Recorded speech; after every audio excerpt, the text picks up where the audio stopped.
Good morning, everyone. Daniel Roditi here in the booth at the APP Legacy Open presented by Head Pickleball. We have some great action coming to you guys today. We've got men and women's pro doubles, and we also have senior pro doubles going on today. We will be here on CC3 at the Legacy facility here in Mesa, Arizona. Beautiful day, nice and sunny. We are excited to bring you all the action today. Thank you for joining us. We've got some great matches that will be taking place today. Our first match here on CC3 is a quarterfinal match in the men's pro doubles, and that is Deckel Barr and Adam Stone taking on Ben Newell and Mario Barrientos. This is Barr and Stone's second match. They had a bye in the first, and they defeated Briones and Nemeth in the second round, and now they are on to the quarterfinals. They are, of course, one of the favorite teams here at the Legacy Open, and they're going to be taking on Newell and Barrientos. It should be a great match. We are excited to be having you guys with us all day today for the live stream. Throughout the day, I will be joined by a few different pros, some senior pros who will be joining me in the booth, and looking forward to that. But in the meantime, it's just me bringing you the action, and I'm excited to be doing that. We will be starting here in just a few minutes. They're finishing their warm-up, and they will be starting pretty soon, taking some serves, warming up. So they will be starting here in just a minute. So obviously we are well on our way here today. As I said, we are already in the quarterfinal match. Some other quarterfinal matches that are taking place right now on center court. One is Kyle Yates and DJ Young are playing Merchant and Navratil. Althoff, Merchant, and Zane Navratil. They are on center court as we speak.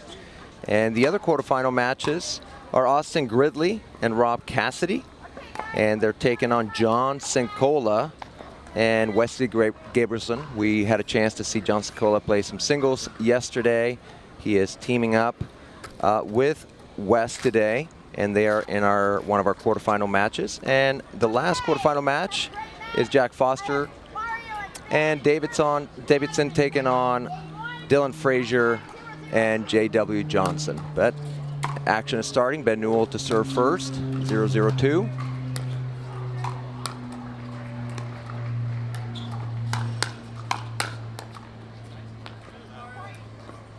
First point on the board here. Many of you may not know Ben Newell and Mario Barrientos. Mario Barrientos had a good run in the singles yesterday.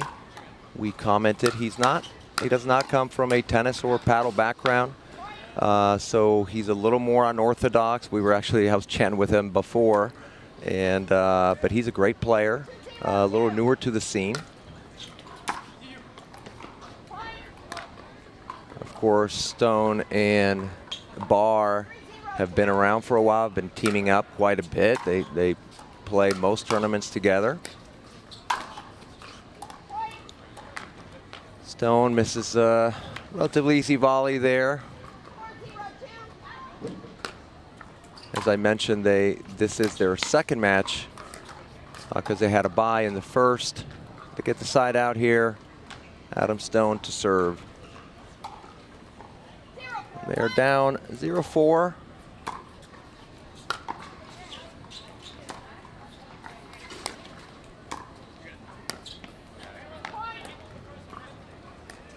Barrientos trying to speed it up a little bit. Maybe the ball was a little bit too low to do that. Would have been better off to maybe roll that ball, trying to roll it at Stone's feet to try to keep him back.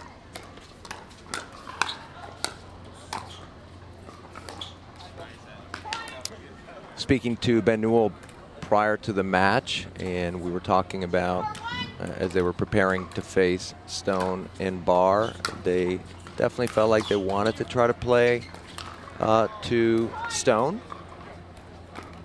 Barr, of course, very tall, takes over kind of that middle of the court quite a bit. Can be pretty intimidating. He stands very tall and stands right in the middle, kind of gets big in the middle of the court, tries to take away as much as possible.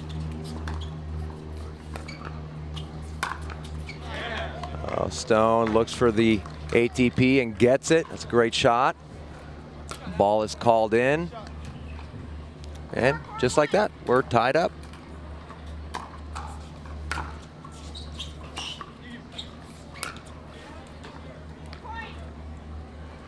Newell tries to go right at bar, but gets out of the way.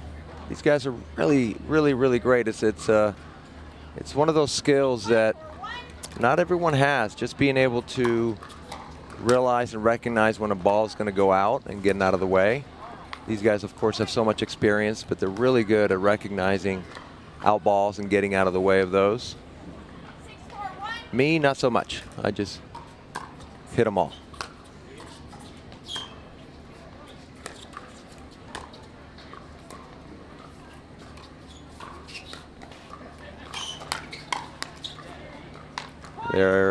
There's an example of bar just getting big right there in the middle of the court. I know one of the things that discussed with Ben Newell is the idea of maybe trying to go behind bar from time to try to keep him honest. We'll see if they do that.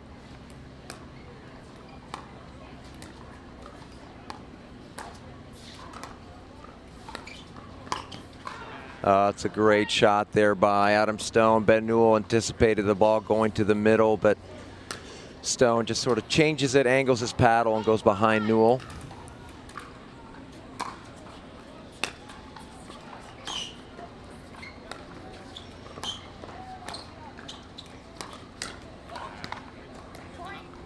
Adam Stone, of course, a great dinker, has very, very soft hands.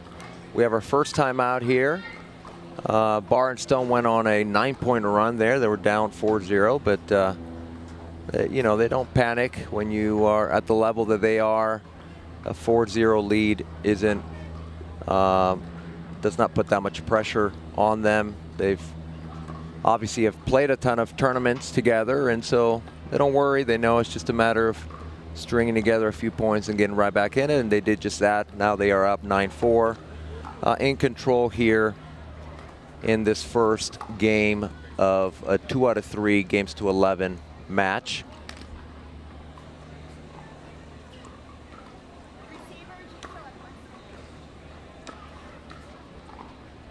Servers, you have 2 timeouts. Okay, time's in. 9-4-1. And of course we are still on the first serve, so they are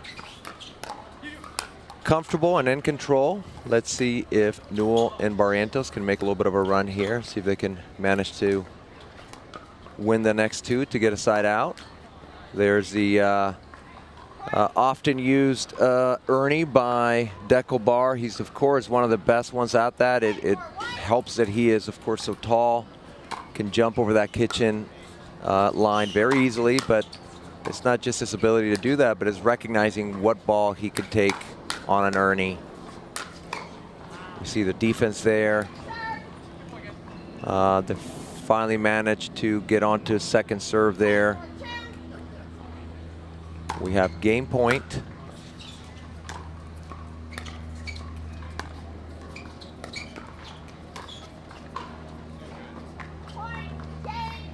So we have winner there by Stone, and we saw earlier how he went behind Newell when Newell anticipated the shot over the middle. This time he does go over the middle, and for the viewers out there, you want to, those are the kinds of things that you want to do. You want to mix it up and go into the corners, go into the middle so that people can anticipate what you are looking to do. Commercial. Okay.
Okay, welcome back to the action here on CC3 at the APP Legacy Open presented by Head Pickleball.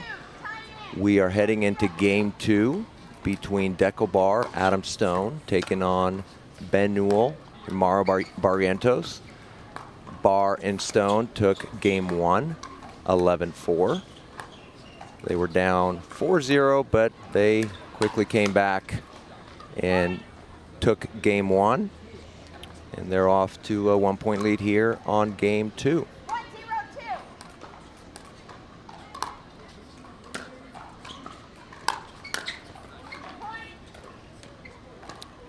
Bar goes for the drive versus the drop that time. The conditions are pretty good. There's a little bit of wind here, especially in the outer courts. The center court is a little more shielded with the covering and the stands. These outer courts have to deal with a little more of the wind and of course the sun. But beautiful day, conditions are great.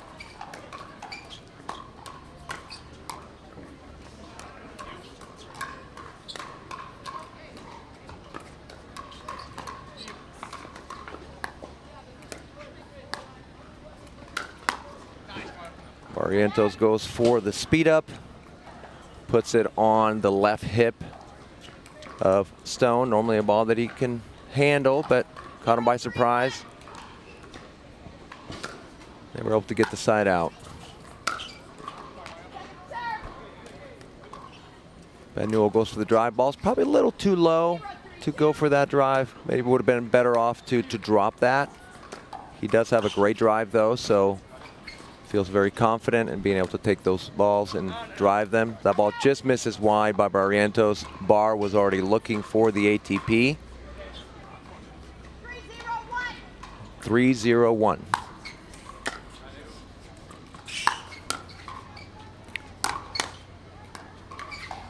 Good job by Newell handling those drives by Bar. You see the replay here.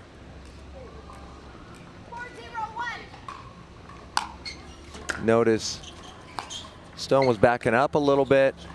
You will see that from the pros when they anticipate a speed up. They will take a quick step back to be able to handle the ball, want to give themselves a little more time, but also to recognize the ball's going to stay in like Stone did and letting that ball go.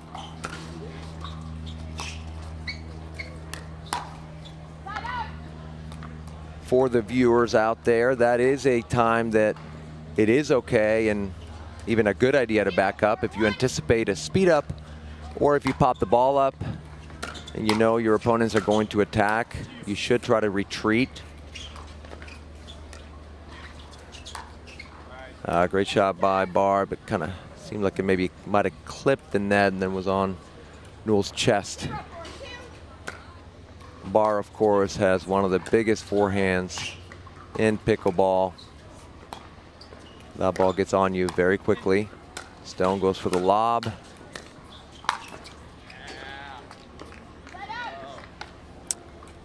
Bar and Stone have the wind against them just a little bit, and that is a good time to attempt a lob. You don't want to lob typically when the wind is at your back, because the ball will typically carry out past the back line.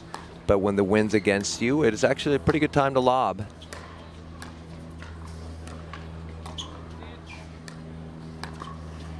See Stone moving the ball around a little bit, going middle, going to one sideline to the other. Notice how far Bar is playing in the middle of the court.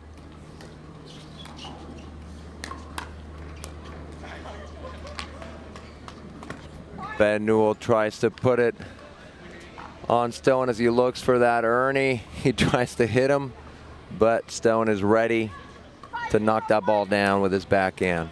And we are at 5-0. See a little leg kick by Stone, hoping to get that ball over the net. Didn't quite work.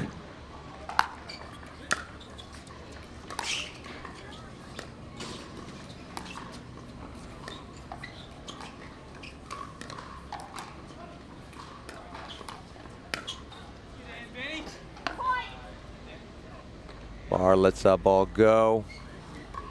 Newell looking for the speed up. Just sails it way too high.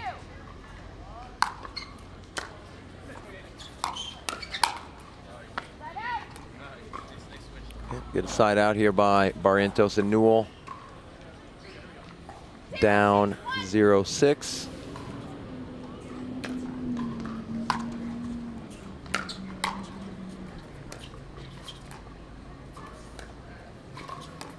There we see Barrientos going behind Barr.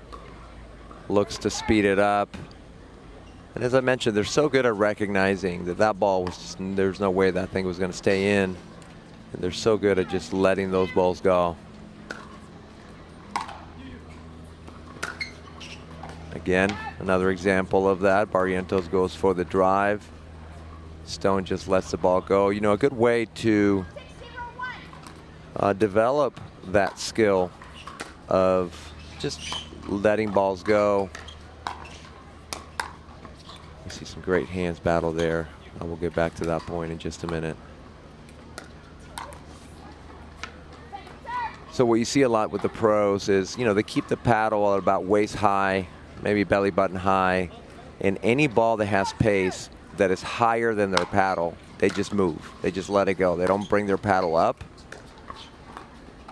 unless they feel it does not have enough pace, and then they'll obviously hit that ball. But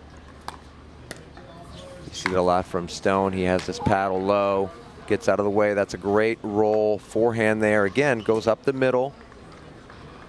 And I would anticipate if they start trying to cheat middle that he might kind of roll that cross court into the corner versus going in the middle. It's a great drive by Barr.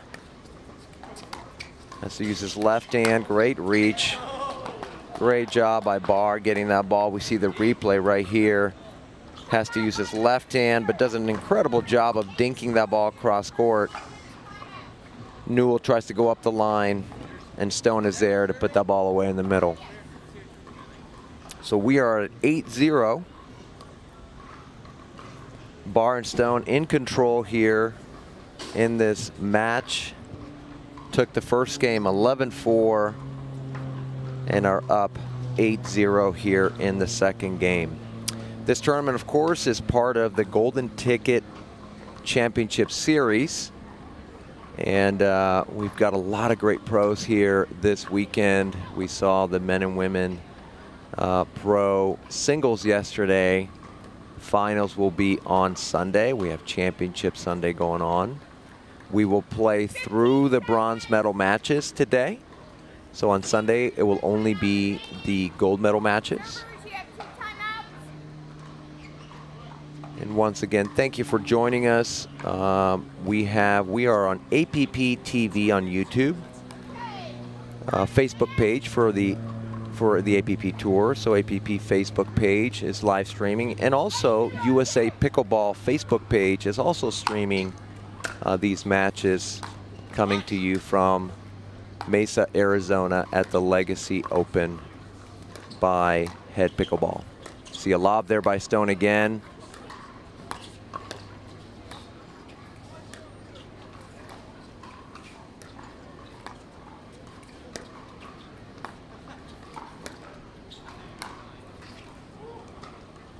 Stone just misses going up that line. You saw him working to the corner on Barrientos' side, maybe hoping to pull Newell over and setting up that ball up the line, but he just misses it wide.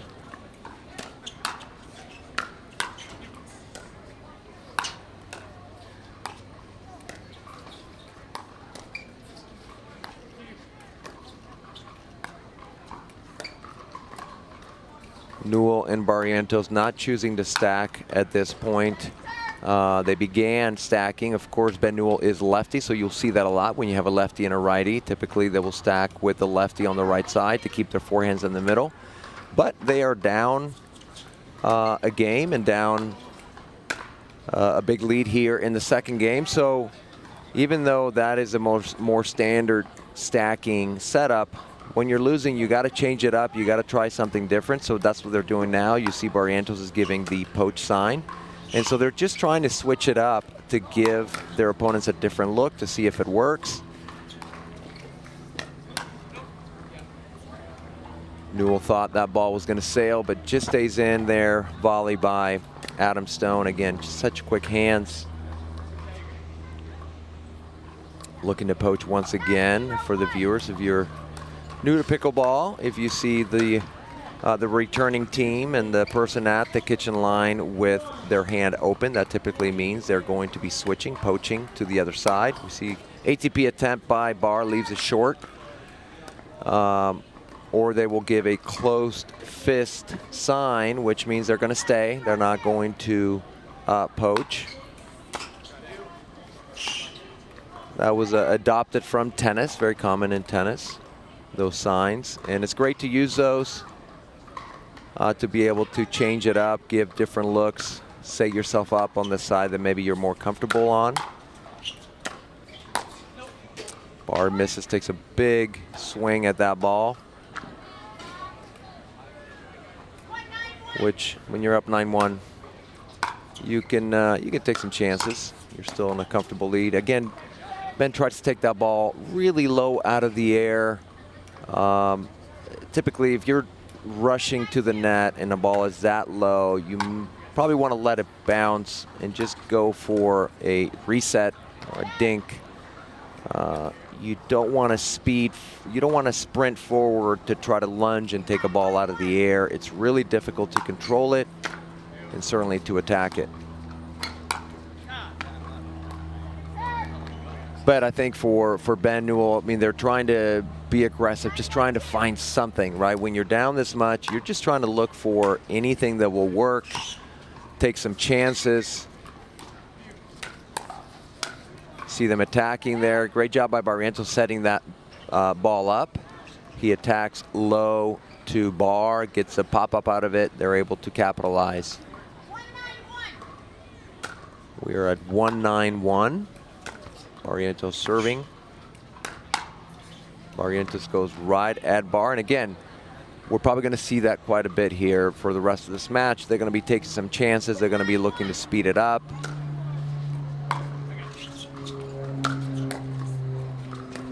A little bit of a miss hit there by Barr.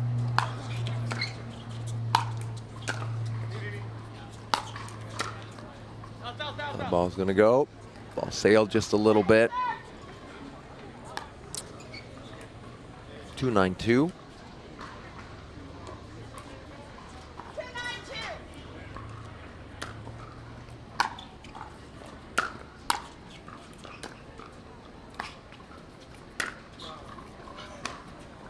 Barrientos looking to speed up. A little too much angle. That ball sailed well wide. I think he was hoping to go at Stone. Of course, Stone's so good at getting out of the way.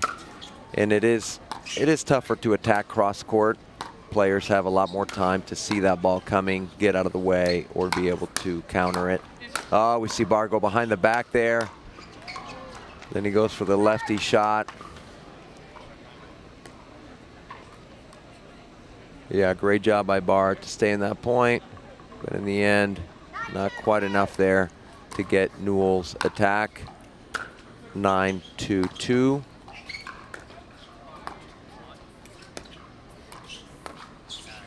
Great job there by Stone. You see him just kind of holding that ball. Newell cheats over the middle and then just goes behind him. And we are at match point, 10-2-2. Barr and Stone looking to close this out. Return by Newell sails long. So Newell and Barrientos will drop into our consolation bracket. Stone and Barr will move on to our semifinals. We will be back here in just a few minutes after a quick commercial break, and we will bring to you our next match.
The PT Pro Team at pickleballtournaments.com have unparalleled experience running tournaments, including all professional tours and premier events.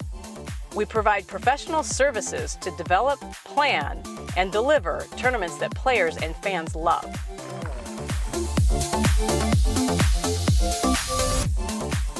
Pickleballtournaments.com, powering pickleball tournaments worldwide.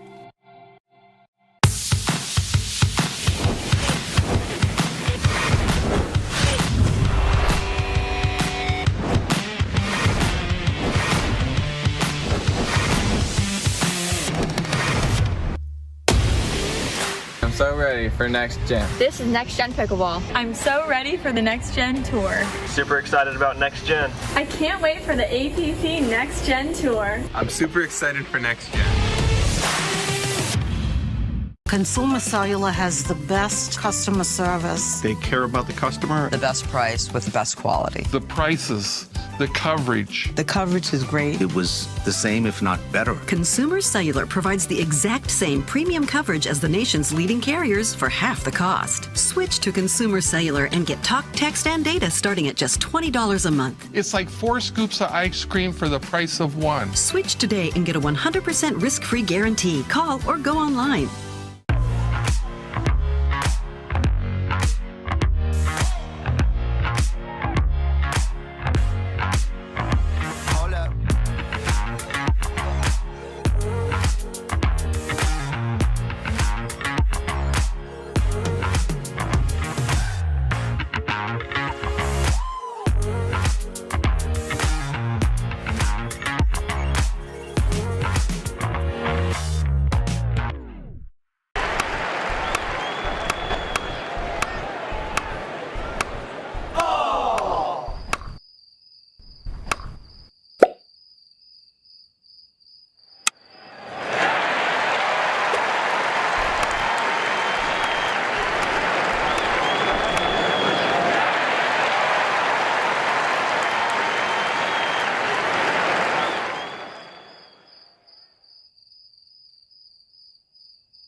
I will dig deep.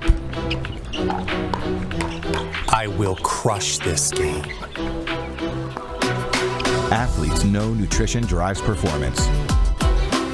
I will not slow down. Superior Lab supplements help you power up and recover faster. I will never surrender. Superior Labs is a proud sponsor of USA Pickleball.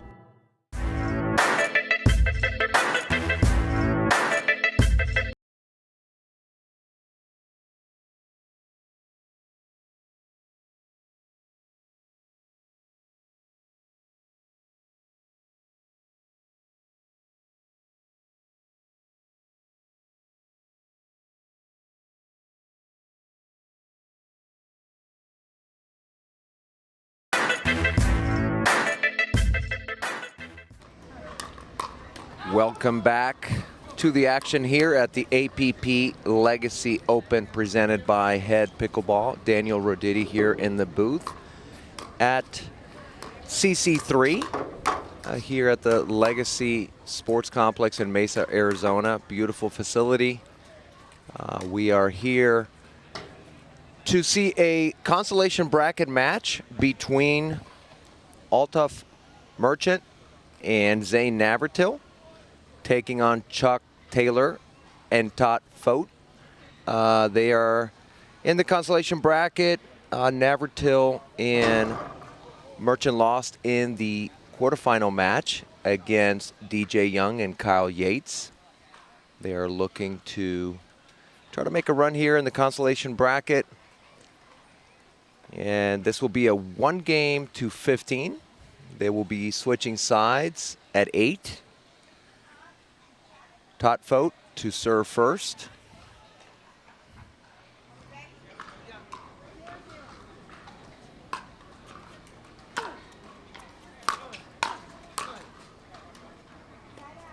We just saw Barr and Stone win their quarterfinal match, and they are moving on to take on DJ Young and Kyle Yates in the semifinal match.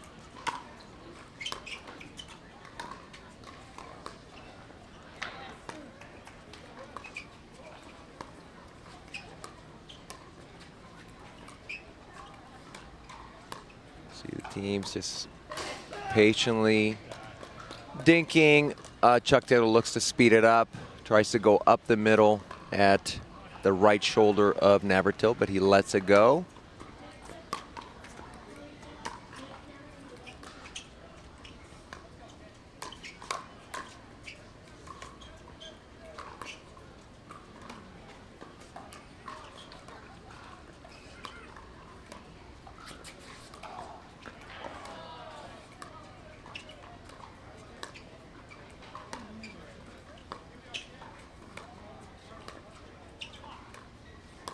Both teams being very, very patient here at the beginning of this match.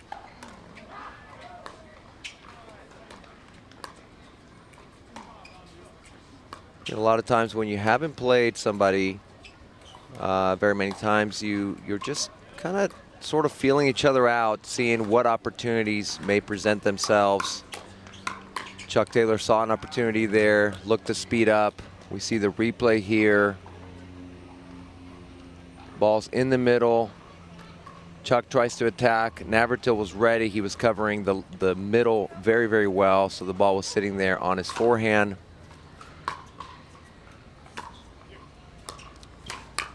Navratil and Merchant out to a 2-0 lead. We see the replay here. You see how far Navratil goes.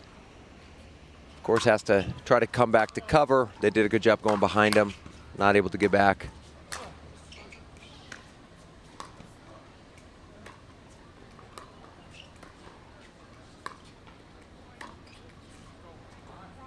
Merchant misses that backhand dink. They are, of course, in the more standard stacking style when you have a lefty and a righty, with Merchant on the right side. The reason they do that is they want their forehands in the middle to be able to attack and be able to cover. So you will see that a lot with lefties and righties.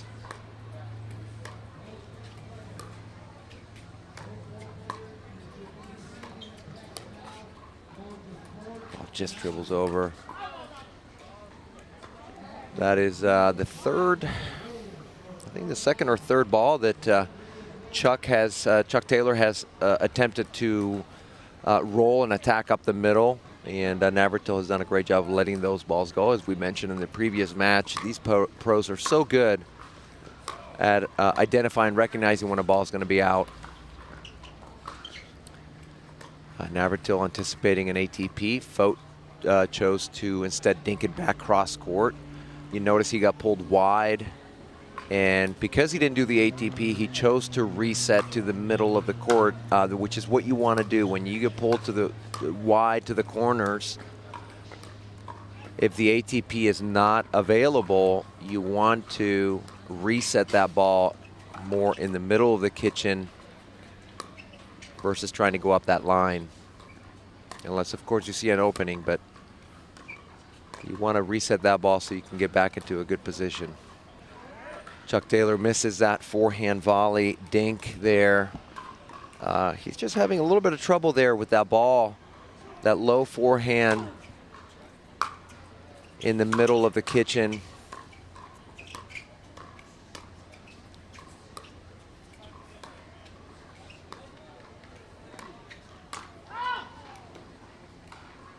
Chuck looks to try to roll that backhand volley attack, but just isn't able to put spin on it. Ball just sails long.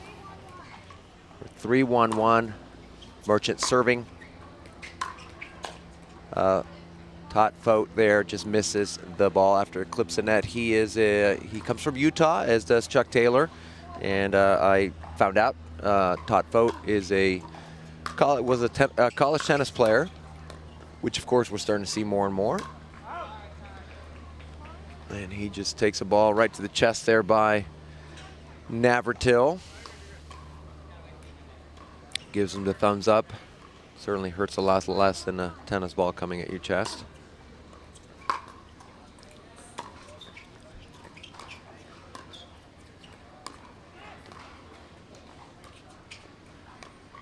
Navratil, of course,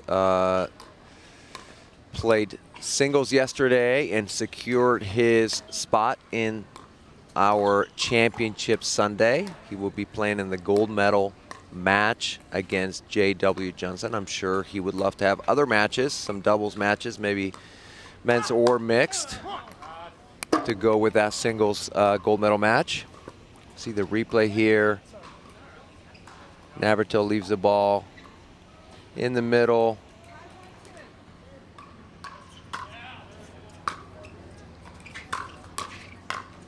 Good drive there by Navratil, but handled well by Taylor. Taylor is able to knock that ball down low at Navratil's feet. And Navratil tries to rip that two-hander, just not able to get it over the net. Taylor misses that third shot drop there on his backhand side.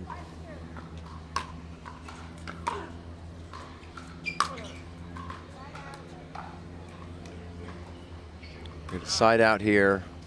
Navratil to serve, up 5-1 in this game to 15 in our consolation bracket.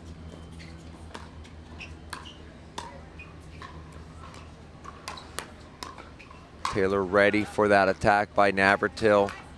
One of the things that you will see quite a bit is the pros trying to attack when they do a speed up. They will look to put it on paddle side hip, meaning if your opponent is a right-hander, you try to put it on his right hip or her right hip. That shot there between the right hip and the shoulder or armpit is a really difficult ball to defend. So paddle side, obviously if it's a lefty, you're going to their left hip to left shoulder area. Just really tough to defend that ball. So you will see that quite a bit, especially at the pro level. These guys very good at pinpointing their attacks exactly where they want to put it.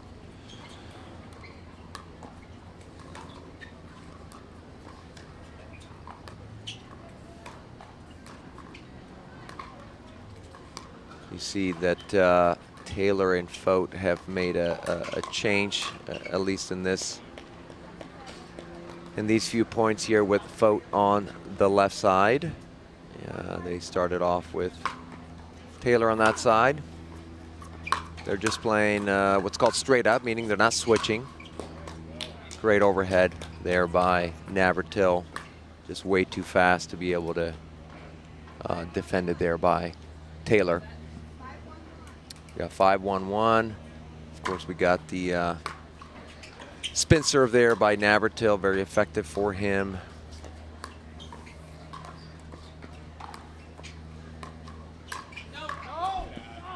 Fote looks for the speed up. That ball was just a little too far in front. We see on the replay here, you will notice he's reaching pretty far in front. And the problem when you're completely outstretched is that it's difficult to really control that attack.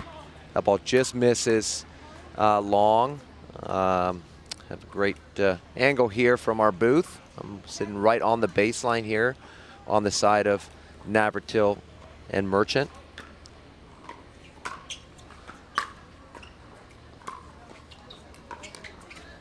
That's a great drop there by Navratil. Moving Fote to the corner.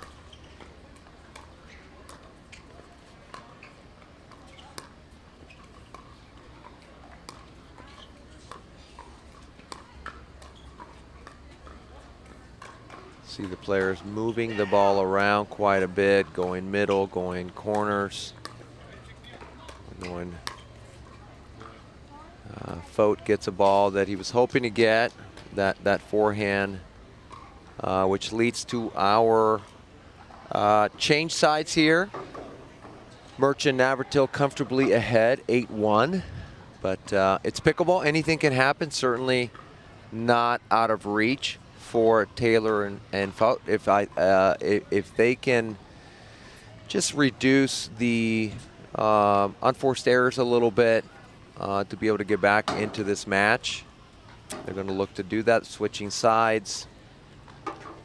We got a little bit of sun going in the other direction, so on the far side from our camera angle, that team is going to be Navratil and Merchant looking into the sun.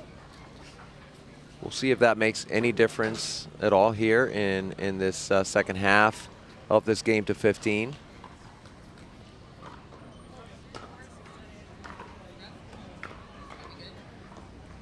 I can see here from our booth, looking onto court 2, we have one of the other quarterfinal matches between Austin Gridley and Rob Cassidy against Wes Gabrielson and John Sincola. Not sure what the score is there, but looks like it's a pretty tight match.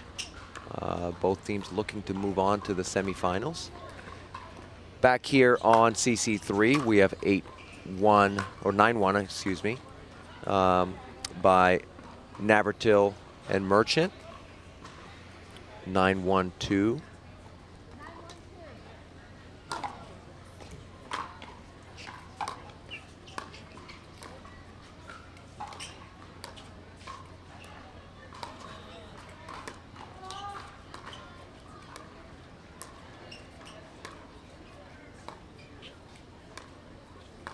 Him trying to go after, just leaves that ball just way too high there by Faut.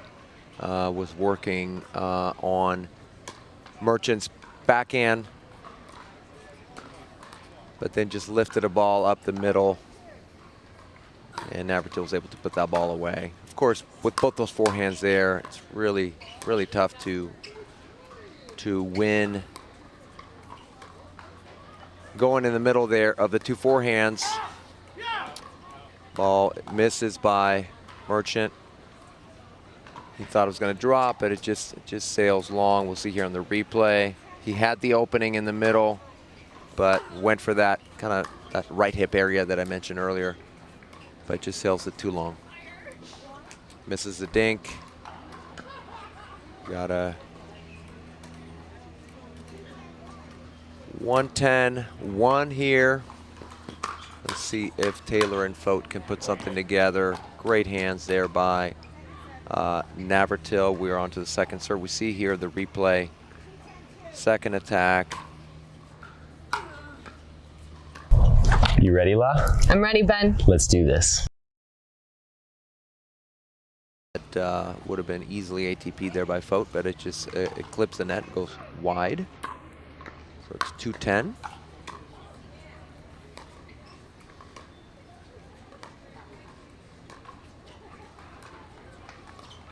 See again how aggressive Navratil is coming over the middle. Good job by Faut getting that ball back on the reset. Oh, he just misses that one. He's staring down that wide shot. Wasn't sure if it was in or not. Opted to not call it out, and you know, from our vantage point, it was very difficult to see if that ball was in or not. Not really on a good angle here to see that sideline in terms of the ball being in or out. 11-2.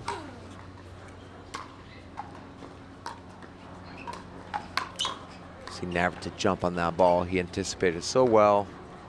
Knew Faut was going to try to go back to Merchant, but Faut handled it well, was able to reset. There's another wide shot there by Merchant. Quick exchange here. Great job letting that ball go. It's a good leave. We see the quick exchange there. Navratil kind of got handcuffed a little bit, and so just missed that ball on the backhand side.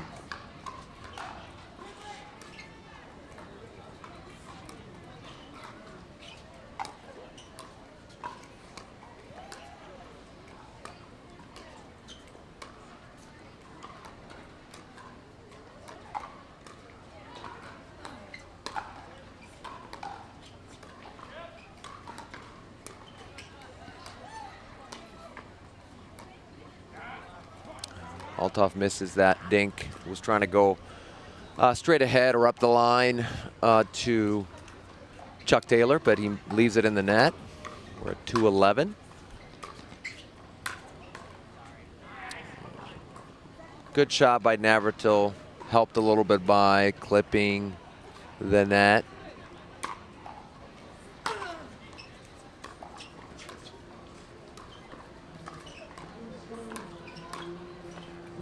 Foat looks to attack, but Navratil hands it well. He did what I mentioned earlier. He backed up, looked, anticipating the attack by Foat, was able to reset that ball. And he goes for the attack. Look how quick he is. That's one of the things that you see a lot in the pros. We'll see here on the replay. Navratil goes for the first attack, and they're so ready. It's almost like a 1-2 punch. They know their first speed up may not be the winner, but they're hoping to get something from that they can close out on the second or third. The ball's going to go out, but Foat hits it into the net.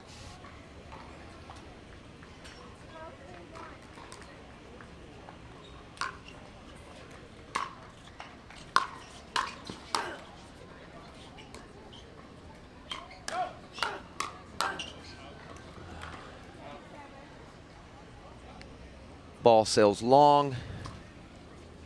We are at 12-2. Merchant and Navratil looking to close this out and move on in the consolation bracket. But Taylor and Foat hanging in there, trying to string something together here to get back into this match.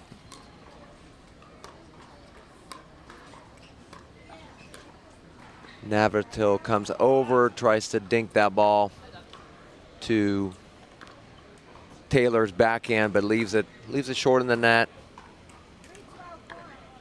We got a side out, so it's 2-12-1 Taylor to serve.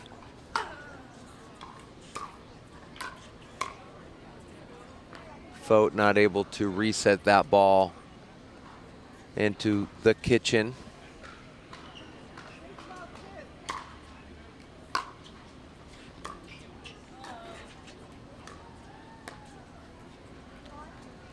Navratil misses the forehand roll volley there, was trying to put it on the corner against Foat, but leaves it short. Maybe a ball that Foat could have poached on right there with his backhand. Maybe didn't anticipate Merchant lifting that ball that much, but I'm sure he's thinking about that, thinking he could have jumped on that ball and attacked from his backhand side. Foat, as I mentioned, relatively newer to pickleball, at least to the pro scene. As I mentioned, he was a college tennis player, which we are seeing more and more of.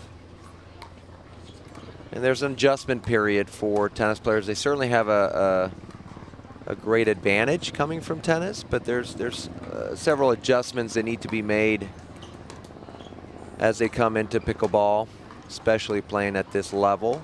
One of those is exactly what we're seeing right now, is just playing that soft game and being able to be patient, figuring out which balls can be attacked.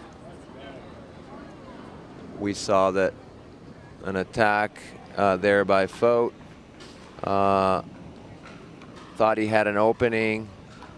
Merchant wagging his finger as if saying, don't try to attack me, I guess, is what he's trying to communicate. I'm not sure. But it's 13-4. Great job by Merchant being ready there as Navratil lets the ball go.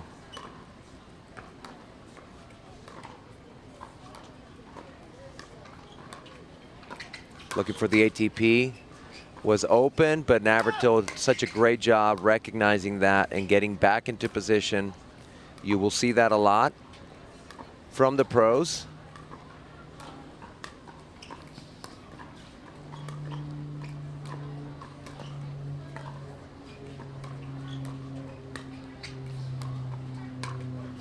Great job there by Fote going behind Navratil.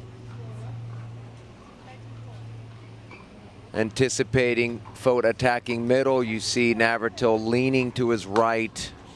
Not able to get that ball. Oh, that's tough. Almost got that ball there by Navratil. It's one of the things that, for the viewers out there, if you're playing a team where one person is being very, very aggressive and kind of playing the middle, happens a lot in mixed doubles, but it can happen in men's or women's as well. If someone is very, very aggressive, you want to look to try to go behind them, whether dinking to keep them honest, or maybe sometimes attacking to try to move them back. Get a side out here. 2 points away from closing out this match are Navratil and Merchant. Navratil to serve, nice deep serve there.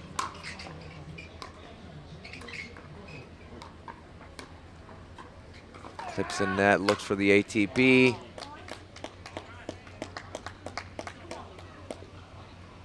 See Merchant here on the replay, goes low. Taylor does a good job getting the paddle on, but just pops it up way too much. And Navratil's able to close it out. We have match point number 1 here. Taylor leaves it short.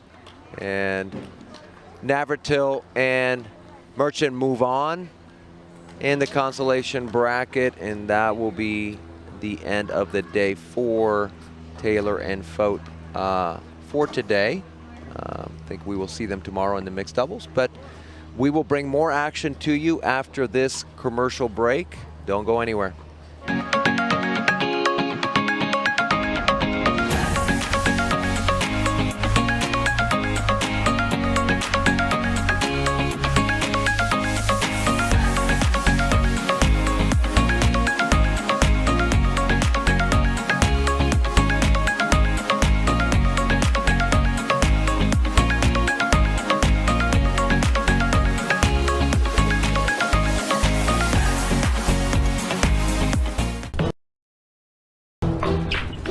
I will dig deep.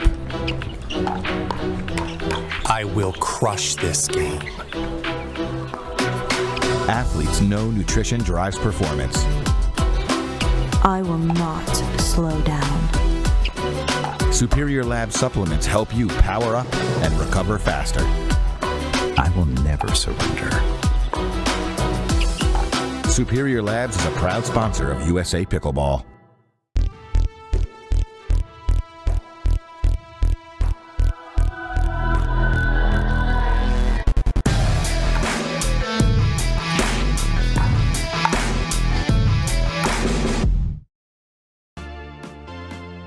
The PT Pro team at pickleballtournaments.com have unparalleled experience running tournaments, including all professional tours and premier events. We provide professional services to develop, plan, and deliver tournaments that players and fans love.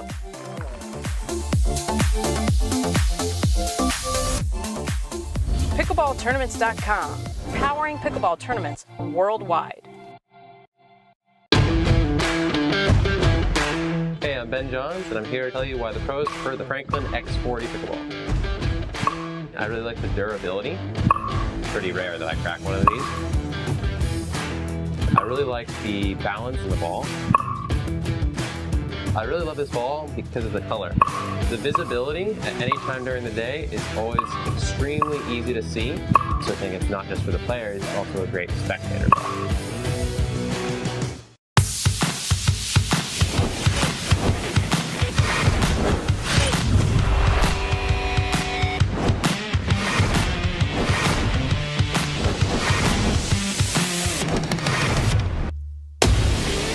I'm so ready for next gen. This is Next Gen Pickleball. I'm so ready for the Next Gen Tour. Super excited about next gen. I can't wait for the APP Next Gen Tour. I'm super excited for next gen.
Tempo Pickleball.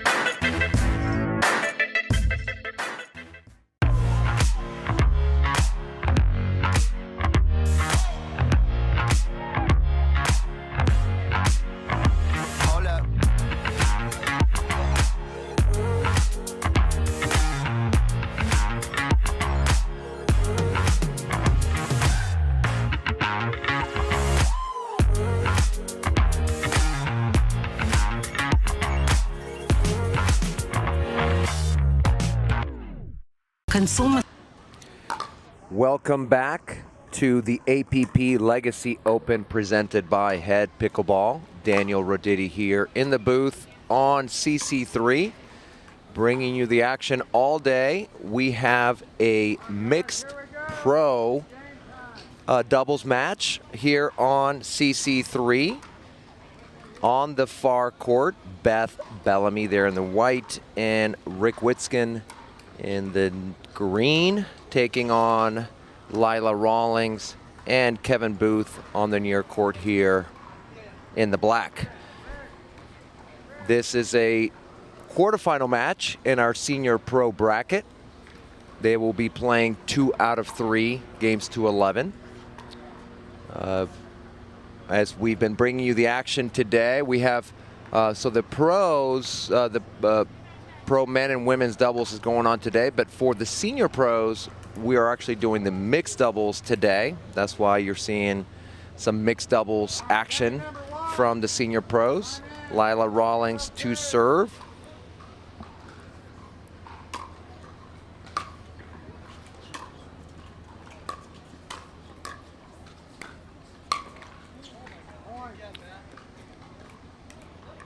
And they are on the board first, 1-0.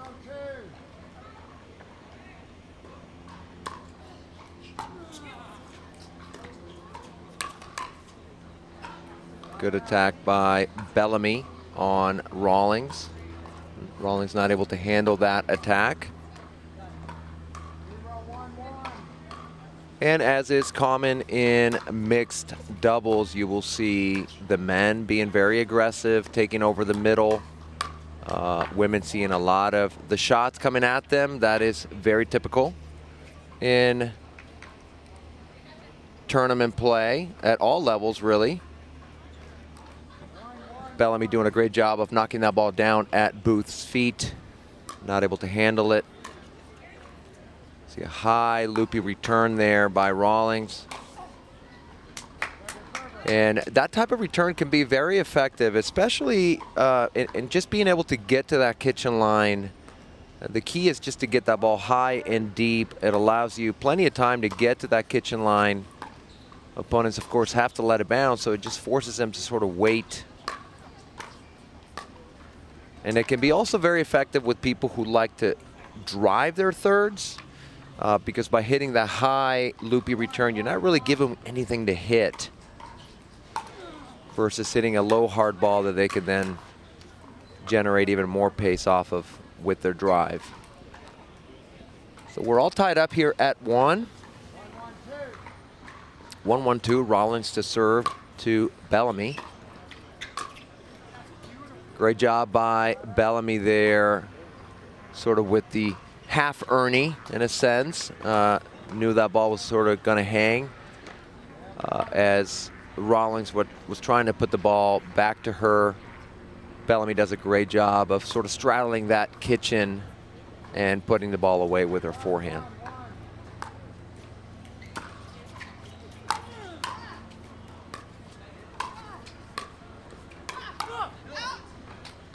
Good attack there by Rawlings at Witzkin.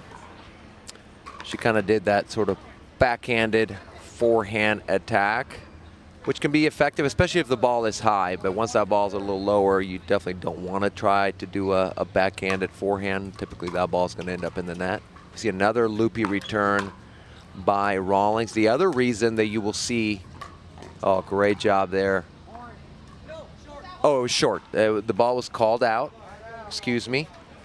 The attempt by Bellamy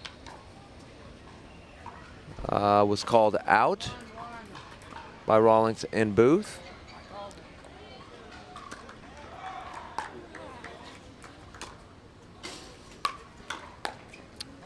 Good job by Booth jumping on that ball. Good drop by Rawlings, setting up her partner, Kevin Booth, to anticipate that ball by Bellamy and taking it out of the air there near the kitchen.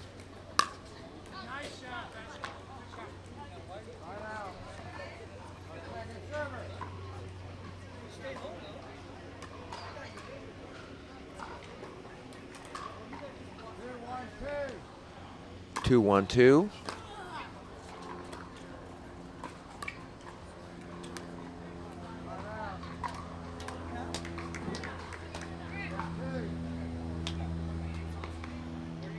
We get a side out here by Witskin and Bellamy.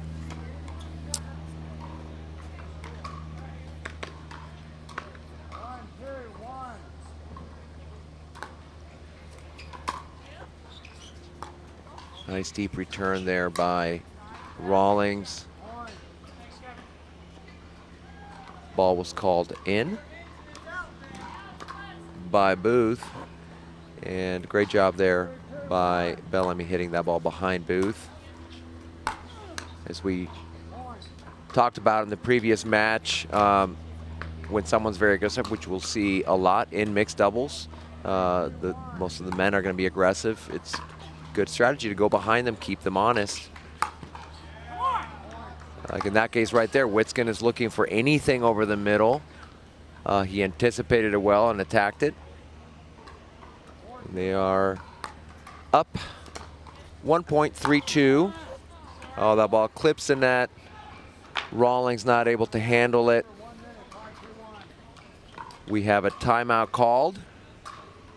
Bellamy and Witskin are up 5-2. Again, this is a senior pro mixed doubles match, 2 out of 3 games to 11. This is one of our quarterfinal matches in the senior pro mixed bracket.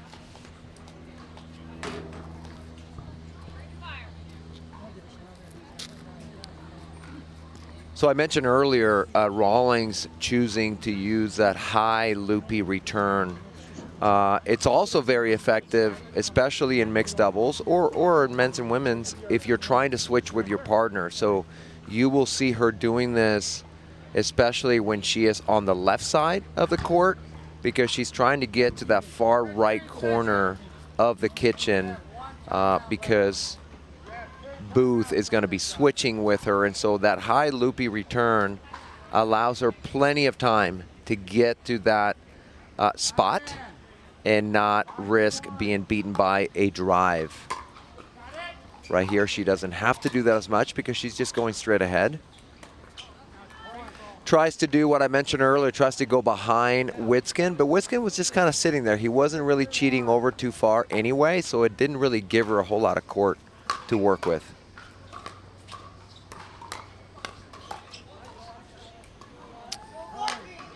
Great job by Witskin handling that attack by Booth. Booth goes once to that backhand, goes back again. Witskin just sort of uses his forehand and sort of flicks it over their heads for a winner lob.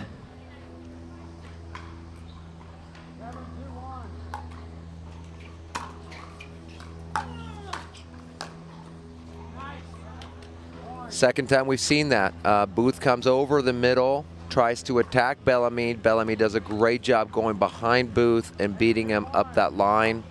Just too far for Booth to handle. Great return by Booth there, nice and deep.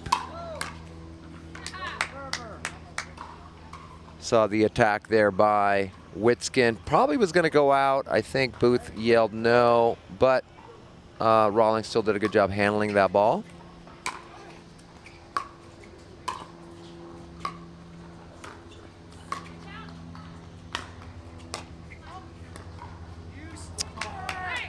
Great job by Booth, anticipating the Witskin poach move over the middle. You could see that he's just kind of holding the ball until the last second, and as he sees Witskin poach, he just puts it behind him. Great job by Booth.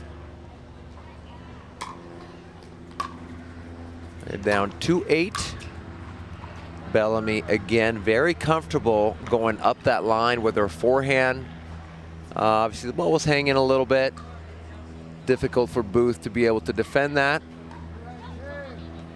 2-8-2.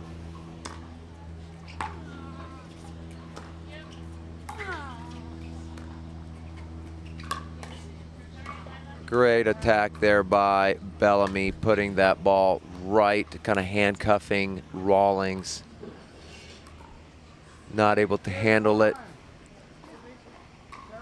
We have a side out. 8-2-1. Bellamy using a cut serve. Witskin goes for the lefty attack there. Of course, very animated. Always going to hear lots of talking, lots of grunts from Witskin. He's fun to watch. See again, Rawlings trying to go behind Witskin, but he was ready. He was sort of cheating over the middle, thinking Rawlings might try to go back to Bellamy, but she goes behind him. But he was there, he was ready, able to handle that ball.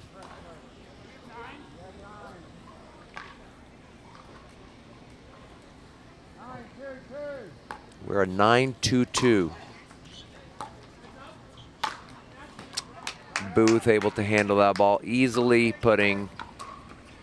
we see here on the replay, he anticipates, he comes over and puts that ball really low to the backhand side of Bellamy. She's not able to handle it. We get a side out, we're at 2-9. It's a great serve by Rawlings, really, really deep. Not able to handle it was Witskin. And we're at 3-9. See if, we got a missed return here. 2 missed returns in a row by Witskin and Bellamy. Still a long ways to go, but certainly not out of it here for Rawlings and Booth. She just misses that drop. Booth trying to encourage her, telling her it's okay.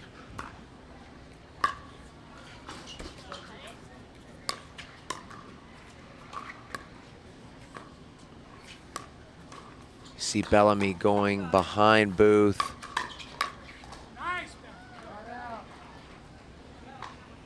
See on the replay here,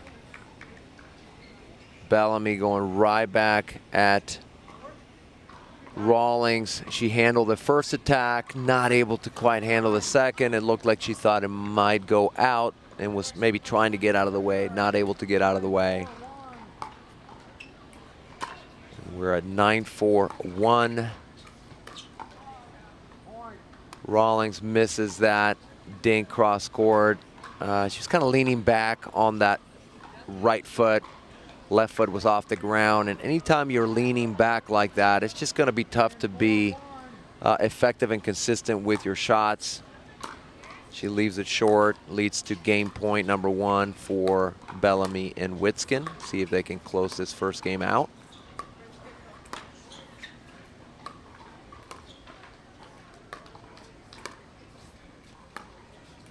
Great job by Witskin coming over and rolling that ball up the middle there. So Bellamy and Witskin take game 1. We will have a short commercial break. Don't go anywhere. We will be right back.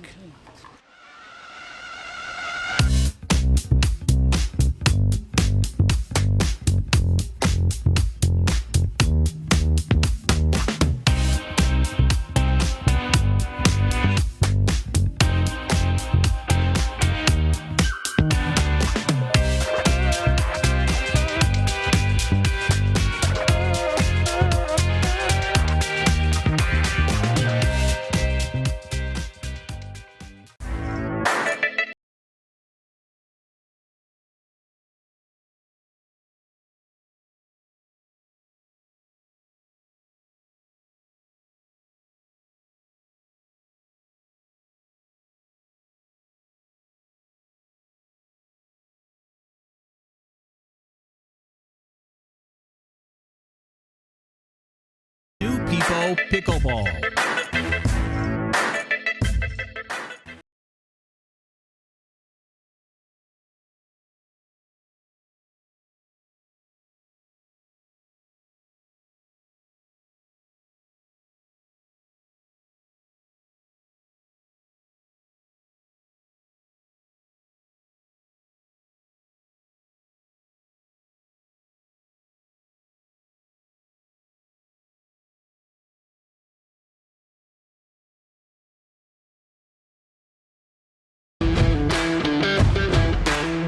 Ben Johns, and I'm here to tell you why the pros prefer the Franklin X40 pickleball. I really like the durability.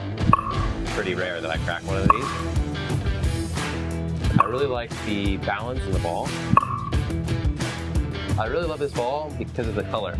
The visibility at any time during the day is always extremely easy to see. So I think it's not just for the players, it's also a great spectator ball. Welcome back to the APP Legacy Open presented by Head Pickleball. We are here on CC3. Daniel Roditi here in the booth, bringing you the action all day long here from the Legacy Sports Park in beautiful Mesa, Arizona. We have a senior pro mixed doubles match going on here. There's a quarterfinal match between Rick Witskin and Beth Bellamy, taking on Kevin Booth and Lila Rawlings. Bellamy and Witskin taking game one, 11-4, and we are just beginning game two. Well, that's a beautiful shot there by Bellamy, going to the corner there behind Rawlings. Rawlings was kind of leaning middle a little bit, maybe anticipating an attack over the middle. Rawlings instead going, Bellamy instead going behind her for the winner.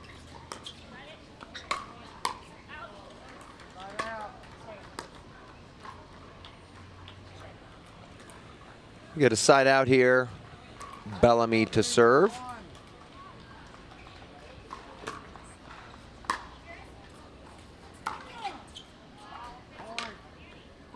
Rick Witskin with a great third shot drive there, going behind Rawlings for the winner up the line.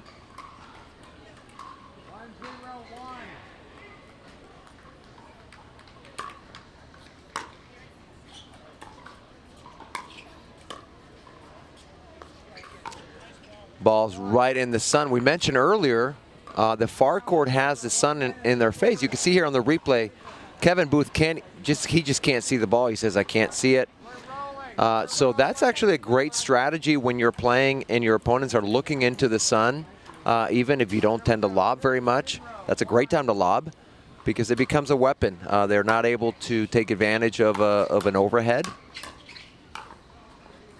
Great job by Booth getting out of the way of that ball there. Ball sails long.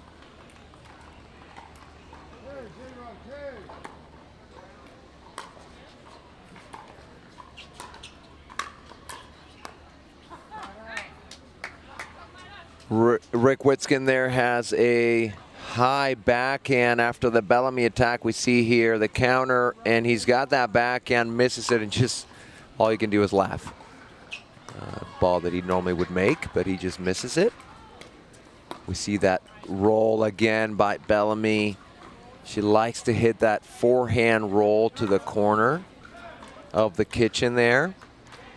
Rawlings anticipated it, knew it was probably going to go there, but still was so good she wasn't able to handle that ball.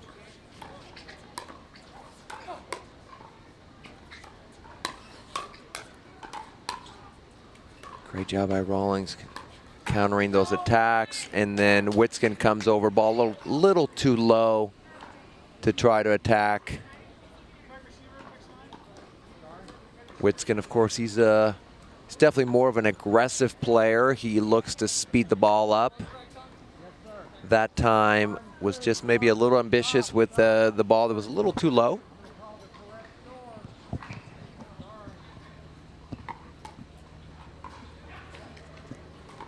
They're going to recall the score here. It's 1-3.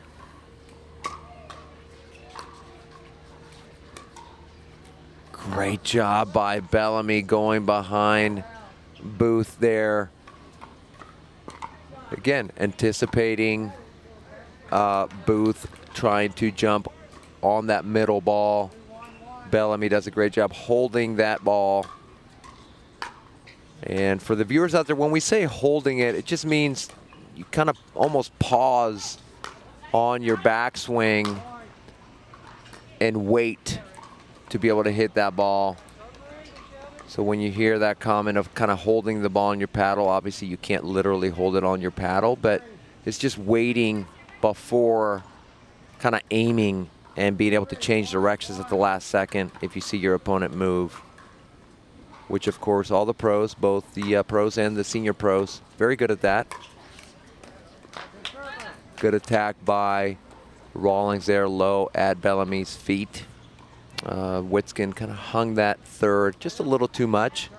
Gave Rawlings the opportunity to attack. We're at 3-1-2.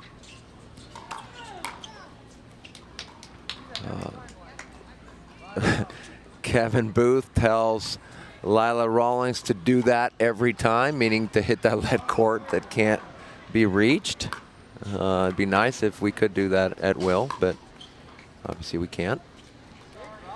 Witskin tries to go behind Booth, maybe thinking Booth was going to come over, but he kind of stayed right there. So that's what happens when you play behind the more aggressive player several times. Now they're not as sure of cheating over and taking over that middle, especially when they've been beaten with the ball behind them several times. Now it makes them more hesitant. So that's why you would do that. That's why you play behind the more aggressive player, make them more hesitant to come over the middle.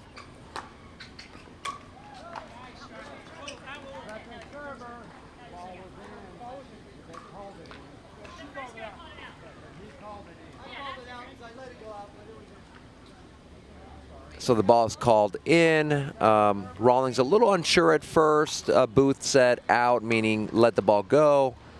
After it landed, Booth said it was actually in. So we are at 3-3-2.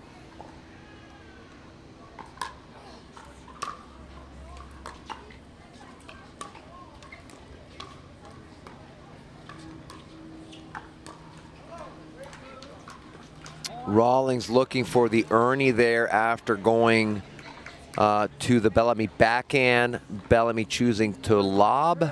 Ball sails a little bit, and as I mentioned before, we got a little bit of that wind. So on the near court, good shot there by Bellamy at Booth's feet. On the near court, you have Bellamy and Witskin. They have the wind at their back a little bit, and I mentioned earlier, you typically don't want to lob with the wind, but right now what they also have is the sun aspect, right? So it's an advantage to them to lob because Booth and Rawlings are staring at the sun, but the wind's at their back, so their lobs need to be a little more conservative, meaning not looking to get it over their heads and land it inside the line, as opposed to just maybe a little bit more conservative and forcing Booth and Rawlings to stare at the sun as they're trying to hit that overhead. Good drop there by Witskin. Great job by Bellamy going up the middle. Now we've seen, I've mentioned Bellamy going with that forehand roll to the corner of the kitchen, which is what Rawlings seemed to have been anticipating, which then opens up the middle. And so for the viewers, that's why you want to move the ball around so that they don't, your opponents can't guess where you're going to go. Great job by Witskin going behind Booth.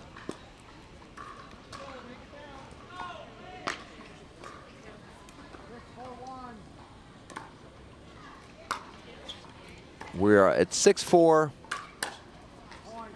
Bellamy with the attack.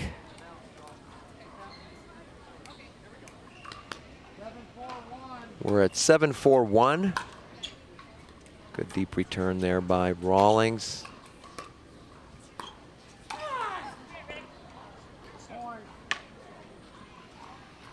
Yeah, just pops the ball up. You see, you're going to see Rawlings was kind of leaning back on her heels, which led to that pop-up that Witskin was able to attack. They have a comfortable lead of 8-4 in this second game. Took the first game 11-4. They're still serving, so they're hoping to close this out here to move on to the semifinals of our senior mixed bracket.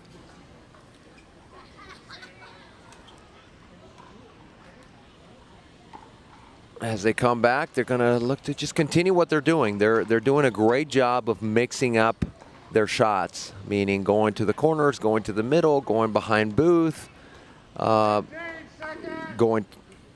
behind Rawlings, just keeping them guessing, so that they don't get comfortable anticipating where Witskin and Bellamy are going to go with their shots.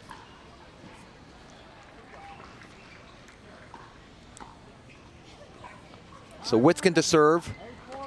We're at 8-4-1. The return by Booth sails long. Couple points away here for Witskin and Bellamy to move on to the semifinal match.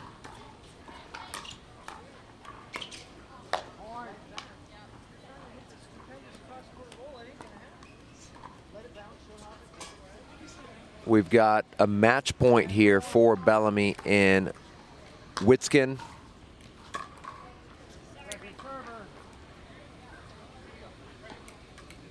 Bellamy misses that drop, but they're still on the second serve, so they still have match point here. 10-4, she goes for the high loopy serve.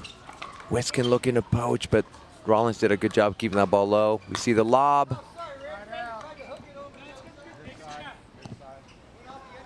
Good shot by Booth right into the ribs of Witskin.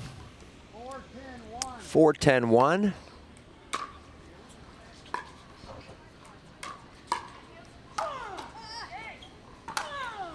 Yeah, good job by Witskin. Rawlings handling the first one, but couldn't do much except just pop it up again, and then Witskin puts it right down the middle. We're on second serve here, 4-10. Witskin tries to get a little cute with the no-look shot behind Booth and misses it in the net. Both smiling. 5-10. The no-look was no good. Good return there by Bellamy. Leading to another match point here for Bellamy and Witskin. 10-5-1.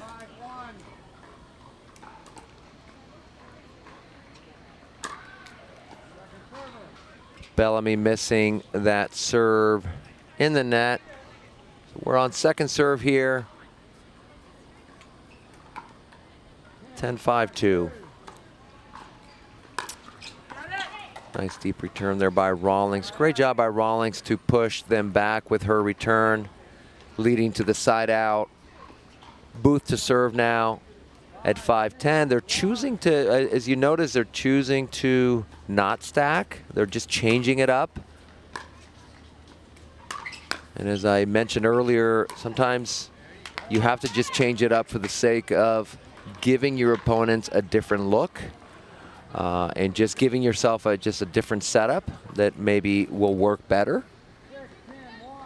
You have to make adjustments when you're playing. If you're down, you need to make some adjustments. Booth thought that ball was going to sail, ends up staying in.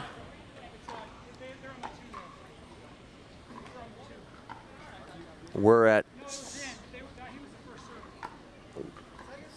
they're just clarifying the score here. Ball was in. So we have a second serve here by Rawlings at 6-10-2. Witskin comes over, almost takes out Bellamy, but came over, put it away, leading to yet another match point here at 10-6. Plays that serve much more safe. Last time she put in the net, so she's trying to, oh, ball misses wide. And Rawlings and Booth will drop down to our consolation bracket. Bellamy and Witskin moving on to the semifinal in our senior mix pro. We will be back with more action here from the Legacy Open after these commercials. Don't go anywhere.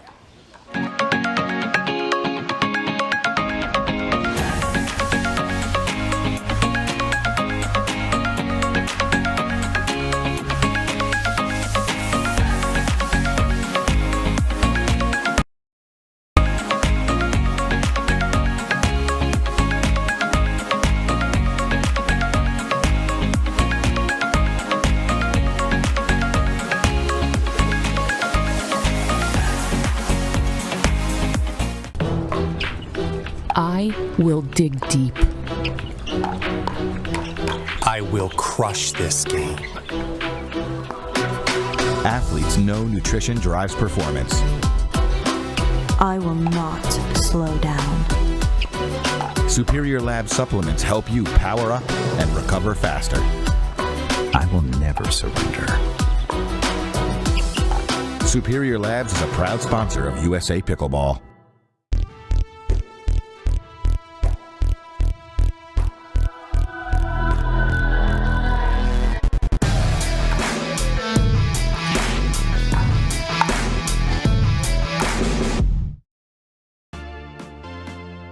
The PT Pro Team at pickleballtournaments.com have unparalleled experience running tournaments, including all professional tours and premier events. We provide professional services to develop, plan, and deliver tournaments that players and fans love.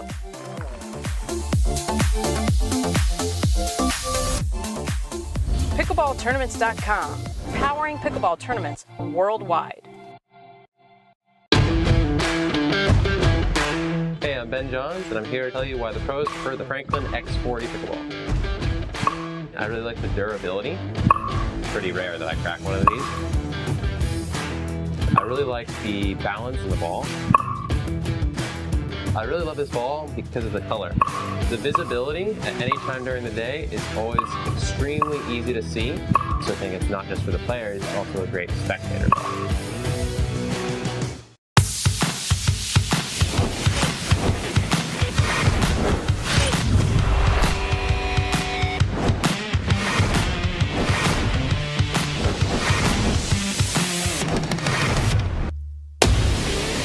I'm so ready for next gen. This is Next Gen Pickleball. I'm so ready for the Next Gen Tour. Super excited about next gen. I can't wait for the APP Next Gen Tour. I'm super excited for next gen.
Consumer Cellular has the best customer service. They care about the customer. The best price with the best quality. The prices, the coverage. The coverage is great. It was the same, if not better. Consumer Cellular provides the exact same premium coverage as the nation's leading carriers for half the cost. Switch to Consumer Cellular and get talk, text, and data starting at just $20 a month. It's like 4 scoops of ice cream for the price of 1. Switch today and get a 100% risk-free guarantee. Call or go online.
Welcome back to the APP Legacy Open presented by Head Pickleball. Daniel Roditi here in the booth all day on CC2, bringing you the action from beautiful Mesa, Arizona here at the Legacy Sports Park.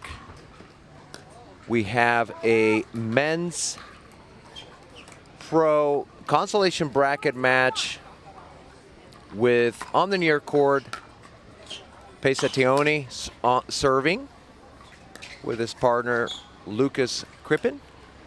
Crippen from Seattle area. Mesa, a local here in Mesa. Well, we got a ball on the court here from the other court. We'll be replaying that point. We saw Ben Newell earlier. We saw Ben Newell and Mario Barrientos. And they are back here on CC2 on this consolation bracket match. It's a game to 15. Mesa missing with that forehand drive.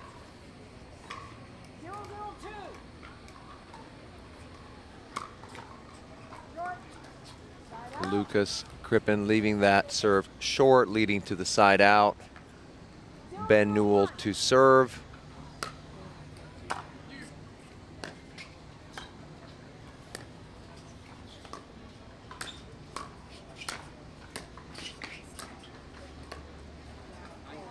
That was a great job by Barrientos and Newell pushing Crippen back on his backhand side.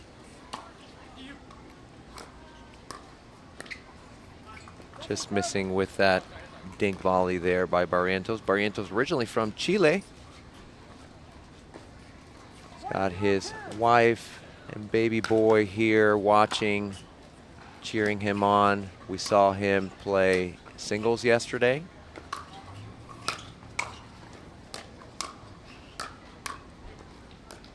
Great job by Crippen handling those attacks by Ben Newell. They get the fortunate clip off the net there, and it just goes on to Ben Newell's chest, leading to the side out. Mesa Tioni to serve.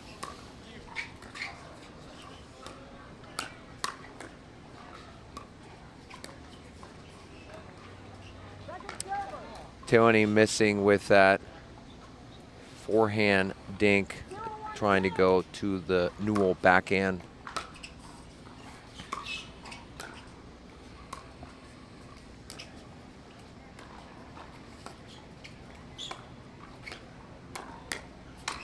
Of course, Teone also a lefty, so we got both teams with lefty-righty combo, so you're going to see a lot of stacking, trying to keep those forehands over the middle. Unless, of course, then somebody takes a big lead, then you might see the other team make a change in their stacking style, which we saw earlier with Barrientos and Newell when they were playing bar and stone.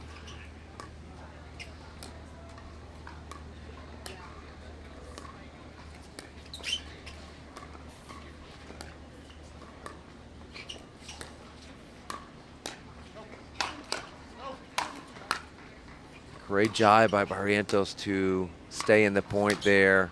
Oh, great job by Barrientos staying in, resetting some of those balls, leading to what they were hoping for, a ball that Newell could come over and take out of the air. He does just that, but misses it long, just doesn't put enough topspin on it.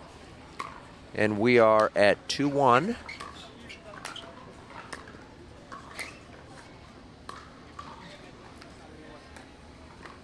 We'll be giving you here an update on our pro men's bracket here in just a second. Let you know what's going on.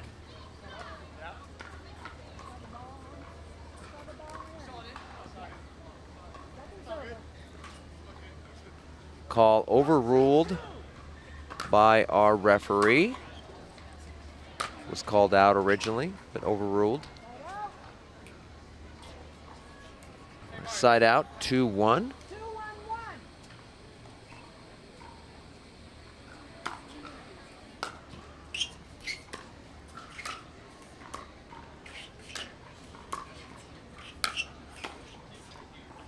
Great job by Teone to reset that ball. St. Crippen there. Great job by Lucas Crippen there. They did a great job resetting. We see here in the replay, he reset that ball. The moment Ben Newell let that ball bounce, Crippen saw the opportunity to slide even closer to that kitchen line, leading to his attack on the forehand side.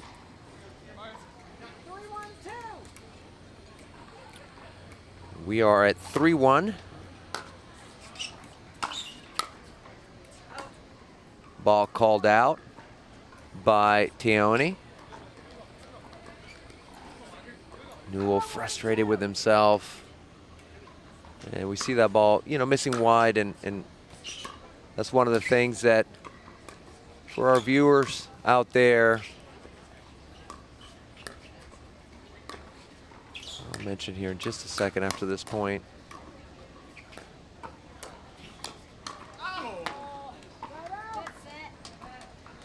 We see the speed up there by Teone, kind of handcuffing Newell a little bit. We talked about that, just that spot, that paddle side between the hip and the shoulder. Newell wasn't able to do a whole lot. Lucas probably got what he wanted, Lucas Crippen, but just missed that put away. And now we're at 1-4.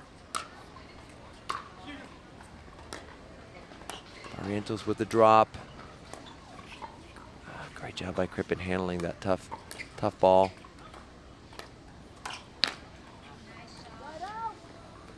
Teone goes middle, maybe catching them a little bit off guard. It was not a difficult ball, but I think they were not anticipating it. Had a hard time handling it.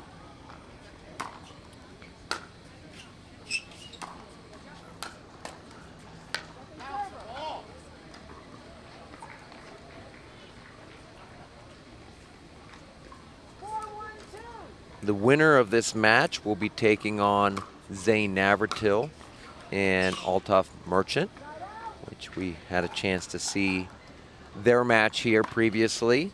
So they are waiting for the winner of this match in this consolation bracket. Again, this is 1 game to 15. We will be switching sides at 8.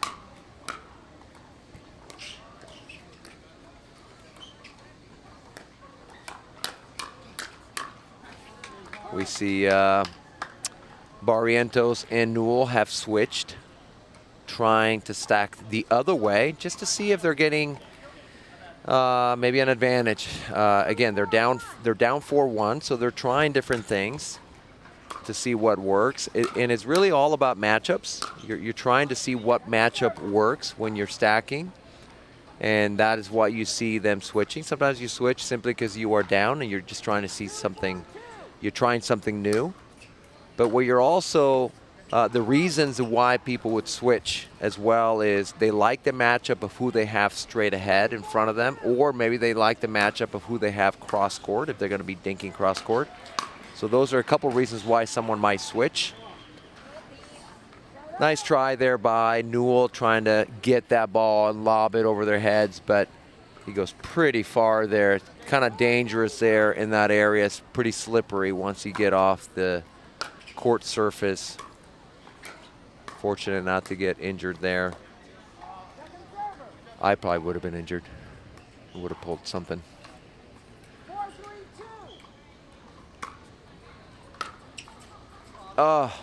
Great serve by Crippen.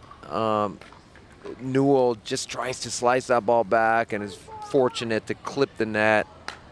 And they're right back in this match. It's 3-4. And there we are. We're all tied up at 4s. So this new stacking formation seems to be working for Barrientos and Newell. Couple of unforced errors there by Crippen. Leads to the 1-point lead by Barrientos and Newell.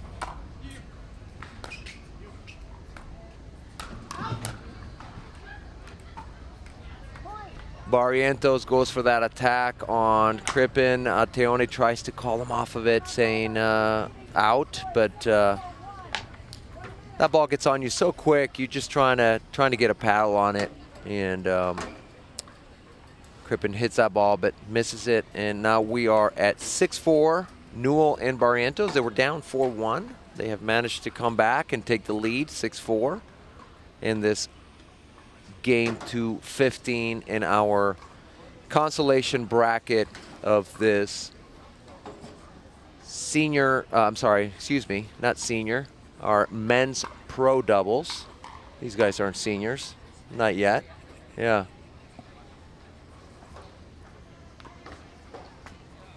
Because if they're seniors, I'm like a super senior.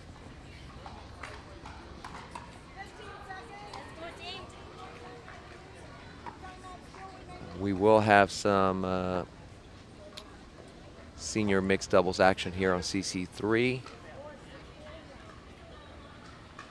the rest of the day, but we will also see some men's and women's pro doubles on this CC3 court here at the Legacy Sports Park in Mesa, Arizona. Back to the action, we are at 6-4. And just like that, they went from being 3 points down to now being 3 points up.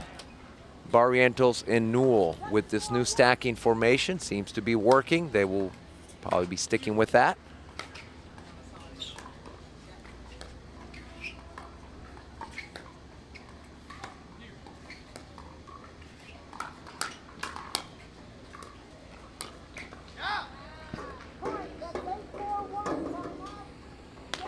We're at 8-4-1. What I would anticipate or hope to see from Teone and Crippen is, now that there's this new stacking formation with Barrientos and Newell, I would probably start playing the middle a lot more, being that both of their backhands are in the middle.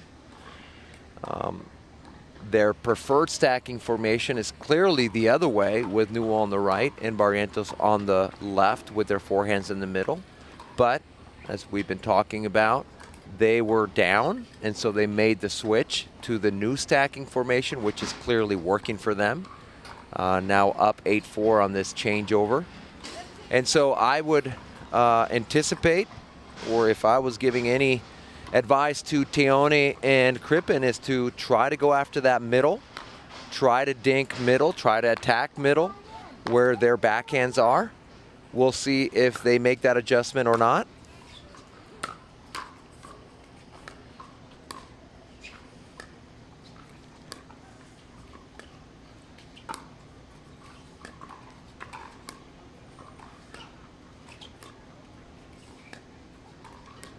So far, still choosing to go to the corners.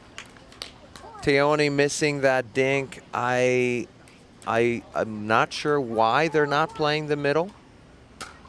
Maybe they're wanting to open up the court by pushing them out on the corner side. I would probably try to go middle.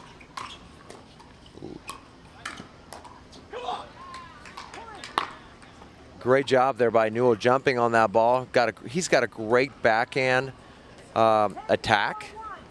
So they did go middle, but just left the ball high enough for him to attack. Let's see if they try dinking in the middle.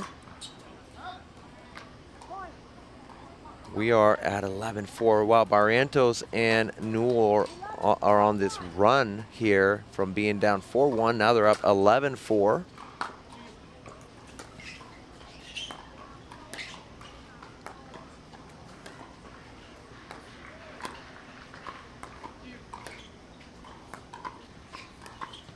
Teone goes middle with that ball, but now we're right back to the corners. And to some extent, it is easier to go to the corners. You have a lot more court to work with, but it hasn't been working for Crippen. As we see here, the replay goes for the speed up, but puts it in a place where Barrientos is able to counter. Now we're at a 12-4. Very comfortable lead here for Newell and Barrientos. Timeout called by Teone and Crippen. Maybe going to get a little bit of coaching or just some water. If I were coaching them, I would tell them to try to dink to the middle of the court. Barrientos and Newell handling the dinks to the corners very well so far. And so I would advise them to start playing middle, forcing Newell and Barrientos to dink with their backhands. Let's see if they do that. Right now, they just desperately need a side out.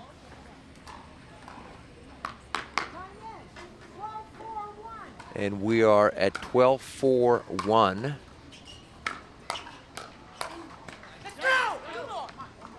You see Teone getting fired up. I think there's a little bit of frustration there of just wanting to get back into this match. Great job by Teone to attack with that backhand. We saw both of those shots were right down the middle.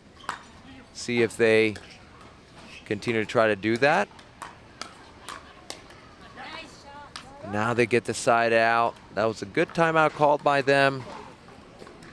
Now leading to the side out. Teone sped it up to the forehand side of Newell, catching him a little bit off guard. Didn't quite get to it, bounced twice. Good effort by Crippen to try to get to that ball. But see that it bounced twice there before he's able to get a paddle on it. So we're at 4-12-2.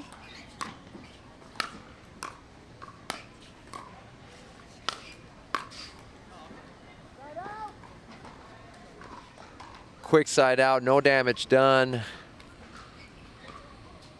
Newell and Barrientos back to serve here at 12-4, looking to close this match and advance in our consolation bracket in our pro men's doubles. That's a great overhead there by Teone. Here's another lob, staring into the sun. And we mentioned it earlier. It's a great play. Notice Newell put it really high. You see where Crippen is standing. He's standing right in the middle of the court. So that ball he's not attempting to drop it over their heads. He wants them just staring at that sun. Very, very smart by Newell. Goes for the drive. Great defense by Crippen. Resets several balls there in the kitchen. That was a great point. Great exchange there by all four of these players. We see the replay here. Teone trying to just be more aggressive right now. Trying to change the momentum see if they can get back into this match.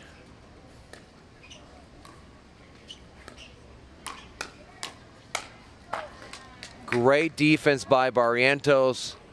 We see the replay here. Crippen is going to attack at Barrientos. Leaves it a little too close to the middle of his body. If he was able to maybe put that ball on that right hip, it would have been a little more difficult for Barrientos. Instead, he hands away, leading to match point here.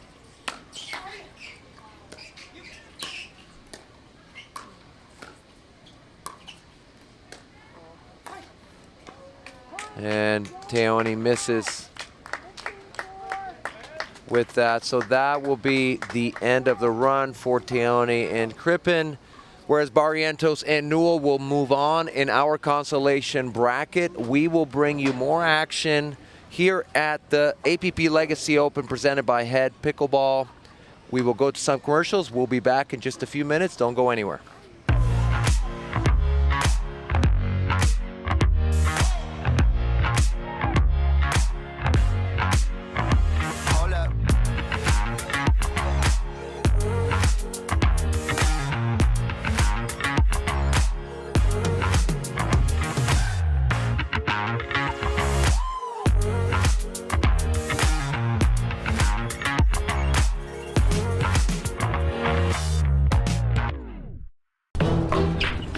I will dig deep. I will crush this game. Athletes know nutrition drives performance. I will not slow down. Superior Lab supplements help you power up and recover faster. I will never surrender. Superior Labs is a proud sponsor of USA Pickleball. The PT Pro Team at pickleballtournaments.com have unparalleled experience running tournaments, including all professional tours and premier events. We provide professional services to develop, plan, and deliver tournaments that players and fans love.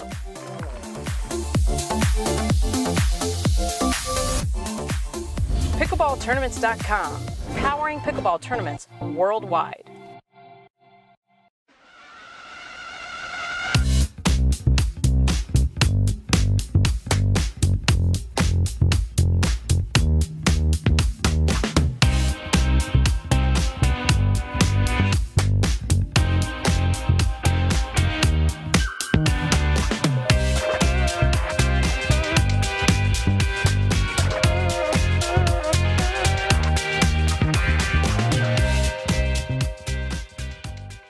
If you like to dink, then Pickleball Magazine has what you're looking for. Our bi-monthly print publication will help you become a better player with instructional tips, drills, and articles from the top teaching pros in the sport. And you'll become a healthier, stronger player with psychological, nutritional, and wellness advice from experts in their fields. Finally, if it's product reviews or the latest news, we have that too.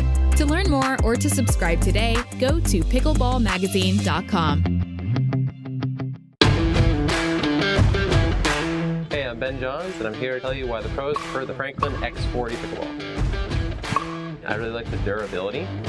It's pretty rare that I crack one of these. I really like the balance in the ball. I really love this ball because of the color. The visibility at any time during the day is always extremely easy to see, so I think it's not just for the players, it's also a great spectator ball.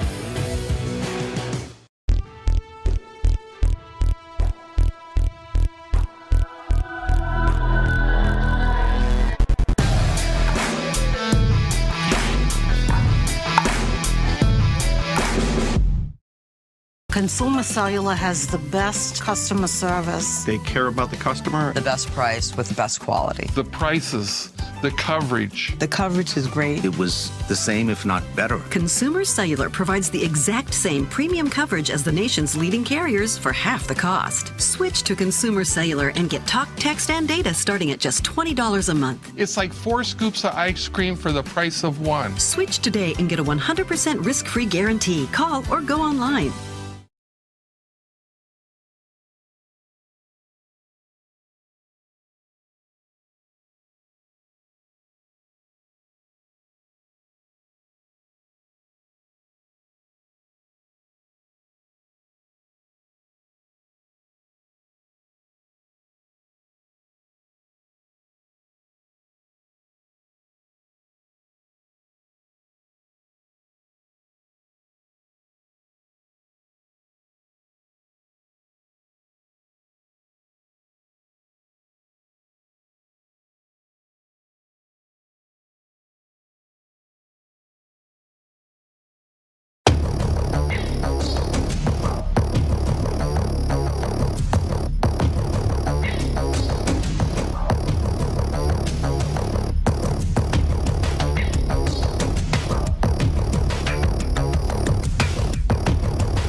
People Pickleball.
Welcome back to beautiful Mesa, Arizona here at the Legacy Sports Park. This is the APP Legacy Open presented by Head Pickleball. We are bringing you the action today. Mixed Pro Doubles, which we will have here in just a couple of minutes, and also the men's and women's Pro Doubles going on today. We are bringing you a semifinal match in our Senior Pro Mix Doubles, and this will be Scott Moore and his partner Ava Welsher here in the semifinal, taking on Mircea Morariu and Julie Johnson. Julie Johnson, of course, the mother of J.W. Johnson and Georgia Johnson, both of whom will be playing in our Championship Sunday singles matches. Maybe they will have a chance to play some doubles as well. As of right now, they have secured a spot in the singles. And their mother is looking to do the same here in moving on to the winner bracket final in this match here with her partner, Mircea Morariu. We will be starting here in just a couple of minutes. They're just getting ready. They've warmed up. They are ready to go. This is a semifinal match again. This will be a two games, 2 out of 3 games to 11. Beautiful day here in Mesa. We got a little bit of wind, but it's not too bad. A lot of great action going on here with both the men's and women's pro doubles and also our senior pro mixed doubles. We are bringing you the action here on CC3 all day. Part of our live stream. You can find us on APP TV on YouTube, our APP Facebook page, and also our USA Pickleball Facebook page, all streaming the action here from Mesa, Arizona at this Legacy Open. We have Welsher in the near court serving alongside her partner Scott Moore.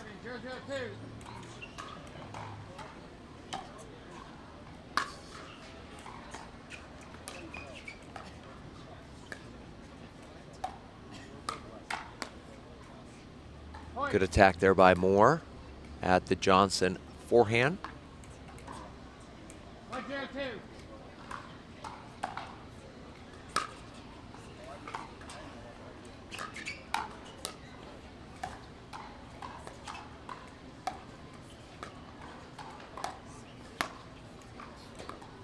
Great job by Morariu coming over.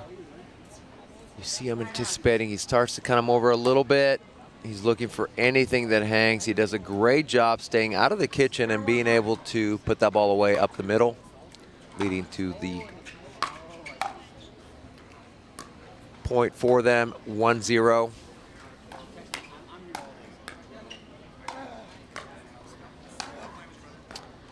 Moore going for several attacks there against Johnson. Johnson was able to handle a couple of them, but just a third attack there, just too much for her to handle. Moore fakes like he's going to poach and stays, which you will see that from time to time, just to make the opponents sort of think a little more about their third shot drop. It's a great strategy, especially when you're stacking quite a bit, from time to time, to actually fake like you're going to poach and you stay. It just gives your opponent one more thing to think about when they're hitting that third shot.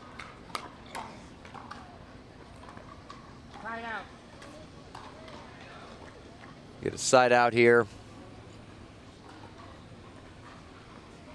We're at 1-1. Scott Moore, of course, one of the most decorated players in pickleball, having won so many titles. Just misses with that forehand. A little too low. Wasn't quite balanced to be able to hit that ball.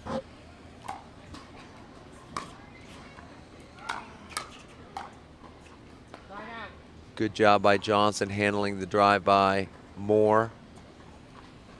Leads to the side out.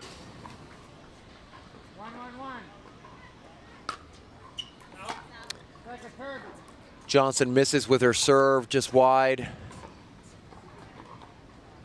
Morariu serving here at 1-1-2.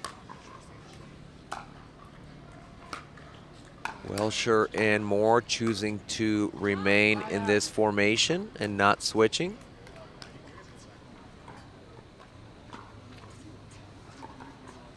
They are what can be called at times a half stack, meaning they stack only when they are serving versus when they are returning. Great job by Moore letting that ball go. Julie Johnson going for the attack. Moore does a great job of getting out of the way.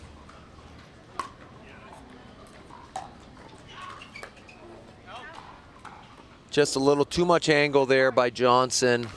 Misses wide. We're at 3-1-1.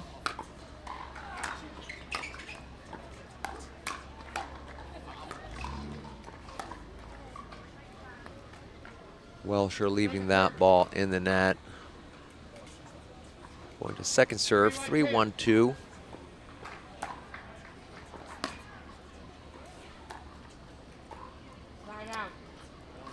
More short on that third shot drop, leading to the side out. Johnson serving at 1-3. This time they do choose to switch, but Moore misses the volley. They're going to be switching this time, as you can see with the open hand signal there by Moore.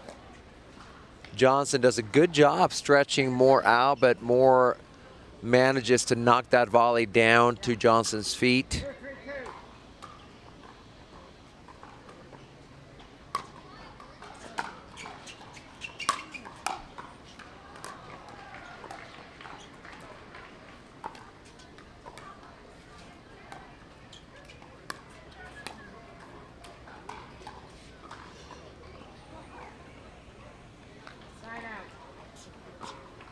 Get a side out here. That ball lands in by Moore. We have a side out, and we are at 3-3.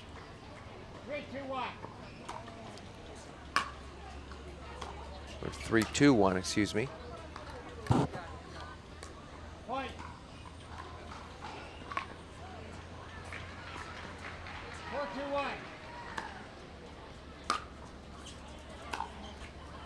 Moore missing with his third shot.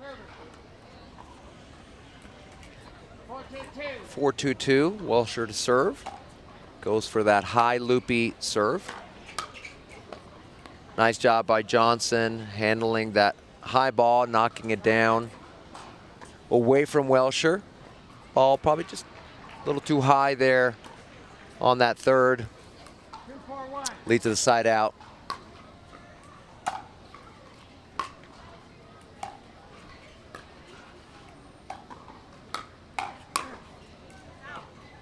Just misses. Mariah just misses with that volley, the counter attack.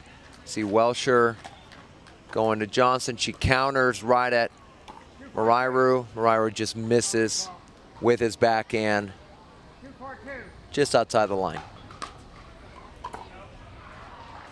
The Johnson serve is long. We have a side out here. 4-2-1.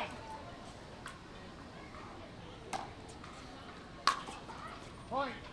Miss return there by Mararu. Quick point for Welsher and more. 5-2-1.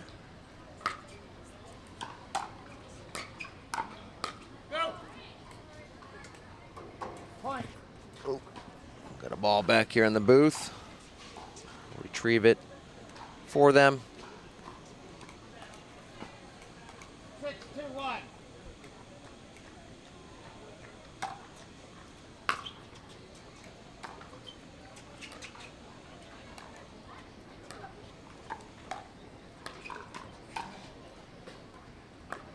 Point.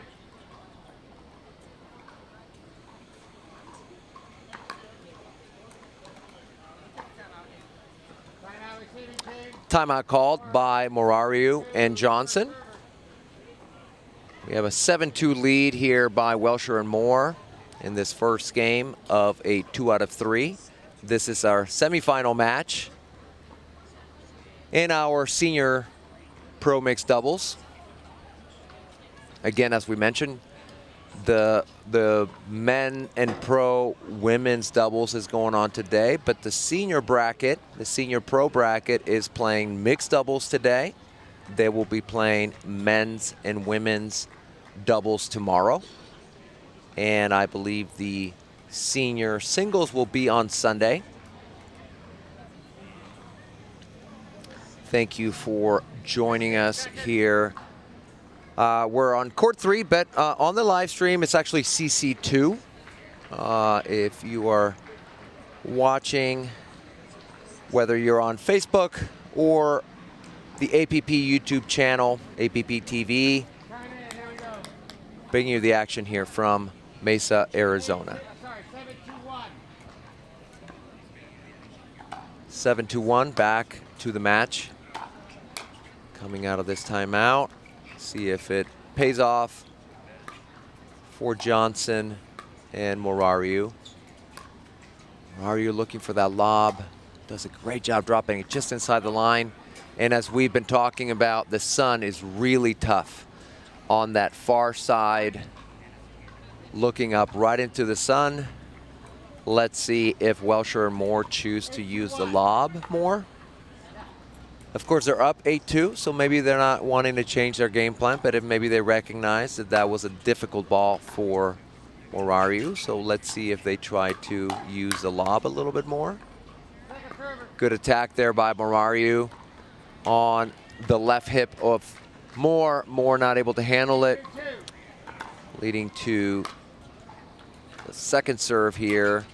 Julie Johnson looking for that Ernie. Handled well by Moore. We have a point, just 2 points away from taking this first game here. We're at 9-2-2. Scott Moore short with that third shot drop. We've got a side out, 2-9.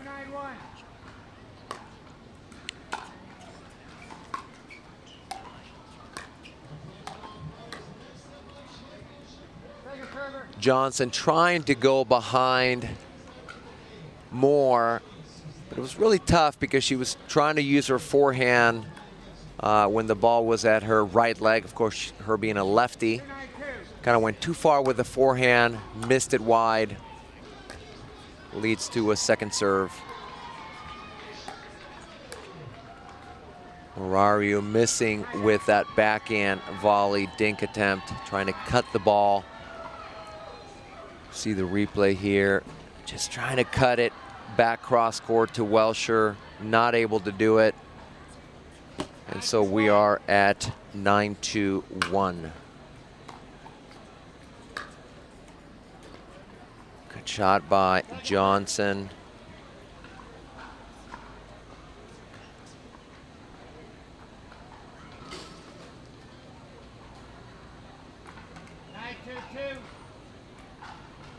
We're 9-2-2. Good drop by Moore. Marario goes for the attack. Moore reads it well, but just a little late on it. And we have a side out, 2-9.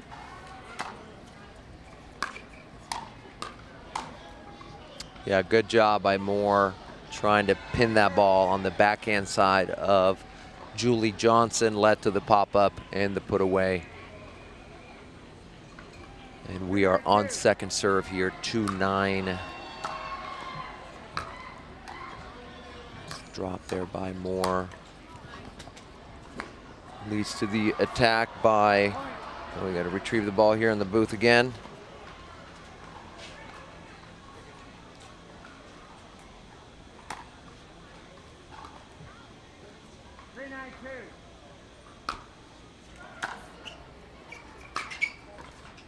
Great drive there by Julie Johnson.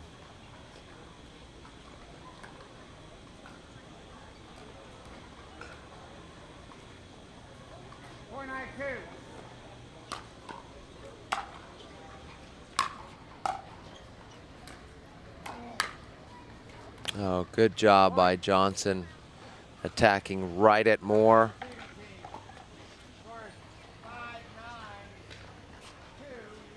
We have a timeout called here at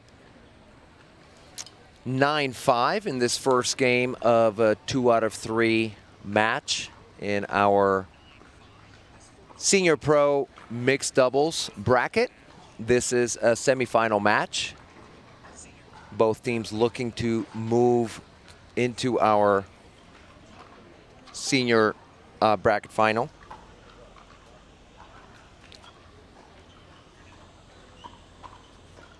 Here.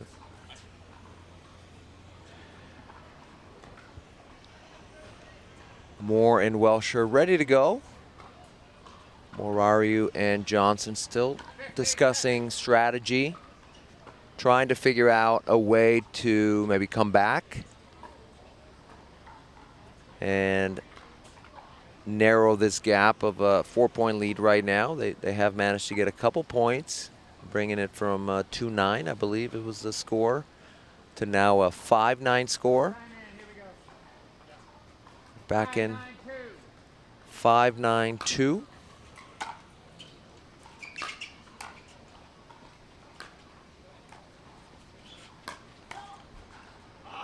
Welsher tries to call Moore off that ball, calling it out, and he's just not able to get that paddle out of the way.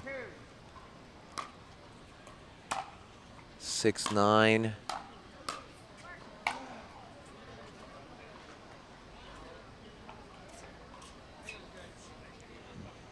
Ball called in by Johnson and Marario. They weren't too sure, but erring on the side of, since they're not sure, they're going to call that ball in, which is the right thing to do there.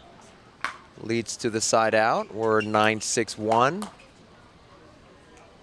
Johnson just pops the ball up. Welsher is able to take advantage of that, attacking that ball, leading to the miss by Johnson. We have another timeout called, and we are at game point in this first game, 2-11. We are at 10-6.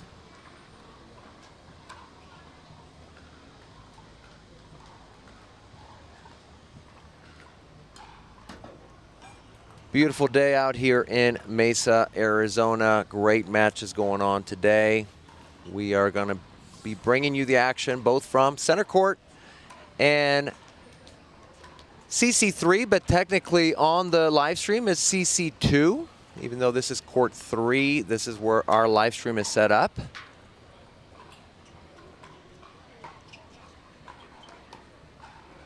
Got a lot of great pro matches going on today, both in the men's and women's doubles and in the senior bracket of our mixed doubles senior pro.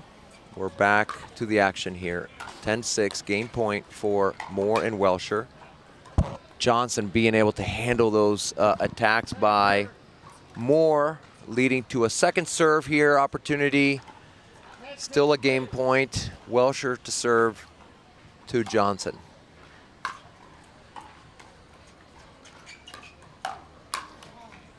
Good job by Morariu, jumping on that ball, anticipating. We see the replay here.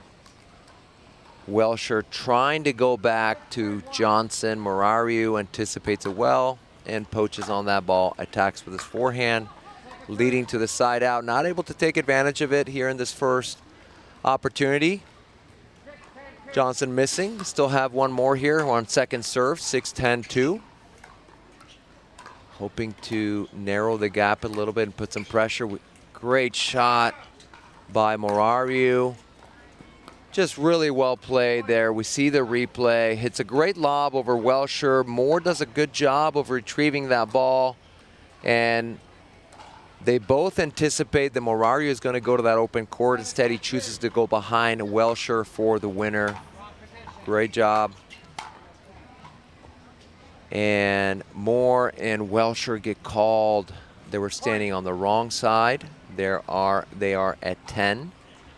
Moore was set up on the right side, returning, thinking they had 9 maybe.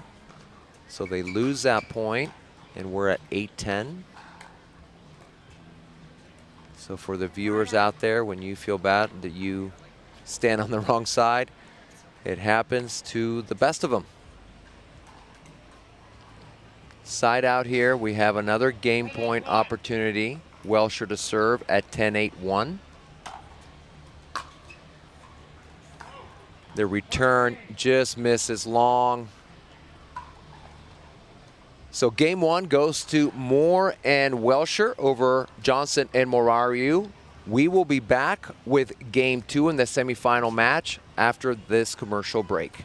Consumer Cellular has the best customer service. They care about the customer. The best price with the best quality. The prices, the coverage. The coverage is great. It was the same, if not better. Consumer Cellular provides the exact same premium coverage as the nation's leading carriers for half the cost. Switch to Consumer Cellular and get talk, text, and data starting at just $20 a month. It's like 4 scoops of ice cream for the price of 1. Switch today and get a 100% risk-free guarantee. Call or go online.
I will dig deep.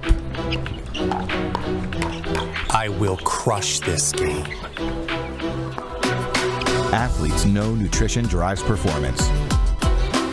I will not slow down. Superior Lab supplements help you power up and recover faster. I will never surrender.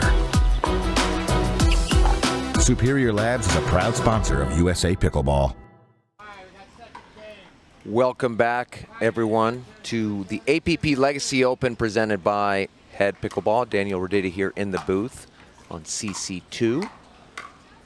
Bringing you the action on this senior pro mixed doubles match. This is a semifinal match. First game went to Wilshire and Moore on the far side. On the near court, we have Mircea Morariu and Julie Johnson, hoping to send this into a third game. We are just here starting game 2. Moore comes over, tries to roll that ball up the middle, but just puts a little too much on it, not enough topspin. Ball sails long.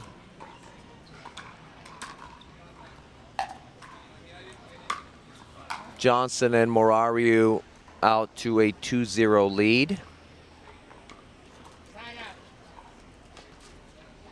But now we have a side out. Wilshire to serve at 0-2-1 in this second game. Moore leaves that third shot drop short in the net. 0-2-2.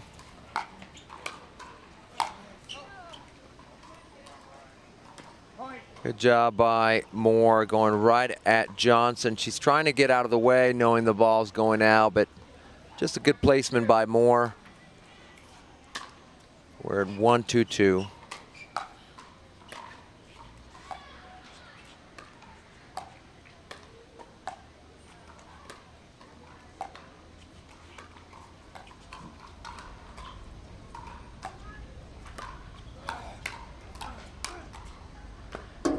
Great job by Wilshire setting that ball up. She went wide to the Johnson backhand. Moore anticipating that ball over the middle, was able to jump on an attack, but the counter by Morariu and Johnson was very good, leading to the side out. Up 1 point here in this second game, 2-1-1.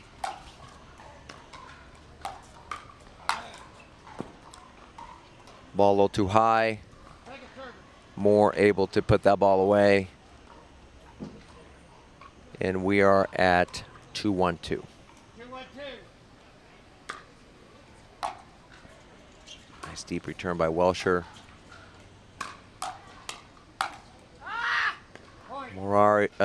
Wilshire, excuse me, upset at herself. Got a ball that she normally would take advantage of there on that second one. A little too stretched out, misses it on the net. Great shot by Johnson, beating Moore up that line. For our viewers, if you hear the term up the line or down the line, that does not mean that center line is more of a tennis term, meaning straight ahead on that sideline. We got a timeout called. Johnson and Morariu up 4-1 in this second game, hoping to push this into a third game.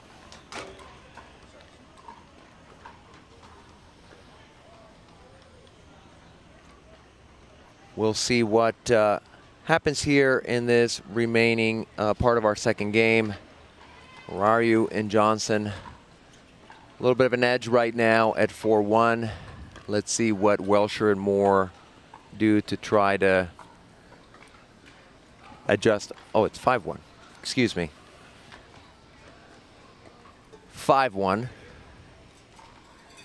Julie said, don't take points away from us. 5-1, excuse me. And we are back to the action here. Had Julie Johnson and Mircea Morariu sitting right next to me during that timeout, correcting the score for me. We're at 5-1 in this second game.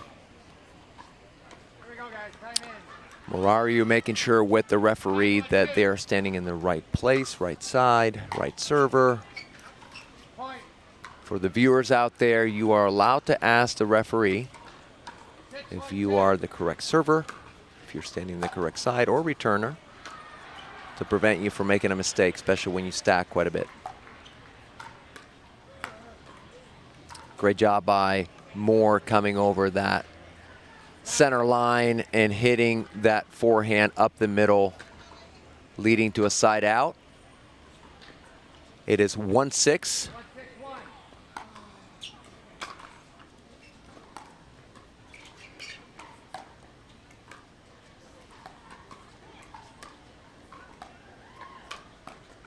Yeah, Welsher leaves that ball a little too high.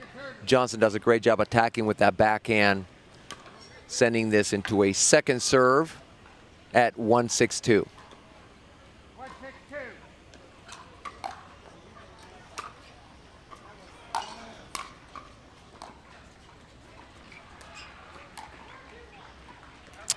An attempt by Moore to lob over Johnson, just sails a little bit long. The winner of this match will move on to the winner bracket final in this senior pro mix doubles bracket. Good job by Welsher with that first attack, kind of jamming Johnson a little bit, leading to that pop-up. Welsher able to put that ball away, sending this to the second server, 6-1-2.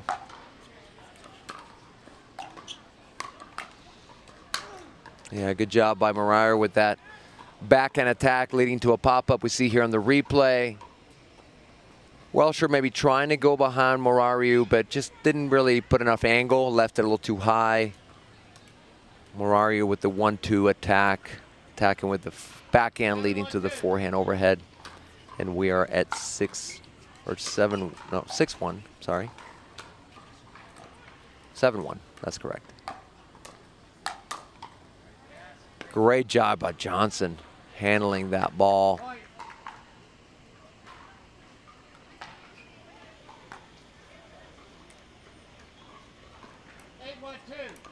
We are at 8-1-2.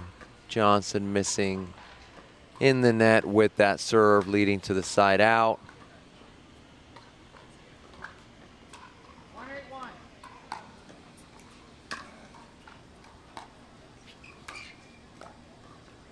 Good job by Johnson putting that ball nice and low over the middle, right between Welsher and Moore. So now we're on second server, 1-8-2.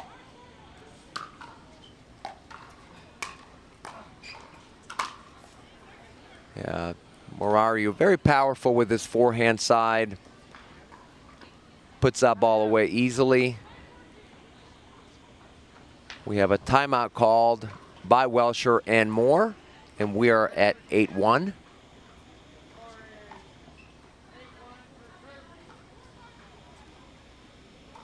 We're at 8-1.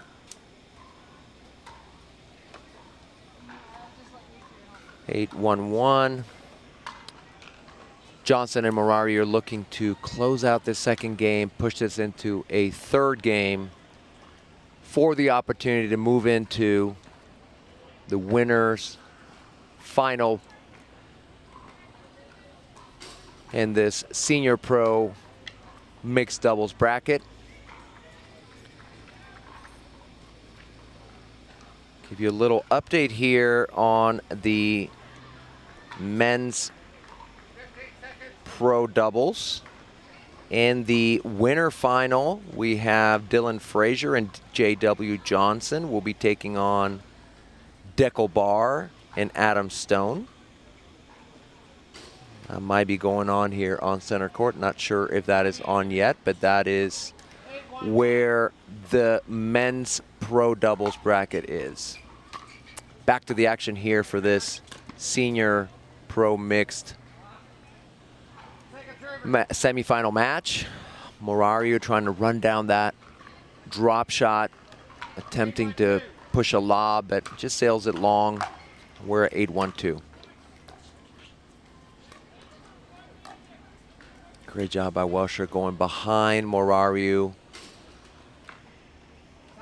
Morariu attempting the ATP, puts it into the post, which can be called an ITP. Into the post, not as effective as the ATP, of course. Yeah, good job by Johnson. Welsher pumped up. Just looking to get back into the second game. Morariu and Johnson have been in control in this game too.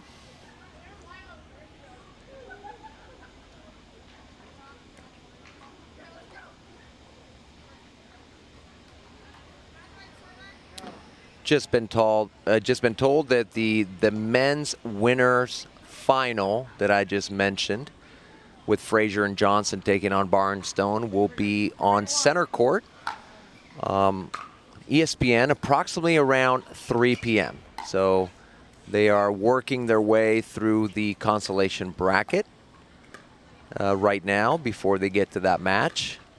That ball by Welsher misses wide. And we are at 3-8. 3-8-2.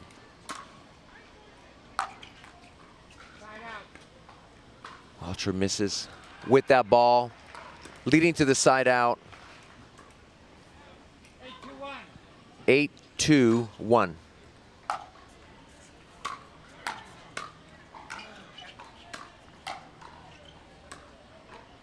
Nice drop by Morariu. Good job by Morariu handling that Moore forehand up the middle. You see Moore taking up so much of the court. He tries to go up the middle, but Morariu reads it, is ready. And now there are 9-2-1. Just misses with that drop. Still have an opportunity here at 9-2-2. Johnson to serve to Welsher.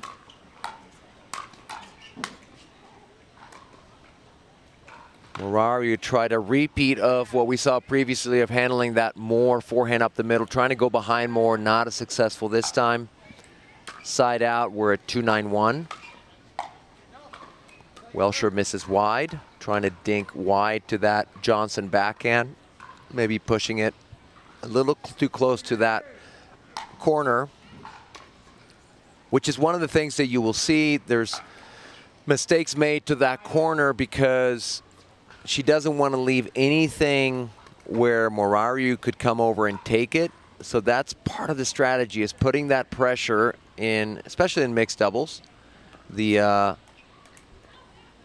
male partner often taking over that middle.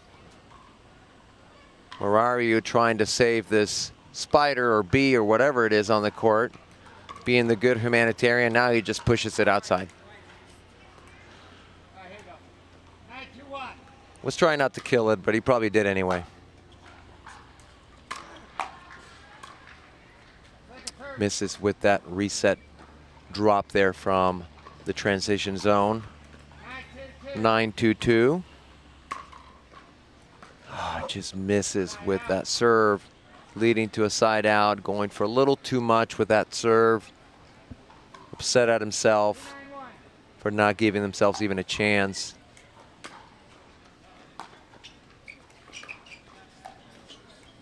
Welsher going behind Morariu, then back to the other corner.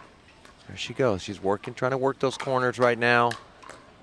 Not wanting to put anything in the middle. Ends up working out for them this time.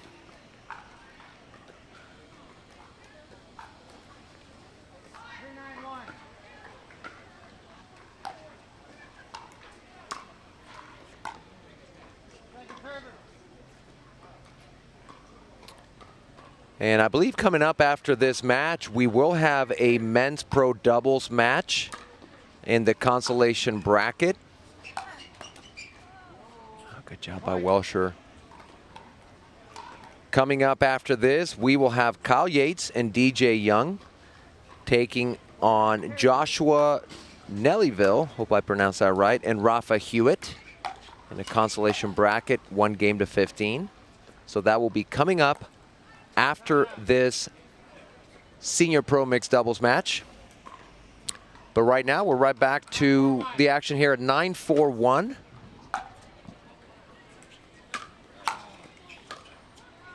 Johnson missing with that inside out, attempting to drop to the Welsher back forehand, excuse me, on that corner. leaves it short. 9-4-2. Morariu to serve. A little more conservative with this serve. Good drop there to the Moore backhand. Johnson handles the attack twice here. Good reset. Goes for the lob. Again, the sun definitely a factor. It was hard for Moore to see that. But it still worked out for them. Welsher able to put away that ball with the backhand. Moore, great job stretching for that backhand. And then Welsher attacks that same side we've been talking about between the right hip and the right shoulder on a right-hander. It's really difficult. It's exactly where Welsher put it, leading to the side out. We are at 4-9. Quick point here for Welsher and Moore. We are at 5-9. Goes for the high loopy serve. Yeah, nice job by Johnson putting that ball low at the feet of Moore. Moore kind of caught a little bit, was still moving forward, not able to adjust. Oh, just cuts it. Just too much angle there by Johnson. Leaves the ball short in the net. And we're at 6-9. Welsher and Moore narrowing that gap now to a 3-point deficit.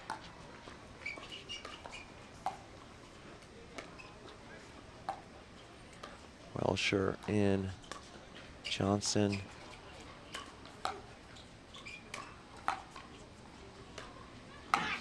Johnson just leaves that ball high, leads to the attack by Welsher, which they handle, but popped it up. Moore puts it away. We've got another point. Now only a 2-point deficit. Asking the ref if it was the correct server. It was not. It's a good thing she asked. It's 7-9.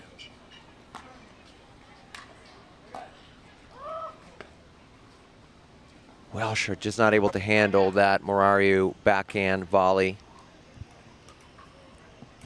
And 9-7. Let's see if Johnson and Morariu are able to close out this match. She goes for that forehand drive behind Moore, not able to get that over the net. We got a second serve, 9-7-2. We got a timeout called. They just want to talk it over, make sure they have a clear plan here to be able to give themselves a game point. And so as I mentioned after this match, whether it's a 2 or 3 game match, certainly Johnson and Morariu hoping to push it to 3. Let me see if we have an update on what we have coming up.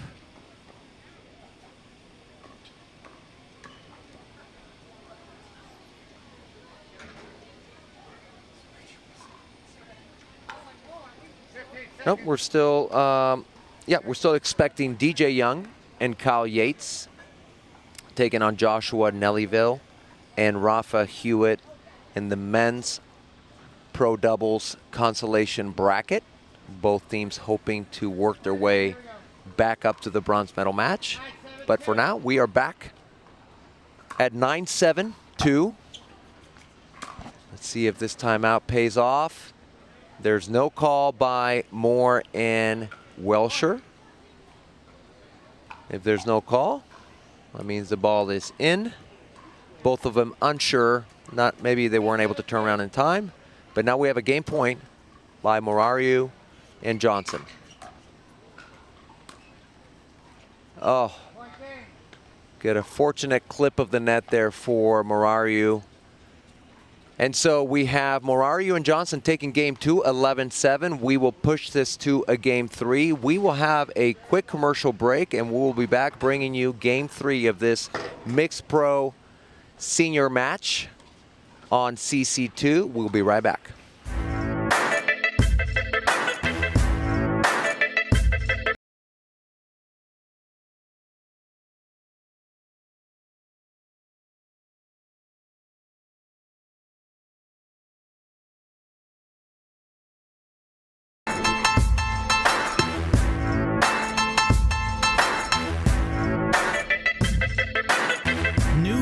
people pickleball.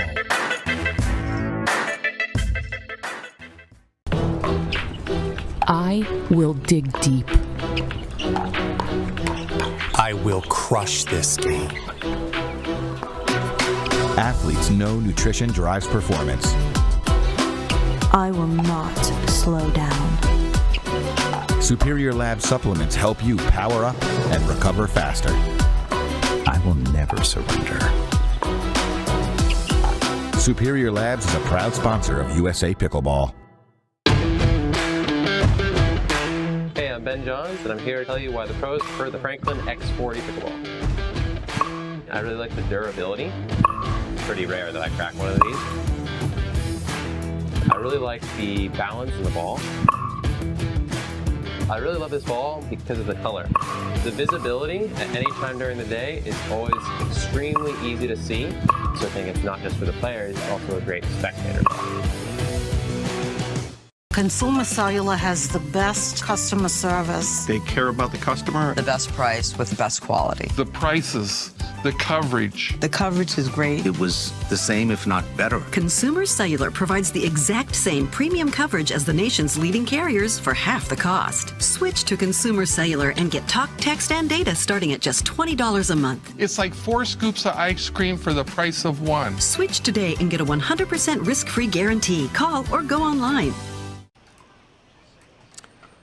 Welcome back to the APP Legacy Open presented by Head Pickleball. Daniel Roditi here in the booth, bringing you the action from CC2. It's a beautiful day here in Mesa. We've got a Game 3 in the semifinal match in mixed doubles in the Senior Pro bracket today. We've got in the near court Welsher and Moore serving to Morariu and Johnson. Welsher and Moore taking game 1. Morariu and Johnson taking game 2, 11-7. And now we are just starting game 3. This is, once again, a semifinal match. Both teams hoping to move on to the winner bracket final. Coming up after this match, we will have a men's pro doubles consolation bracket match. Should be a great match with Kyle Yates, DJ Young taking on Nellyville and Hewitt in the consolation bracket. They are just awaiting this match to end. Great drive by Morariu. He's got a great forehand drive. Was able to jam Welsher. We are at 1-1.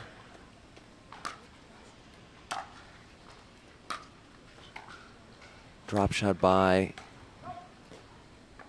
Moore. Morariu gets to the ball, attempts a lob, which should have been handled there by Welsher, but she just mishits it off the top of the paddle. Misses it long, and we have a 3-1 lead by Johnson and Morariu. Timeout called by Moore and Welsher, trying to stop the momentum for our viewers out there. It may seem early in the game to call a timeout, but when you feel like there's momentum there, they're trying to call that timeout, trying to get this back in track, especially having lost that second game. They want to try to switch this momentum, and so they call the timeout. Let's see if it pays off for them. When you're playing tournaments, you got to use those timeouts, whether it's usually it's a strategy in terms of a momentum. It could be a strategy in terms of even an offensive timeout, meaning, and we saw this with Morariu and Johnson, they had a game point. They called the timeout just to kind of talk through their plan because they had missed a few opportunities there to capitalize. Well, sure, we see her miss that overhead. 2 overheads in a row that she's missed. Here leading to a 4-1 lead by Johnson and Morariu. Misses that forehand volley. was a little bit jammed. 5-1-2. We've got a 5-1-2.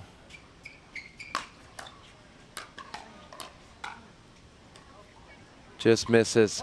Does more there, trying to go behind or at Johnson, leading to the court change here, switching sides at 6 in this game 3. So we will have Morariu and Johnson on the near court after the switch. Moore and Welsher on the far court. Seems definitely Morariu and Johnson have the momentum right now. We're at 6-1. Maybe they're going to look to continue to attack Welsher. She's had a couple. She's just had a couple of unforced errors, especially on her forehand side there on the volleys and the overheads.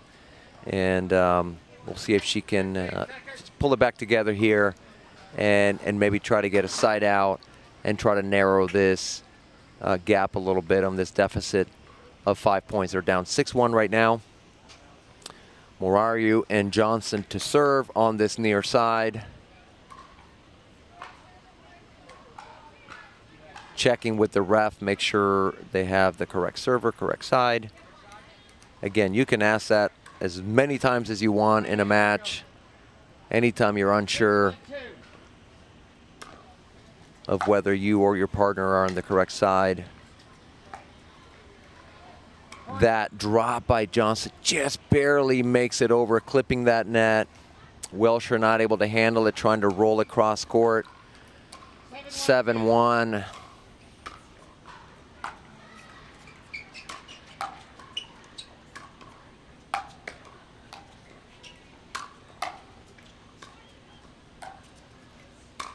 Welsher doing a good job keeping Morariu back, but there he comes, able to reset, leading to a pop-up and leading to a put away by Johnson. We see that the reset right there by Morariu immediately moves in because he knew his ball was going to drop in the kitchen, allowed him to move up.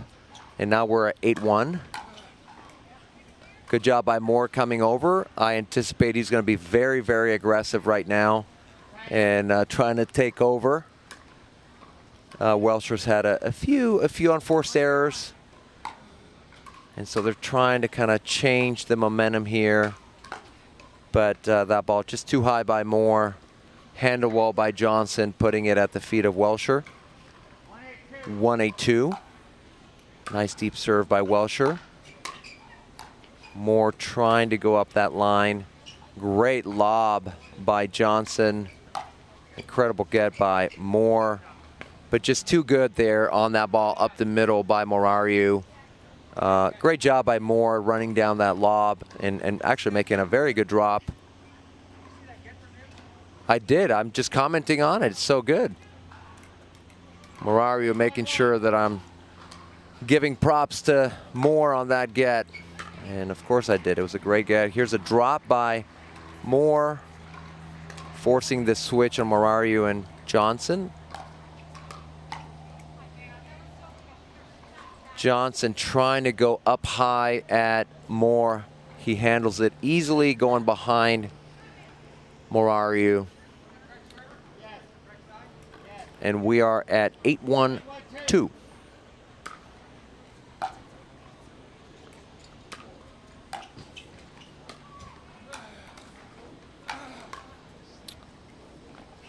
Great defense by Morariu, handling both attacks by Moore.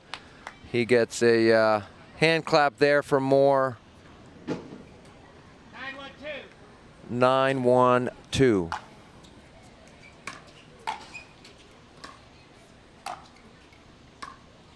Good drop by Morariu, trying to move in. Great job by Welsher taking that low ball and putting it right up high at the neck of Johnson. Just wasn't anticipating that ball. Led to the side out. Still a comfortable lead for Johnson and Morariu. Great job by Moore coming over, taking that forehand. Again, he's going to look to be very aggressive in that middle. We see it there. Good job by Welsher going behind Morariu. And they've gotten a couple points here. Let's see if they can build on that. Good drive by Moore.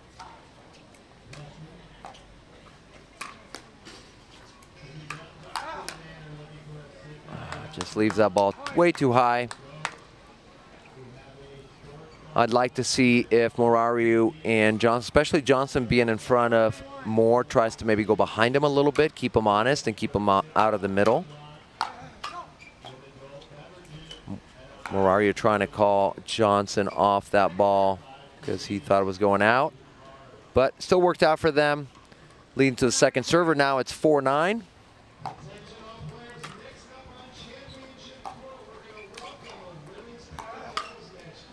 Yeah, great job by Johnson handling that Moore attack we see here on the replay. Morariu tries to drop that ball, but too close to Moore. But Johnson able to handle his attack. And we are at 9-4-1. Let's see if they can get to match point here. Moore coming way over there. Yeah, just too easy there for Moore, creating that angle with that high forehand.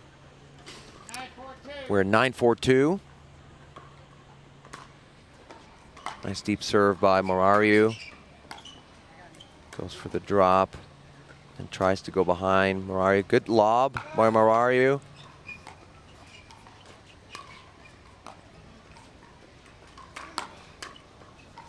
Great hands by Moore. Oh, just too much there on Morariu. I would have loved to see him just roll that ball right between them. You could see there were, or just going behind Welsher to her backhand. He went for too much. They let it go, side out, 4-9. Great ball, nice and deep.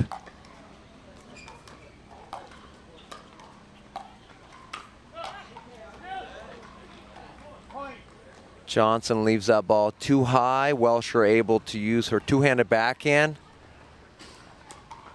to hit that ball down behind Morariu on his backhand side. And we are at 5-9-1. Scott Moore short with that drop. Still have an opportunity here to narrow this gap, a 4-point deficit they're in right now. Too high there with Johnson's backhand. Moore able to handle that ball. Now only a 3-point deficit.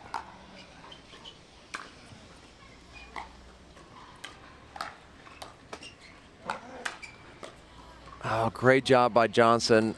Moore attacking Johnson.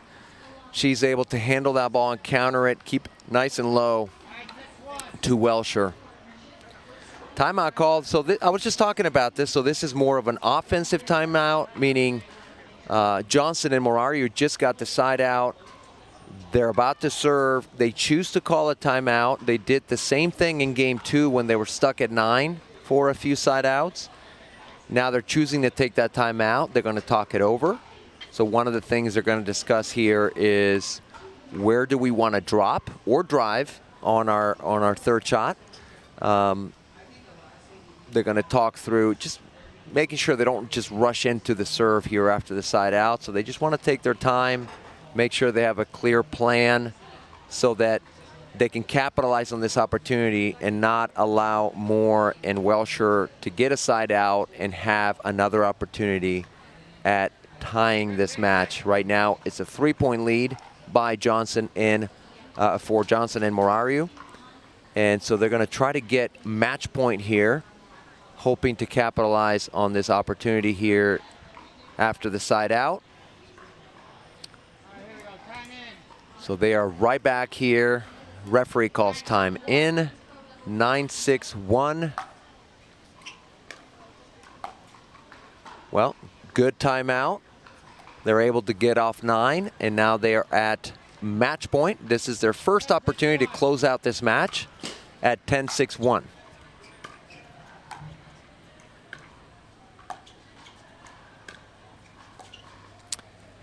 Scott Moore trying to come over, not able to reach it. and Welsh are not able to handle that ball. They will drop down to the consolation bracket. Johnson and Moraria come back from being one game down. Moraria holding Johnson's arm up to signify how much she carried him through that whole match. But we will bring you the men's doubles action here after this commercial break. Don't go anywhere.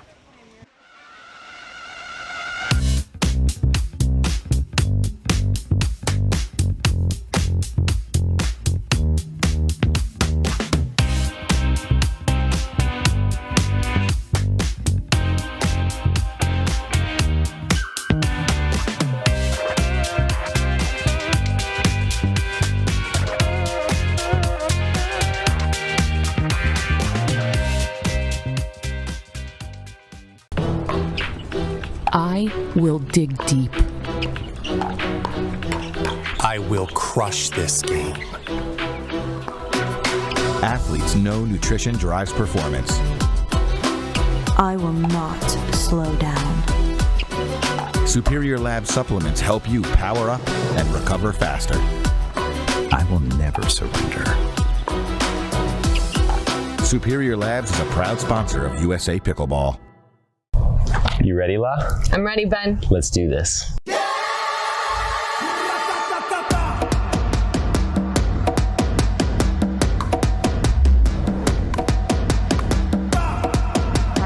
Come on, La.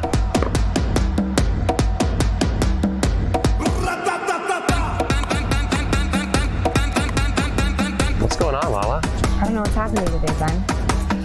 What is this? It's my paddle. This paddle is the answer. A Ben Johns custom paddle by Franklin? For me? Yeah, let's crush it. Good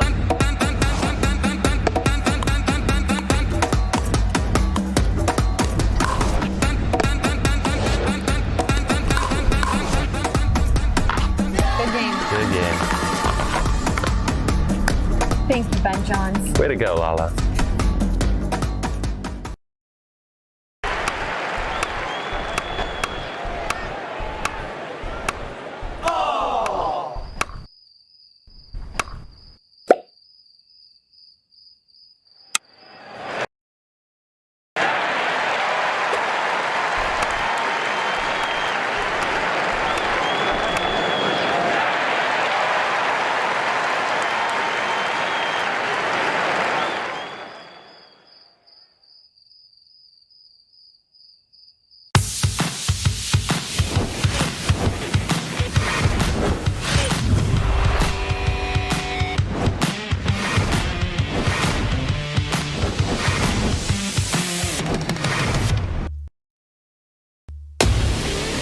I'm so ready for next gen. This is Next Gen Pickleball. I'm so ready for the Next Gen Tour. Super excited about next gen. I can't wait for the APP Next Gen Tour. I'm super excited for next gen.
The PT Pro Team at pickleballtournaments.com have unparalleled experience running tournaments, including all professional tours and premier events. We provide professional services to develop, plan, and deliver tournaments that players and fans love.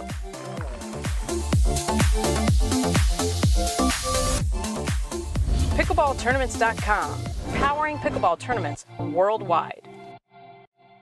Consumer Cellular has the best customer service. They care about the customer. The best price with the best quality. The prices, the coverage. The coverage is great. It was the same, if not better. Consumer Cellular provides the exact same premium coverage as the nation's leading carriers for half the cost. Switch to Consumer Cellular and get talk, text, and data starting at just $20 a month. It's like 4 scoops of ice cream for the price of 1. Switch today and get a 100% risk-free guarantee. Call or go online.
The HD5 is the green of ivy. It represents hope, tenacity, the spirit of life and growth. It also reminds us of the Ivy League. The HD5 features a good rotation, an excellent sweet spot, thicker core, and super power. If you like to dink, then Pickleball Magazine has what you're looking for. Our bi-monthly print publication will help you become a better player with instructional tips, drills, and articles from the top teaching pros in the sport. And you'll become a healthier, stronger player with psychological, nutritional, and wellness advice from experts in their fields. Finally, if it's product reviews or the latest news, we have that too. To learn more or to subscribe today, go to pickleballmagazine.com. Welcome back to the APP Legacy Open presented by Head Pickleball. Daniel Roditi here in the booth on CC2 here in Mesa, Arizona, bringing you the action in this men's pro doubles consolation bracket match, 1-15, between Hewitt and Nelson, taking on, there on the far court, taking on Kyle Yates there in the white and DJ Young in the black. Still a lot of great action in the men's pro doubles going on. As we mentioned earlier, the winner bracket final will be on center court around 3 p.m. Right now we're making our way through the consolation bracket.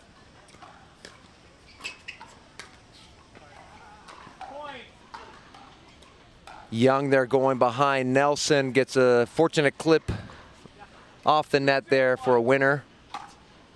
And they're off to a 2-0 lead. Little off-speed attack there by Young.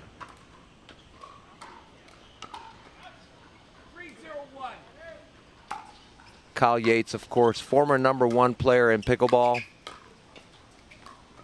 Still an incredible player. Does a great job there on the Ernie. Here we see the replay. Young does a great job putting that ball in the corner. Yates anticipates, jumps on that ball, puts it away. 4-0-1.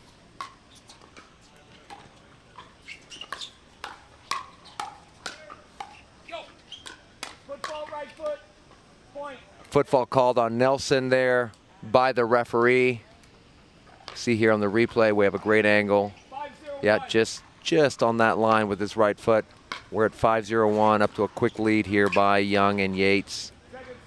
Yates missing that reset in the transition zone, leading to a second serve. 5-0-2, Young to serve. Young now living in the Austin area, originally from San Diego in Southern California. Great player. Made the move to Austin, as a lot of pros have done, and has been there just for a few months. Yates, of course, in the Florida area. This is a relatively new partnership, I believe, between Yates and Young.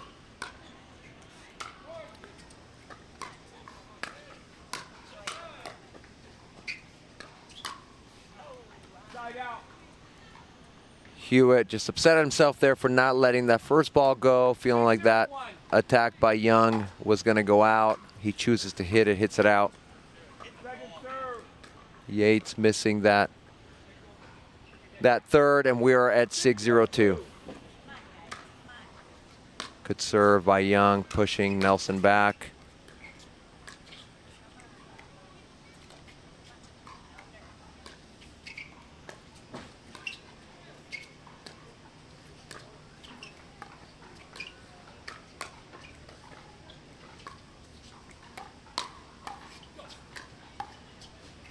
Good resets there by Yates. Young able to go at that left hip of Hewitt, as we've mentioned, the paddle side between the hip and the shoulder. That's really the go-to place, really difficult to defend. And we're at 7-0-2, a quick lead here, hoping to get to 8 and lead to that side change. Young surprised there by Nelson, handling his attacks. It just sort of floats. He thought it was going to go out, lands inside the line, leading to the side out. We're at 0-7-1. Yates could see that speed up coming. He just gets out of the way, does a great job of moving out of the way, letting that ball sail. And we're at 0-7-2. We'll see what Hewitt and Nelson tried to do differently to try to get back into this match. Hewitt looking for the Ernie, handled well by Young. It clips the net, pops the ball up. Young ready, hitting into the open court. We're at 7-0. Ball missed long by Hewitt, leading to the side change at 8-0. We'll see what adjustments Hewitt and Nelson make. I don't know if they're gonna just try to go for a little bit more, be a little more aggressive,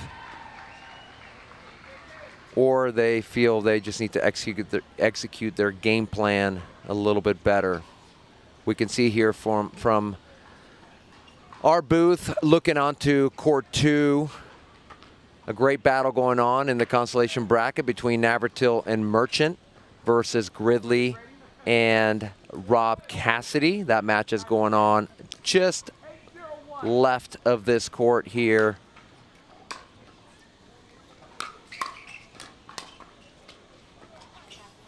Hewitt doing a good job handling those attacks by Young. Nelson able to put the ball away with a high backhand. Does a great job keeping that ball low, goes between between the legs of Young. We're at 8-0-2. See if Hewitt and Nelson can get a side out. Quick hands by Young, but just misses wide. We've got a side out. Let's see if they can get on the board.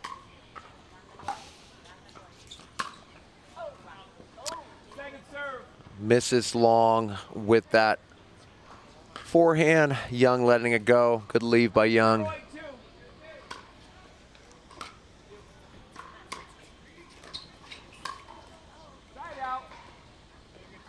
That was a good drop by Nelson. Hewitt anticipating maybe a little higher ball, but Young did a really good job keeping that ball down.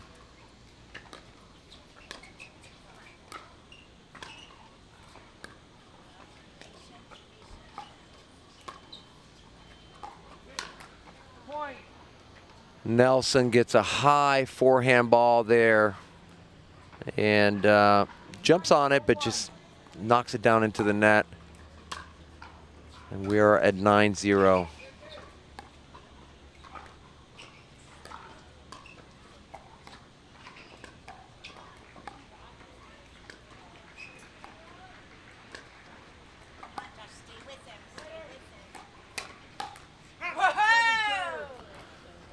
Good job there by Hewitt in that face-to-face battle there with Yates.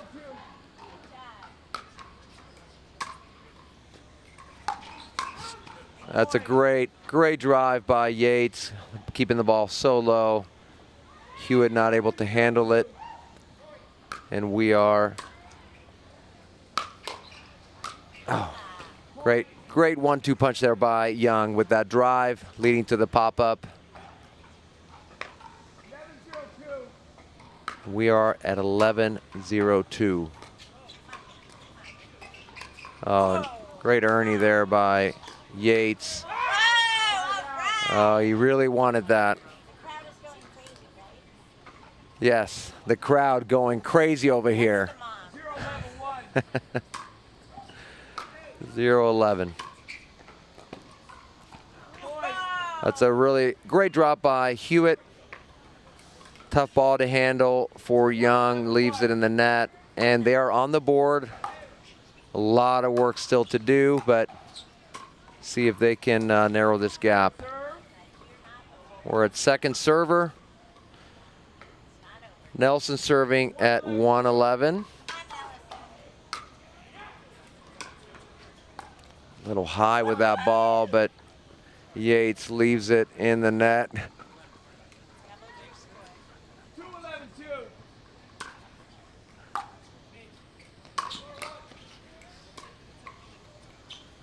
Leaves that drop just on the tape.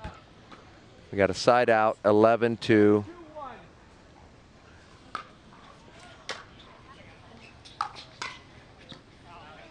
Good drive by Yates, taking that ball nice and early, closing in, and then letting that ball go. We're at 12-2.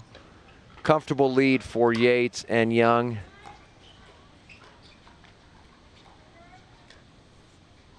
That's a good dink there by Yates to the Nelson backhand. 13-1. Good deep serve by Young. Really difficult to handle inside that back line. And we've got a match point.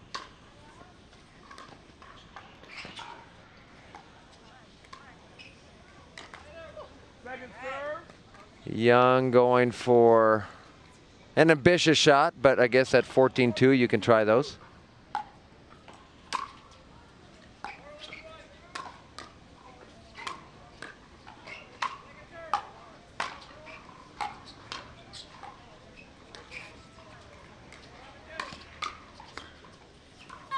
And that is the game. Yates and Young taking the match 15-2. They will wait to see who they take on next in this consolation bracket in the men's pro doubles. We will have a commercial break, and we will be right back with more action from the Mesa Arizona here at the APP Legacy Open.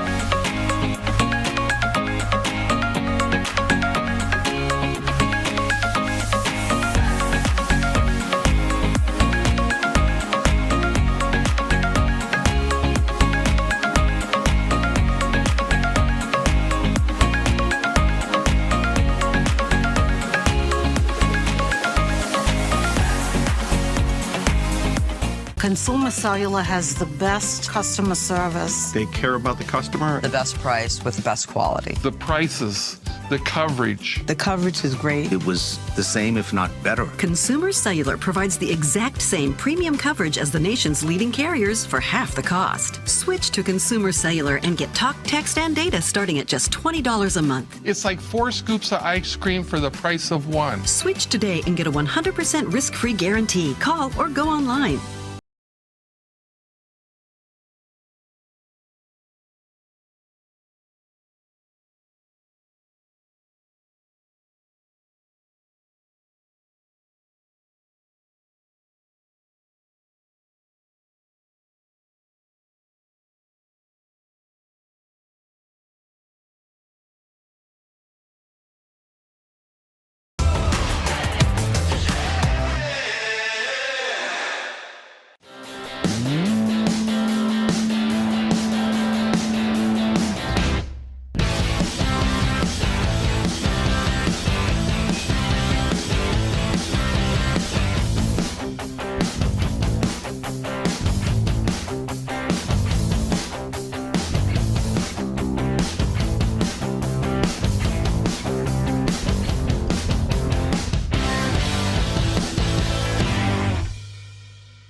If you like to dink, then Pickleball Magazine has what you're looking for. Our bi-monthly print publication will help you become a better player with instructional tips, drills, and articles from the top teaching pros in the sport. And you'll become a healthier, stronger player with psychological, nutritional, and wellness advice from experts in their fields. Finally, if it's product reviews or the latest news, we have that too.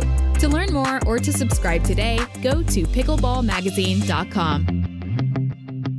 Consumer Cellular has the best customer service. They care about the customer. The best price with best quality. The prices, the coverage. The coverage is great. It was the same, if not better. Consumer Cellular provides the exact same premium coverage as the nation's leading carriers for half the cost. Switch to Consumer Cellular and get talk, text, and data starting at just $20 a month. It's like 4 scoops of ice cream for the price of 1. Switch today and get a 100% risk-free guarantee. Call or go online.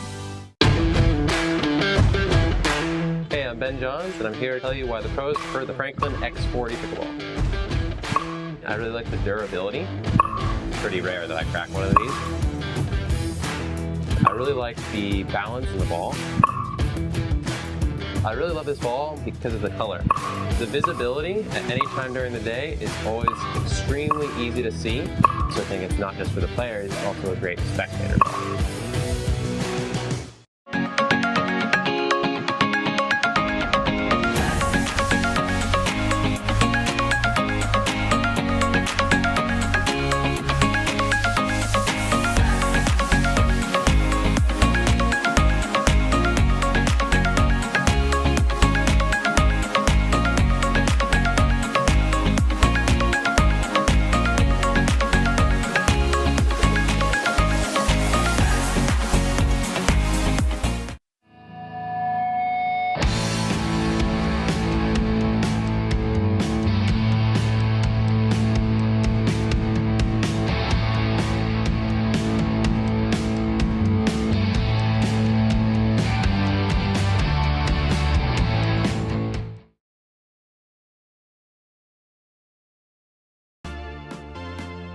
The PT Pro team at pickleballtournaments.com have unparalleled experience running tournaments, including all professional tours and premier events. We provide professional services to develop, plan, and deliver tournaments that players and fans love.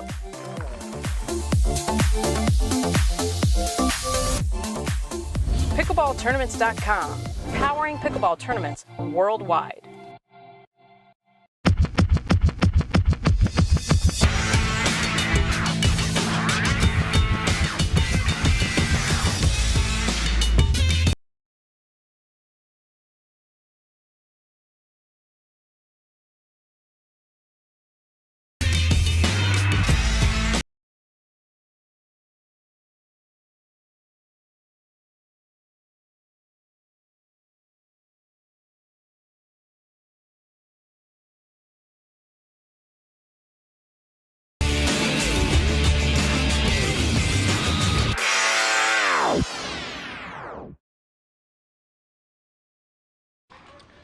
Welcome back to the APP Legacy Open presented by Head Pickleball. Daniel Roditi here in the booth on our live stream on CC2, bringing you the action from Mesa, Arizona. We have a women's pro consolation bracket match, game to 15, going on here. We have on the near court, Christine McGrath to serve, the black top, paired up with Sierra Gayton Leach, taking on their opponents here on the far court wearing the black top. Jackie is on the left side, spelled like JC, but it's actually Jackie, and Etta right on the right side.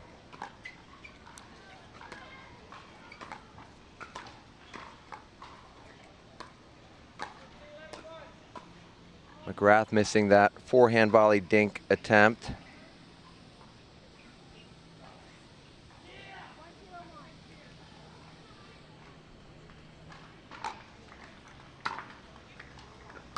This will be a game to 15, being a consolation bracket match. Again, Jackie Reynolds to serve, paired up with Etta Wright.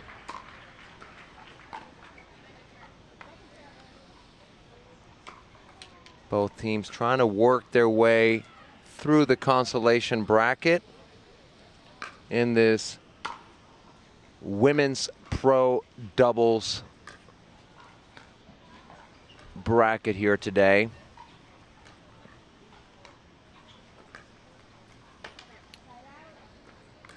I am not familiar with Etta Wright and Jackie Reynolds.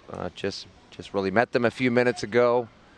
Know Christine McGrath and Sierra very well. Sierra is from Southern California, where I coach and teach, so I know Sierra very well. And Christine started playing when she was in Southern California as well.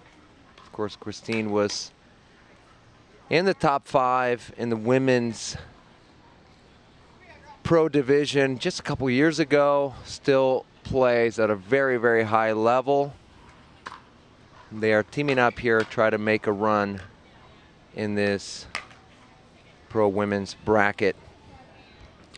We are at 2-0. 2-0-2.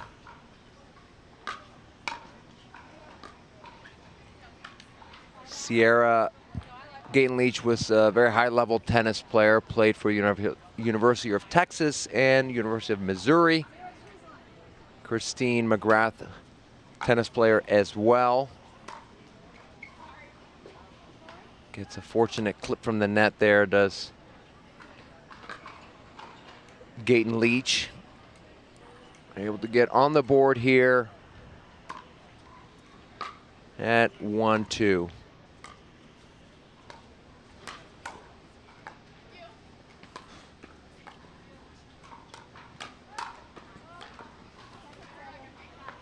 Just misses with that forehand volley. We see here the replay. There, 1-2-2.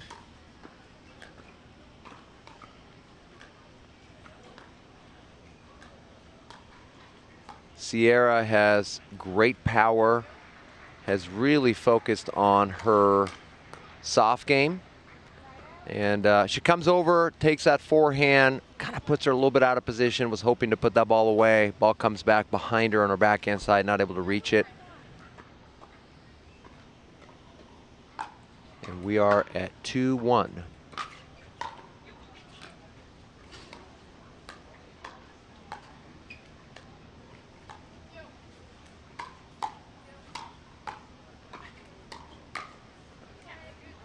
Etta Wright, great job with that forehand.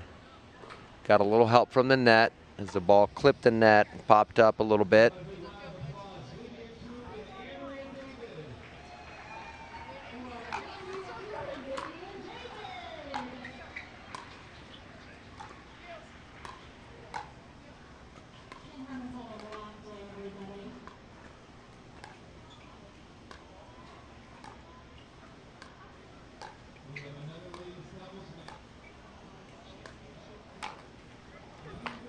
Jackie Reynolds tries to go up the line after going cross-court several times there with Gaten Leach. Tries to go up that line, but misses on the net. We're at 3-1-2.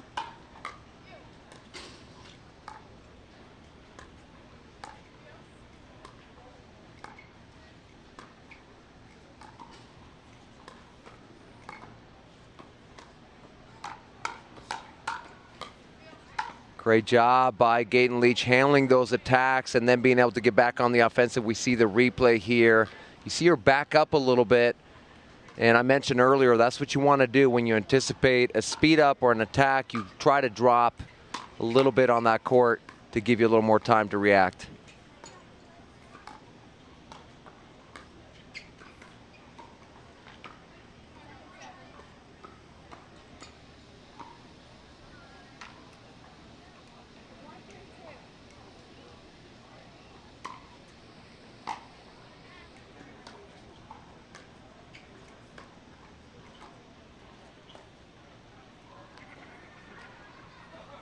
Gaten Leach just misses with that backhand dink attempt, trying to go straight ahead up that line, up that sideline, leaves it on the tape.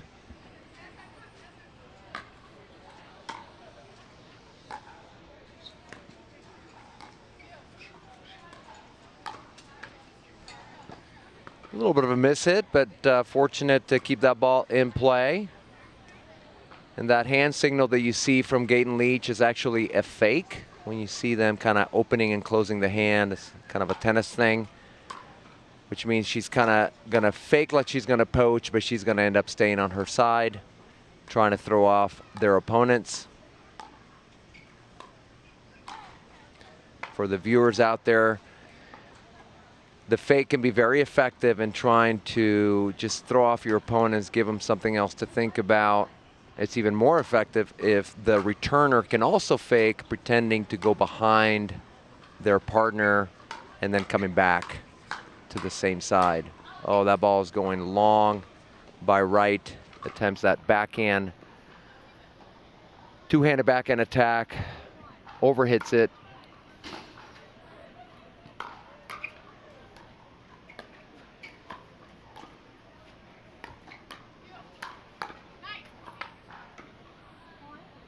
Win that exchange there.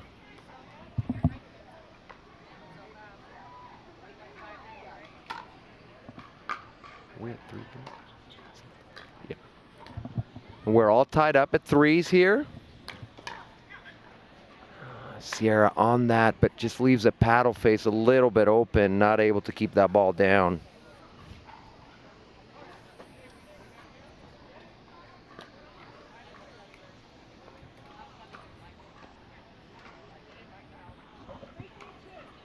We're at 3-3-2. McGrath to serve. Reynolds returning. Gaten Leach attempting that drop to that left corner, not able to pull that off, leaves it in the net, leading to the side out. We're all tied up at threes. Again, this is a game to 15 in our consolation bracket in this women's pro doubles. We will switch sides at 8. The sun had been a factor earlier in our earlier matches. Still a little bit of a factor on that far side for overheads.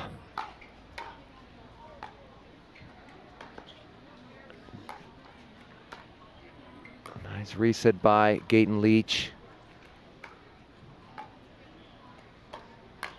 Tries to go up the middle. Wright was ready with her forehand. Opening was not quite what she hoped it was for Gaten Leach, and Etta Wright is able to close in on it and attack with her forehand.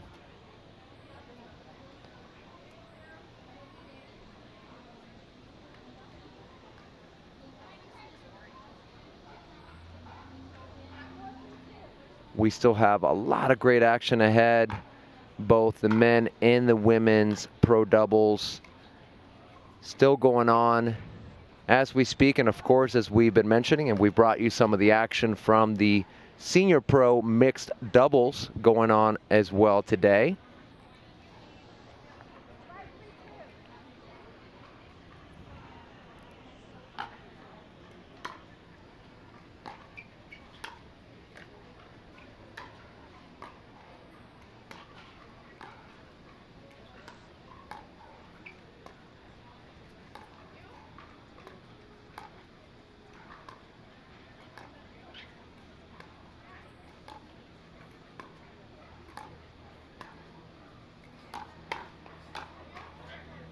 Good attacks there by Reynolds, going after Gaten Leach first, was able to handle it, and then goes after McGrath on the cross court, trying to keep that ball down at her feet, was successful, and we are at 6-3.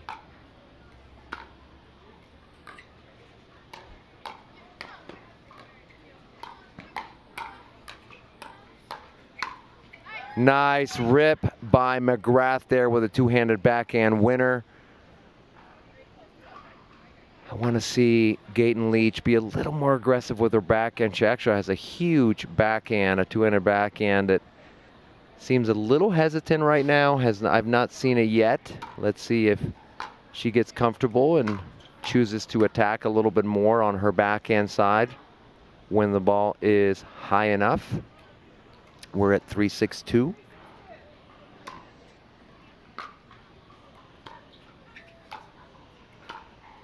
Good ball by Reynolds, keeping them deep. Again. Great resets by Gaten Leach. McGrath just misses wide Great job by Reynolds and Wright keeping McGrath and Gayton Leach back at that baseline, not allowing them to reset and come back to the kitchen line, leading to the side out. Gayton Leach misses the return, and we are at 7. Wright and Reynolds hoping to get this court change, getting to that 8-point. Great job by Etta Wright recognizing the high ball. We are going to have a change of sides here with Wright and Reynolds ahead 8-3 over McGrath and Gayton Leach. Let's see if Gayton Leach and McGrath can make some adjustments to narrow the gap and get back into this match. We have a lot of great teams still competing in the women's bracket. On the winner bracket side, I believe Center Court just had a match there with Andrea Koop and Vivian David against Uhl and Gerke. I'm not sure if that match has ended already. Maybe it ended. That was one of the semifinals. And we have Georgia Johnson and Lee Whitwell taking on Susanna Barr and Sarah Ansbury in the other semifinal. But this is the consolation bracket for these ladies, hoping to get back into that winner bracket, trying to get to that bronze medal match if they can work their way through this consolation bracket. We are at 8-3-2 at a right to serve.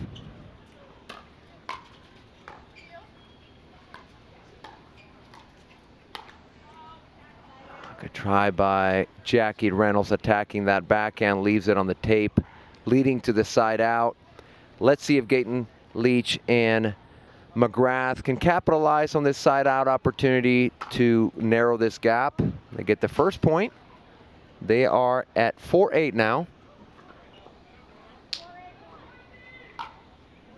Nice deep serve. Leaves that third just too high. We're on to the second serve here by McGrath.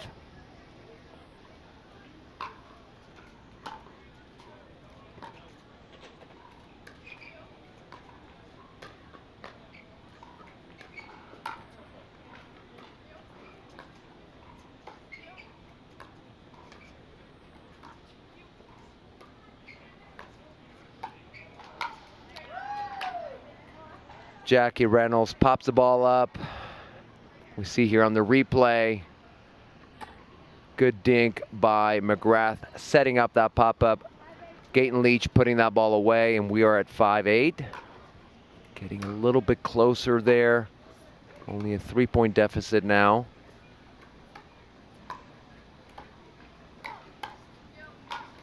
Yeah, it was a good roll by McGrath at the feet of Reynolds, leading to the pop-up, followed by a 1-2 punch attack by Gayton Leach, putting the ball away. And we are at 5-8, 6-8, isn't it? Is it 6-8? Yep, 6-8.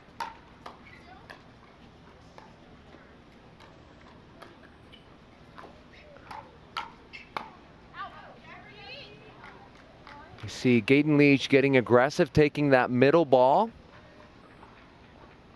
That ball sails wide, and they're just within one. They're right back into this match. 7-8-1, still on the first server. Let's see if Wright and Reynolds can make some adjustments, get a side out.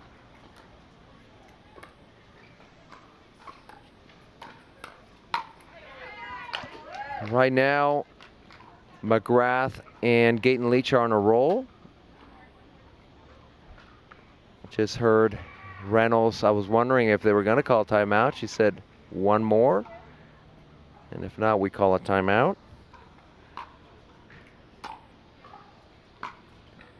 That's a great third shot by McGrath, but then they were able to handle the next ball. Great job. We see here on the replay, really difficult ball.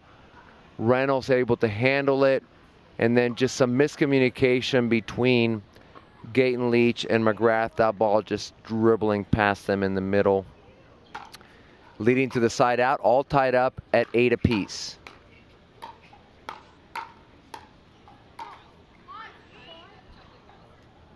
Gaten Leach trying to be aggressive with that backhand, a little too stretched out on that ball.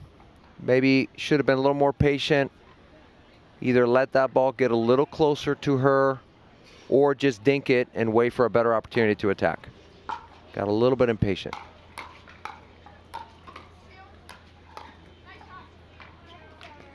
And we are on second server. Wright and Reynolds ahead by 1. 9-8-2.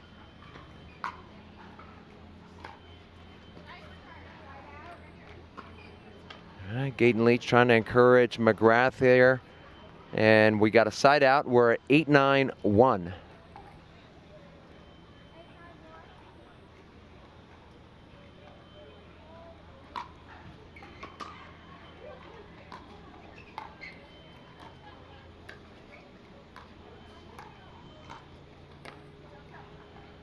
A little miscommunication on the side now of Reynolds and Wright, both of them going for that ball in the middle.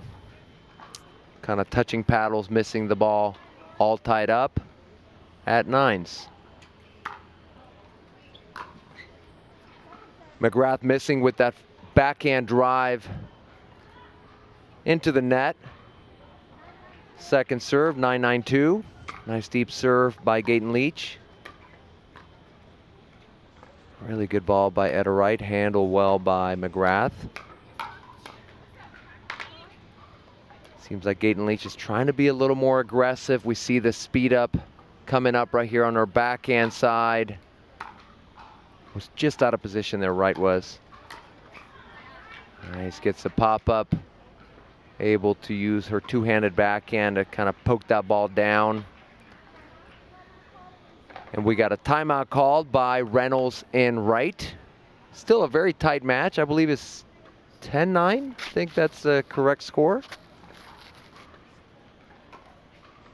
So we are at 10-9, and we've got a timeout.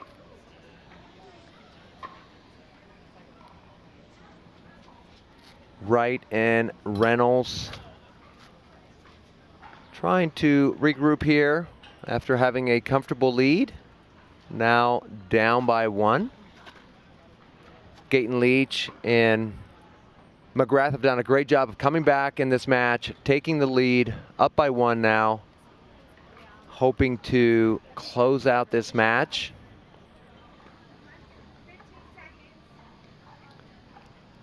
Ref calls 15-second warning here.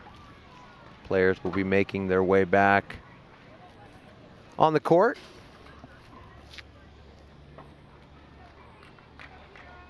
Let's see if this timeout pays off for Reynolds and Wright. Down 10-9-2.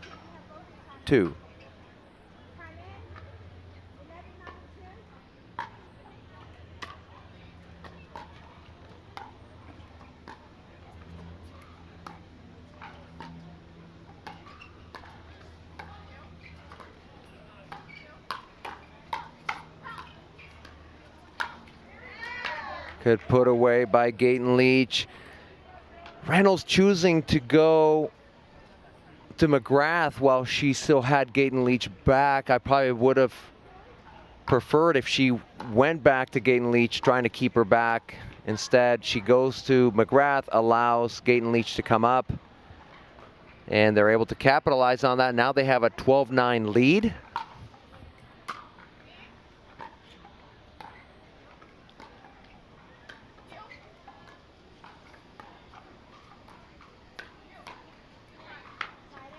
McGrath just misses with that forehand volley.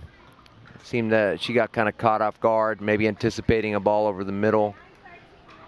And we are at 9-13-1.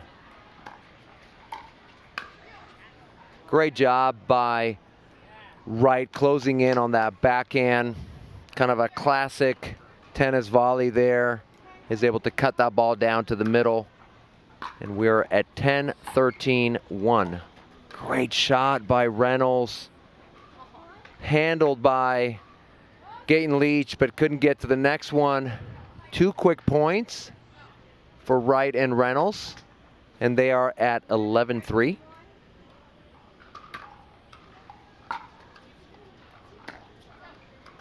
Wright just misses with that two-handed backhand drive. Just kind of a little bit of a miss-hit.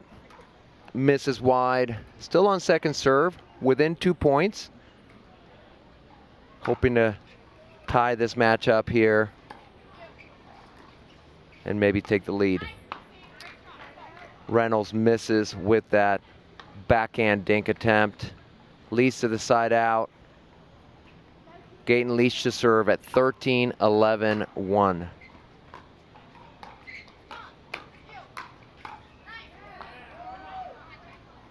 And now we got a match point for Gayton Leach and McGrath. We're going to see a poach here, or switching sides, and they're not able to handle the drive. Great job by Gayton Leach and McGrath coming back on that match. Well played, though, by all 4 players. We will bring you more action here at the APP Legacy Open, presented by Head Pickleball, after these messages.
Pickleball.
I will dig deep. I will crush this game. Athletes know nutrition drives performance. I will not slow down. Superior Lab supplements help you power up and recover faster. I will never surrender. Superior Labs is a proud sponsor of USA Pickleball. You ready, La? I'm ready, Ben. Let's do this. Come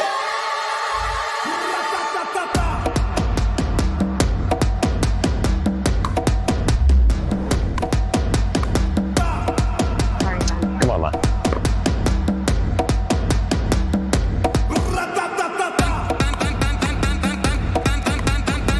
What's going on, Lala? I don't know what's happening today, Ben. What is this? It's my paddle. This paddle is the answer. A Ben Johns custom paddle by Franklin? For me? Yeah, let's crush it. Good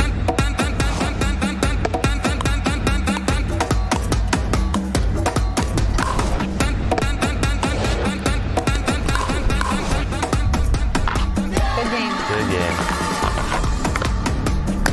Thank you, Ben Johns. Way to go, Lala.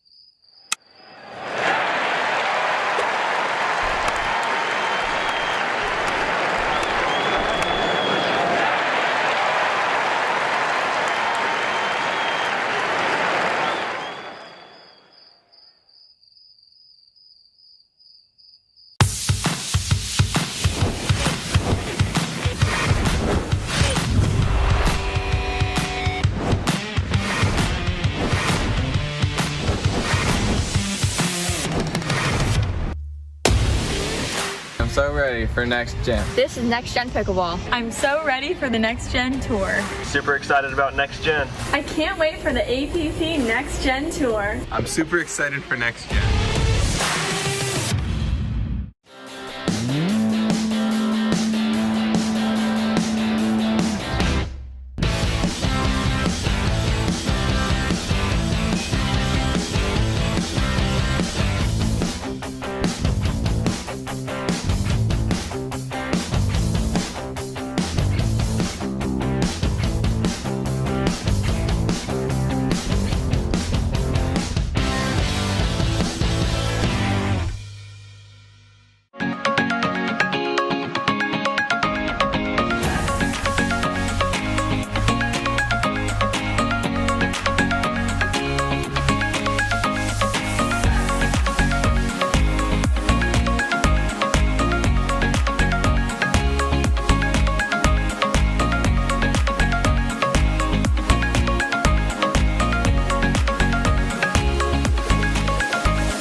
The PT Pro Team at pickleballtournaments.com have unparalleled experience running tournaments, including all professional tours and premier events.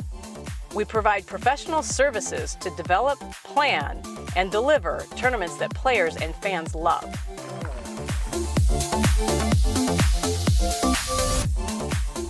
Pickleballtournaments.com, powering pickleball tournaments worldwide.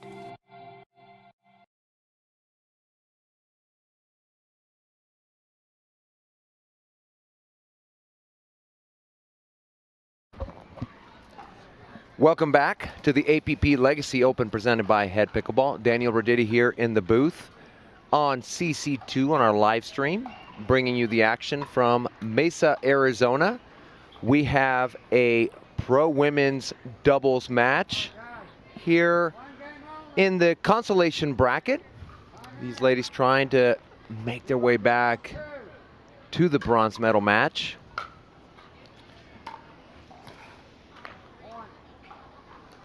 We have here on the near court, Joy Leasing with Melinda Wilkins taking on the far court, Amanda Hendry in the pink skirt, and her partner, Rachel Rutger in the white top.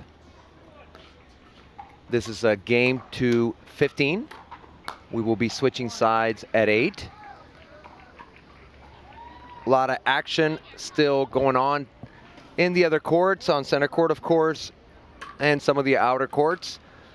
Both men and women's pro doubles, along with the senior mixed doubles going on today.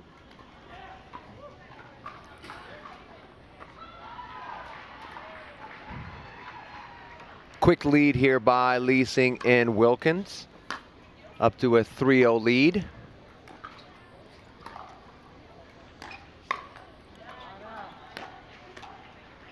Leasing not able to handle that speed up by Retker. To her backhand, leading to the side out. We're at 0-3.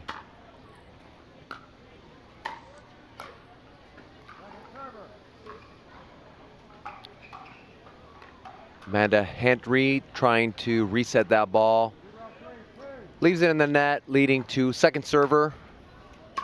Still down, 0-3.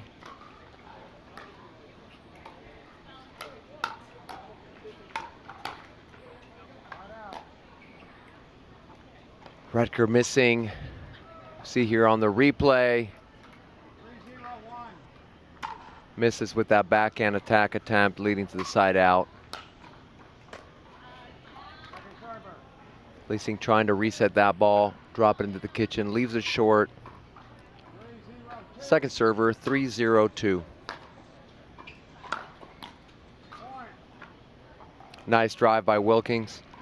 And we are at 4-0-2.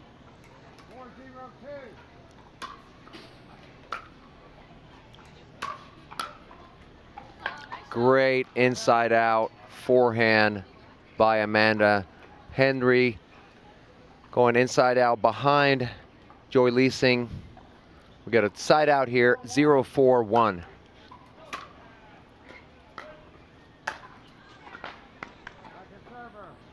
Leaves that third just too high. Wilkins able to put it away with her forehand. And we're on second serve.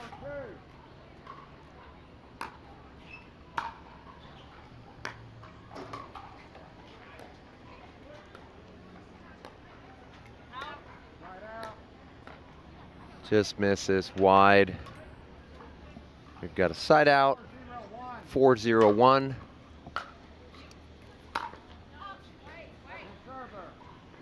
Drive by Wilkins goes long.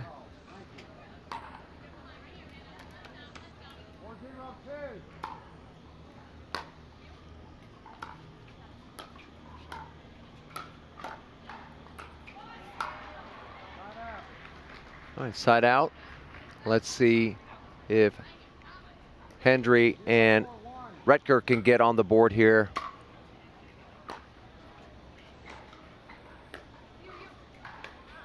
Wilkins looking for that ATP. Hendry does a great job keeping the ball more in the middle of the kitchen, not allowing Wilkins to take that ball out of the air. And they're on the board at 1-4. Retker missing the third shot drop.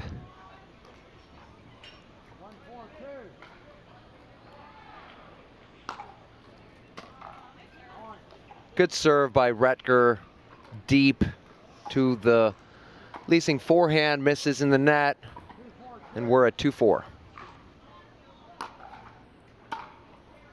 Another deep serve. Yeah, it leaves that ball just too high for Leasing. Attacks with her two-handed backhand.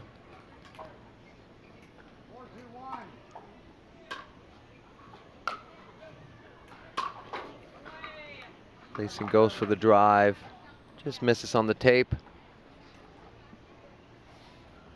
And we're at 4-2-2.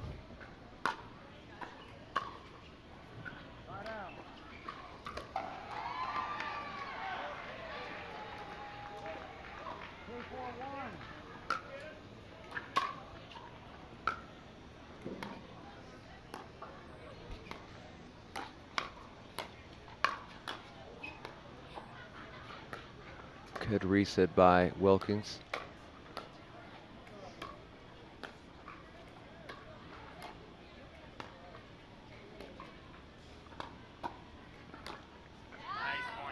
Good attack by Rutger right at Leasing, not able to handle it, kind of gets handcuffed there by the attack, and we're at 3-4. Great drop by Rutger. Tough ball to pick up for Leasing, leaves it in the net. All tied up at fours.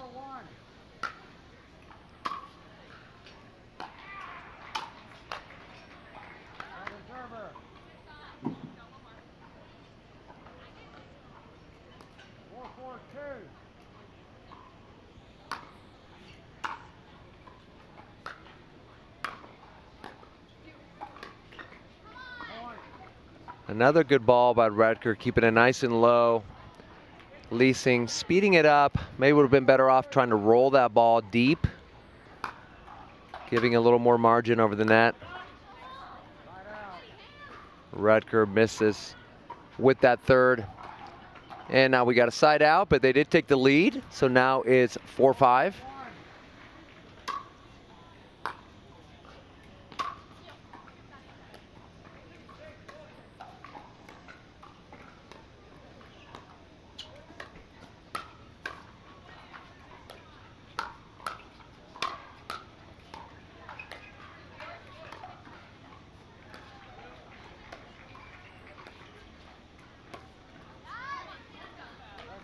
Good point, good patience by Hendry. 4-5-2.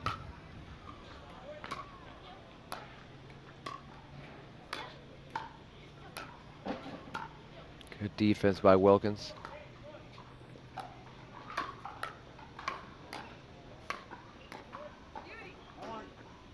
good job by Leasing, attacking straight ahead at Rutger. Took a couple tries, but was able to get the point. And we're all tied up at fives.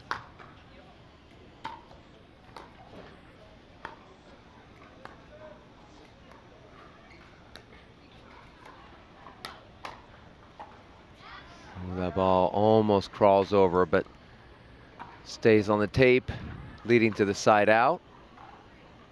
All tied up at 5.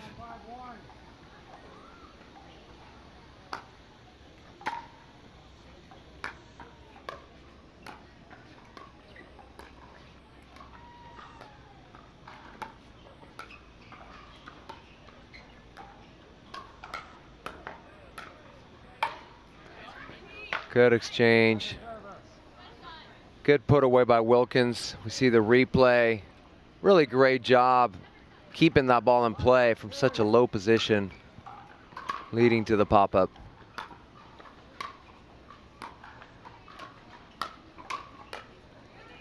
Leasing jumping on that middle ball with her forehand, able to hit it down at the feet of Hendry.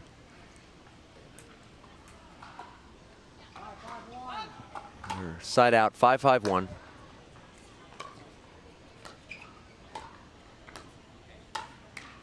There was a chance there for Wilkins to maybe move up and take that ball out of the air and attack it a little bit more. She chose to let it get a little bit lower, reset it, but still worked out for her. They got the point, and they're at 6-5.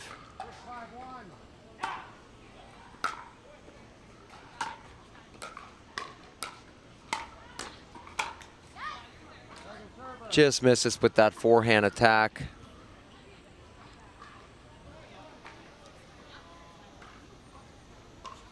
Little update on the draw on the women's side. Andrea Koop and Vivian David have moved on to the winner bracket final. Good attack by Rutger at the forehand side of Leasing.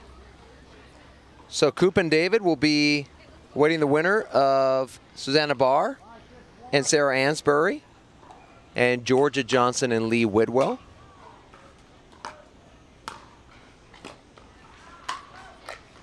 Well, these ladies, as I mentioned, are trying to make their way through that consolation bracket. Leasing dropped that ball, allowed them to come back up, but was able to still get the point. We're at 5-6-2.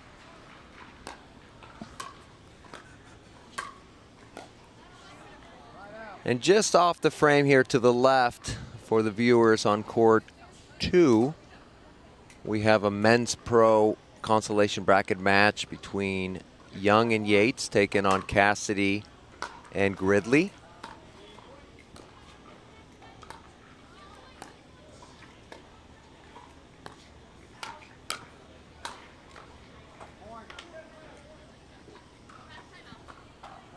We've got a timeout called by Retker and Hendry. They are down 7-5. Leasing and Wilkins ahead in this consolation bracket match is 1 game to 15. We will be switching sides at 8.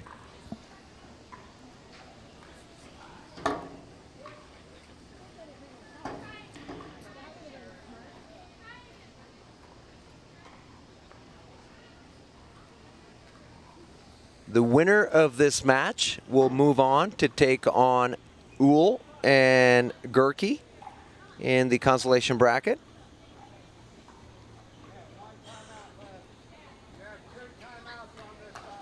While Gayton Leach and Christine McGrath will be awaiting the losing team from the Barr Ansbury versus Johnson Whitwell match.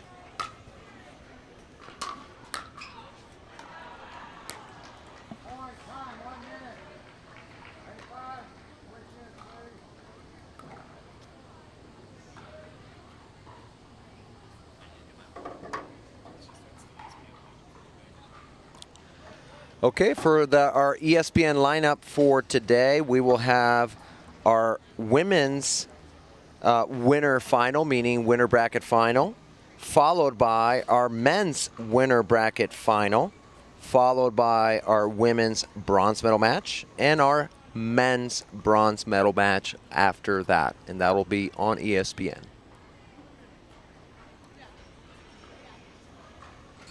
All those matches will be on center court.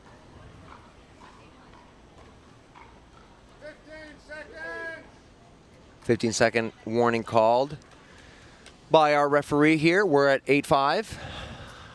Leasing and Wilkins ahead of Retker and Hendry.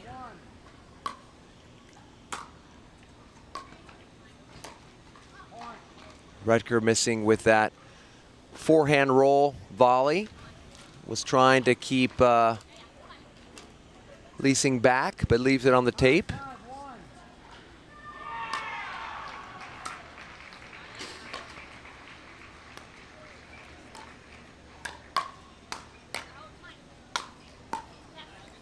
Good attacks by Retker. Took a couple tries, but was able to capitalize.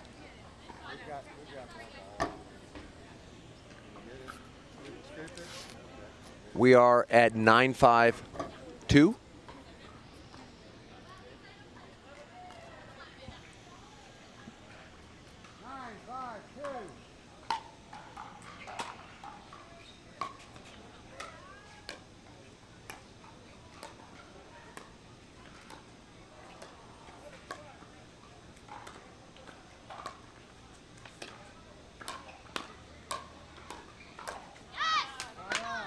Good reset there by Retker, keeping the ball soft and low to Leasing, leading to the error there.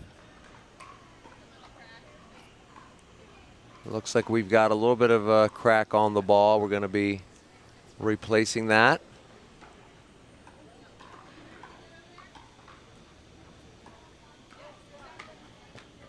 Retker serving at 5-9.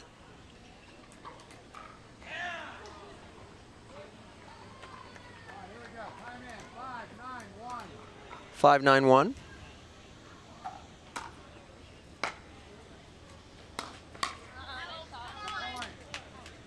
Good shot by Retker, right at that right shoulder of Leasing.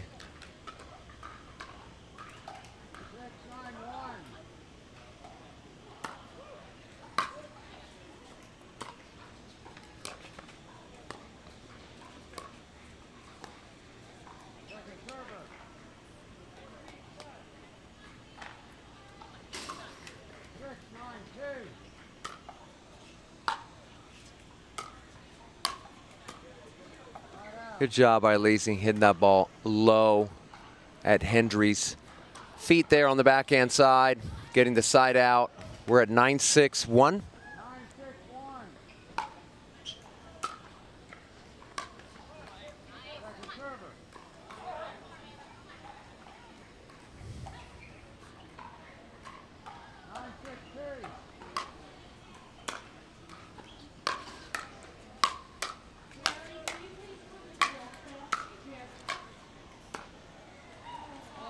Really great attacks by Leasing.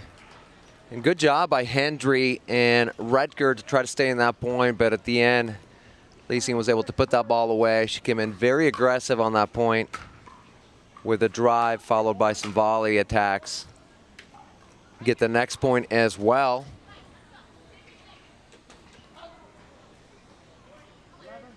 And we're at 11-6-2. Leasing missing with that forehand drive. We've got a side out. Hendry serving at 6-11.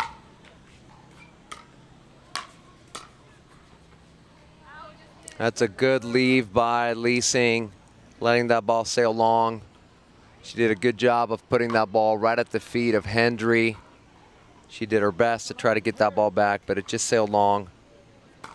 We're at 6-11-2.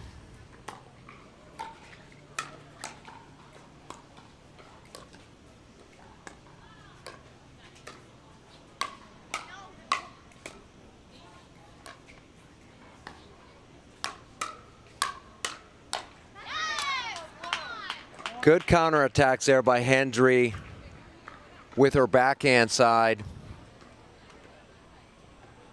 We're at 7-11-2.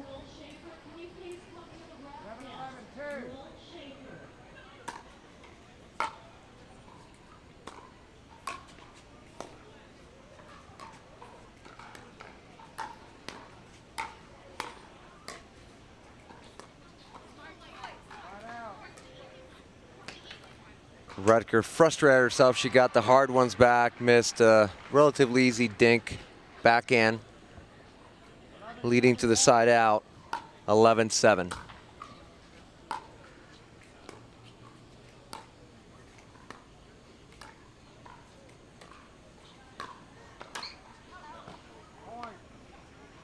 Rutger got what she wanted. She got the high forehand, but just misses with the attack. They call a timeout.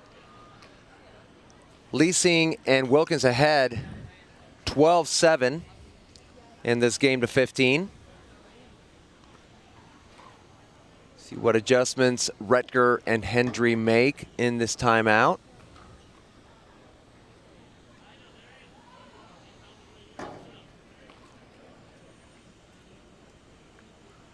The match that was going on next to this court, on court 2, with Yates and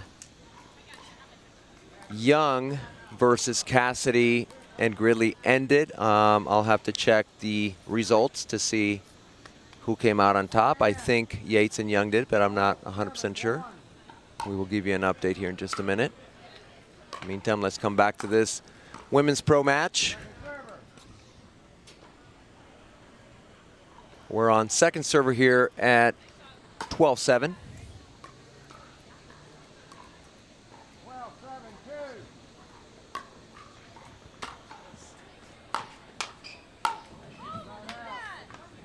Wilkins going for that attack. Feeling like she had the opportunity, but she misses it.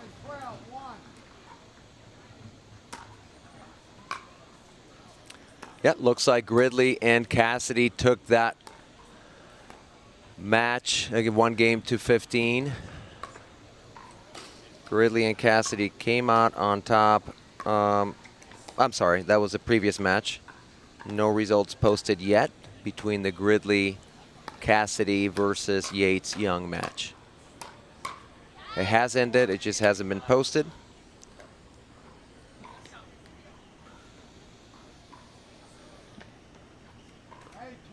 And we are at 8-12-1.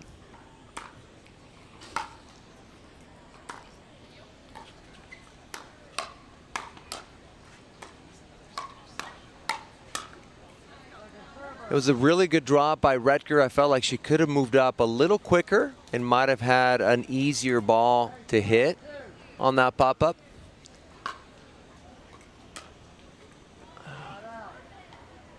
Hendry just leaves it on the tape. And we've got a side out at 12-8.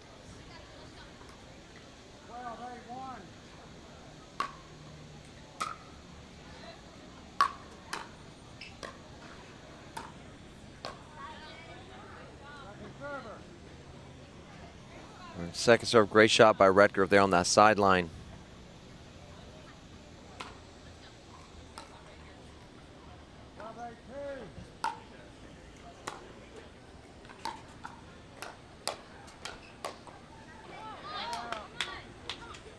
Side out, no damage done here. So Retker and Hendry very much still in this match.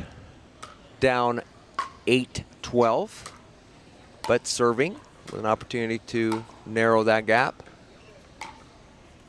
Wilkins doing a good job of keeping them back. They're trying to make their way up there.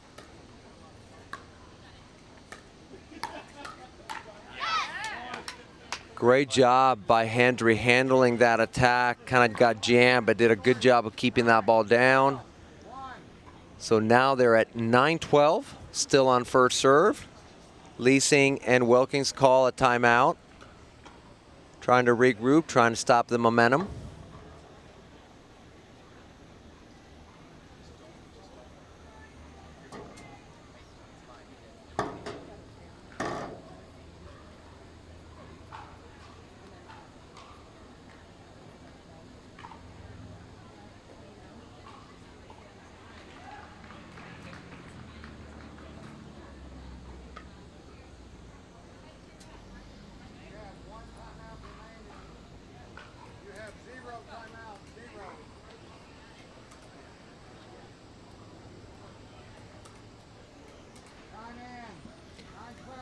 Okay, we are back here.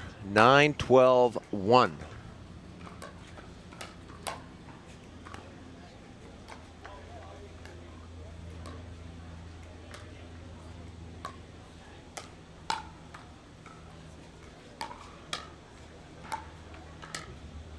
Great job by Hendry. Having some really good saves. Still doing it. Just did a great job of staying in that point. Several balls there that were really difficult to handle. And she did just that, and now they are just within a couple of points.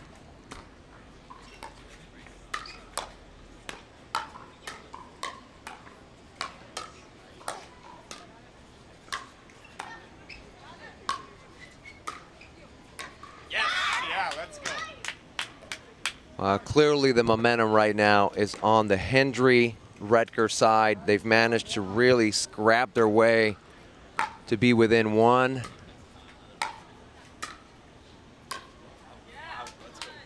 Unforced error by Leasing, trying to keep them back. Misses long, and now we're all tied up, 12-12. They're certainly on a run here.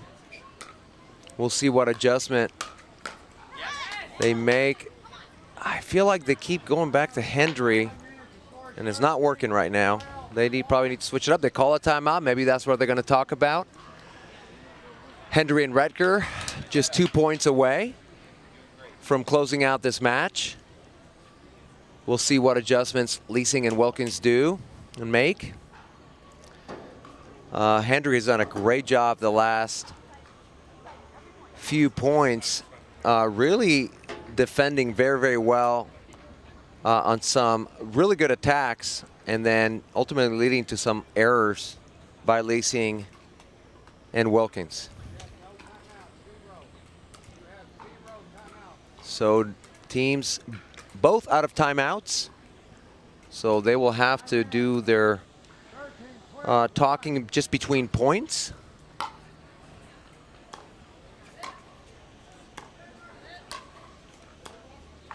Good job by Retker there, resetting those balls.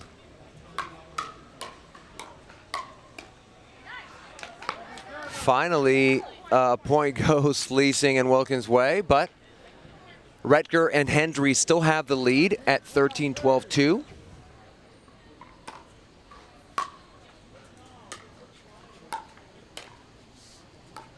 Again, great resets by Hendry. And another error by Leasing. And now we have match point. After being down most of this match, Retker and Hendry have a match point at 14-12-2. Retker just leaves it short. Was kind of on that back foot. She was on her back foot. Anytime you get pushed back like that, you got to add pace. You got to add some height and kind of tell yourself to miss long when you get pushed back on the third like that.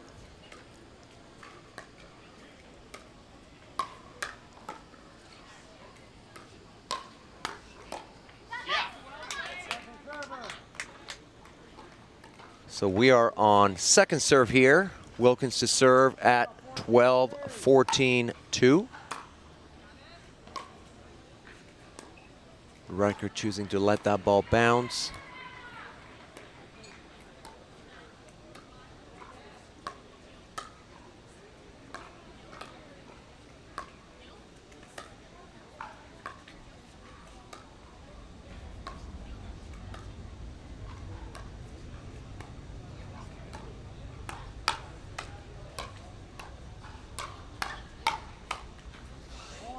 Oh, good exchange there.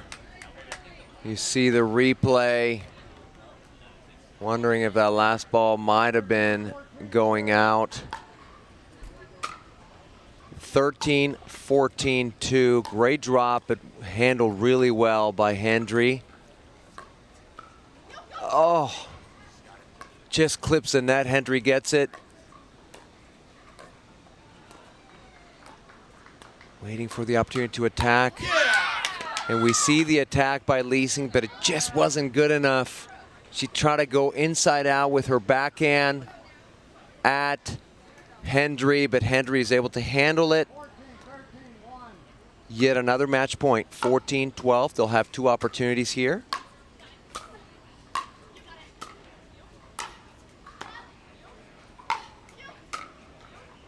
Good defense being played by Hendry and Retker. Ultimately staying short. Can't see.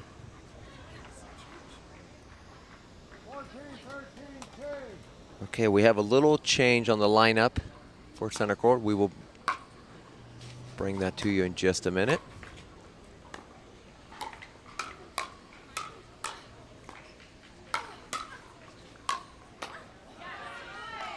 We've got a side out. Leasing and Wilkins still alive. 13-14-1.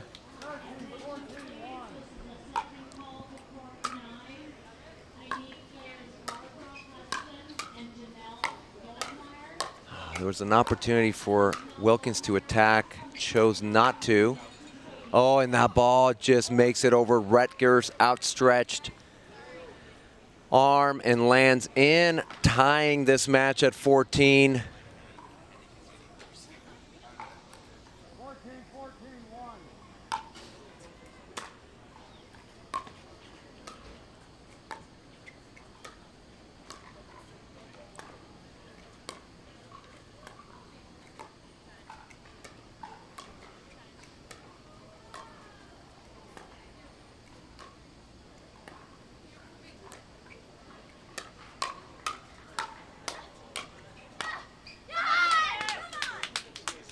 Great attack, great exchange there by all players, all four players.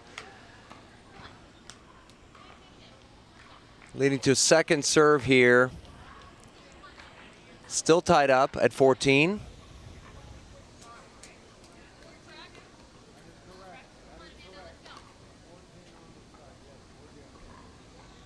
Here we go. 14-14-2.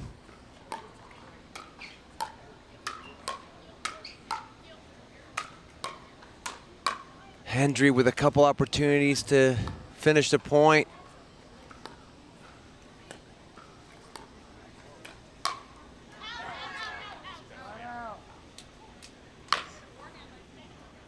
ball just misses long. The attempt by Leasing, yeah, the ball is just long.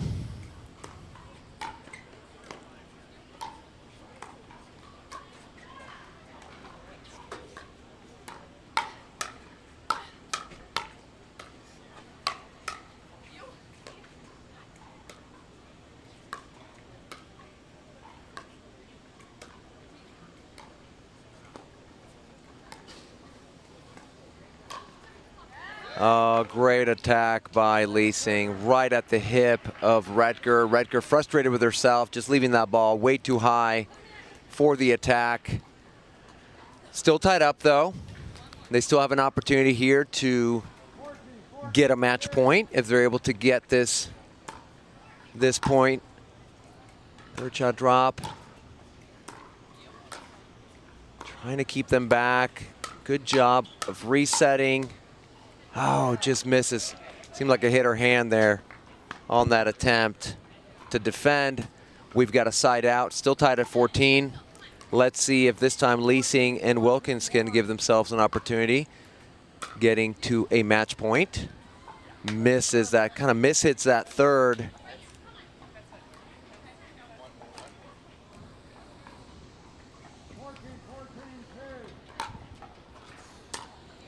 Fourteen, 14-2.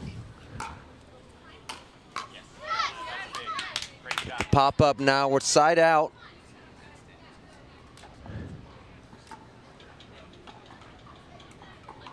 Hendry to serve at 14 all.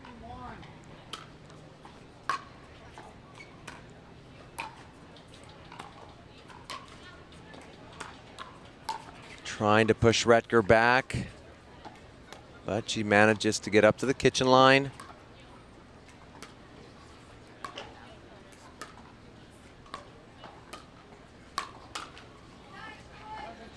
The counter by Hendry stays on the tape. We're on second serve here, tied at 14 all.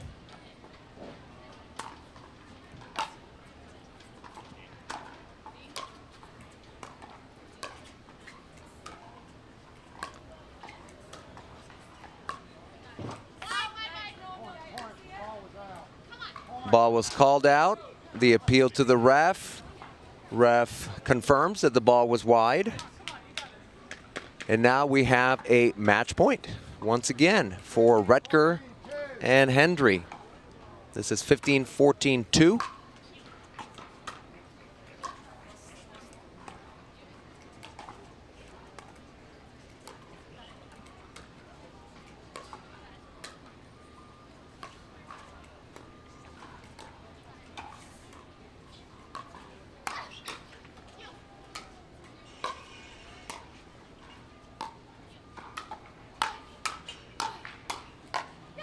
Oh, and Retker and Hendry managed to pull it off here. Great match by these ladies. They did a great job. Hendry and Retker move on in our consolation bracket. And this will be our last match here on CC2. The action will continue on our center court, so please tune in to that. Some great matches still to come. Daniel Roditi here in the booth. We'll be back tomorrow, but please continue to watch our center court live stream. Thank you for watching today. We'll see you soon.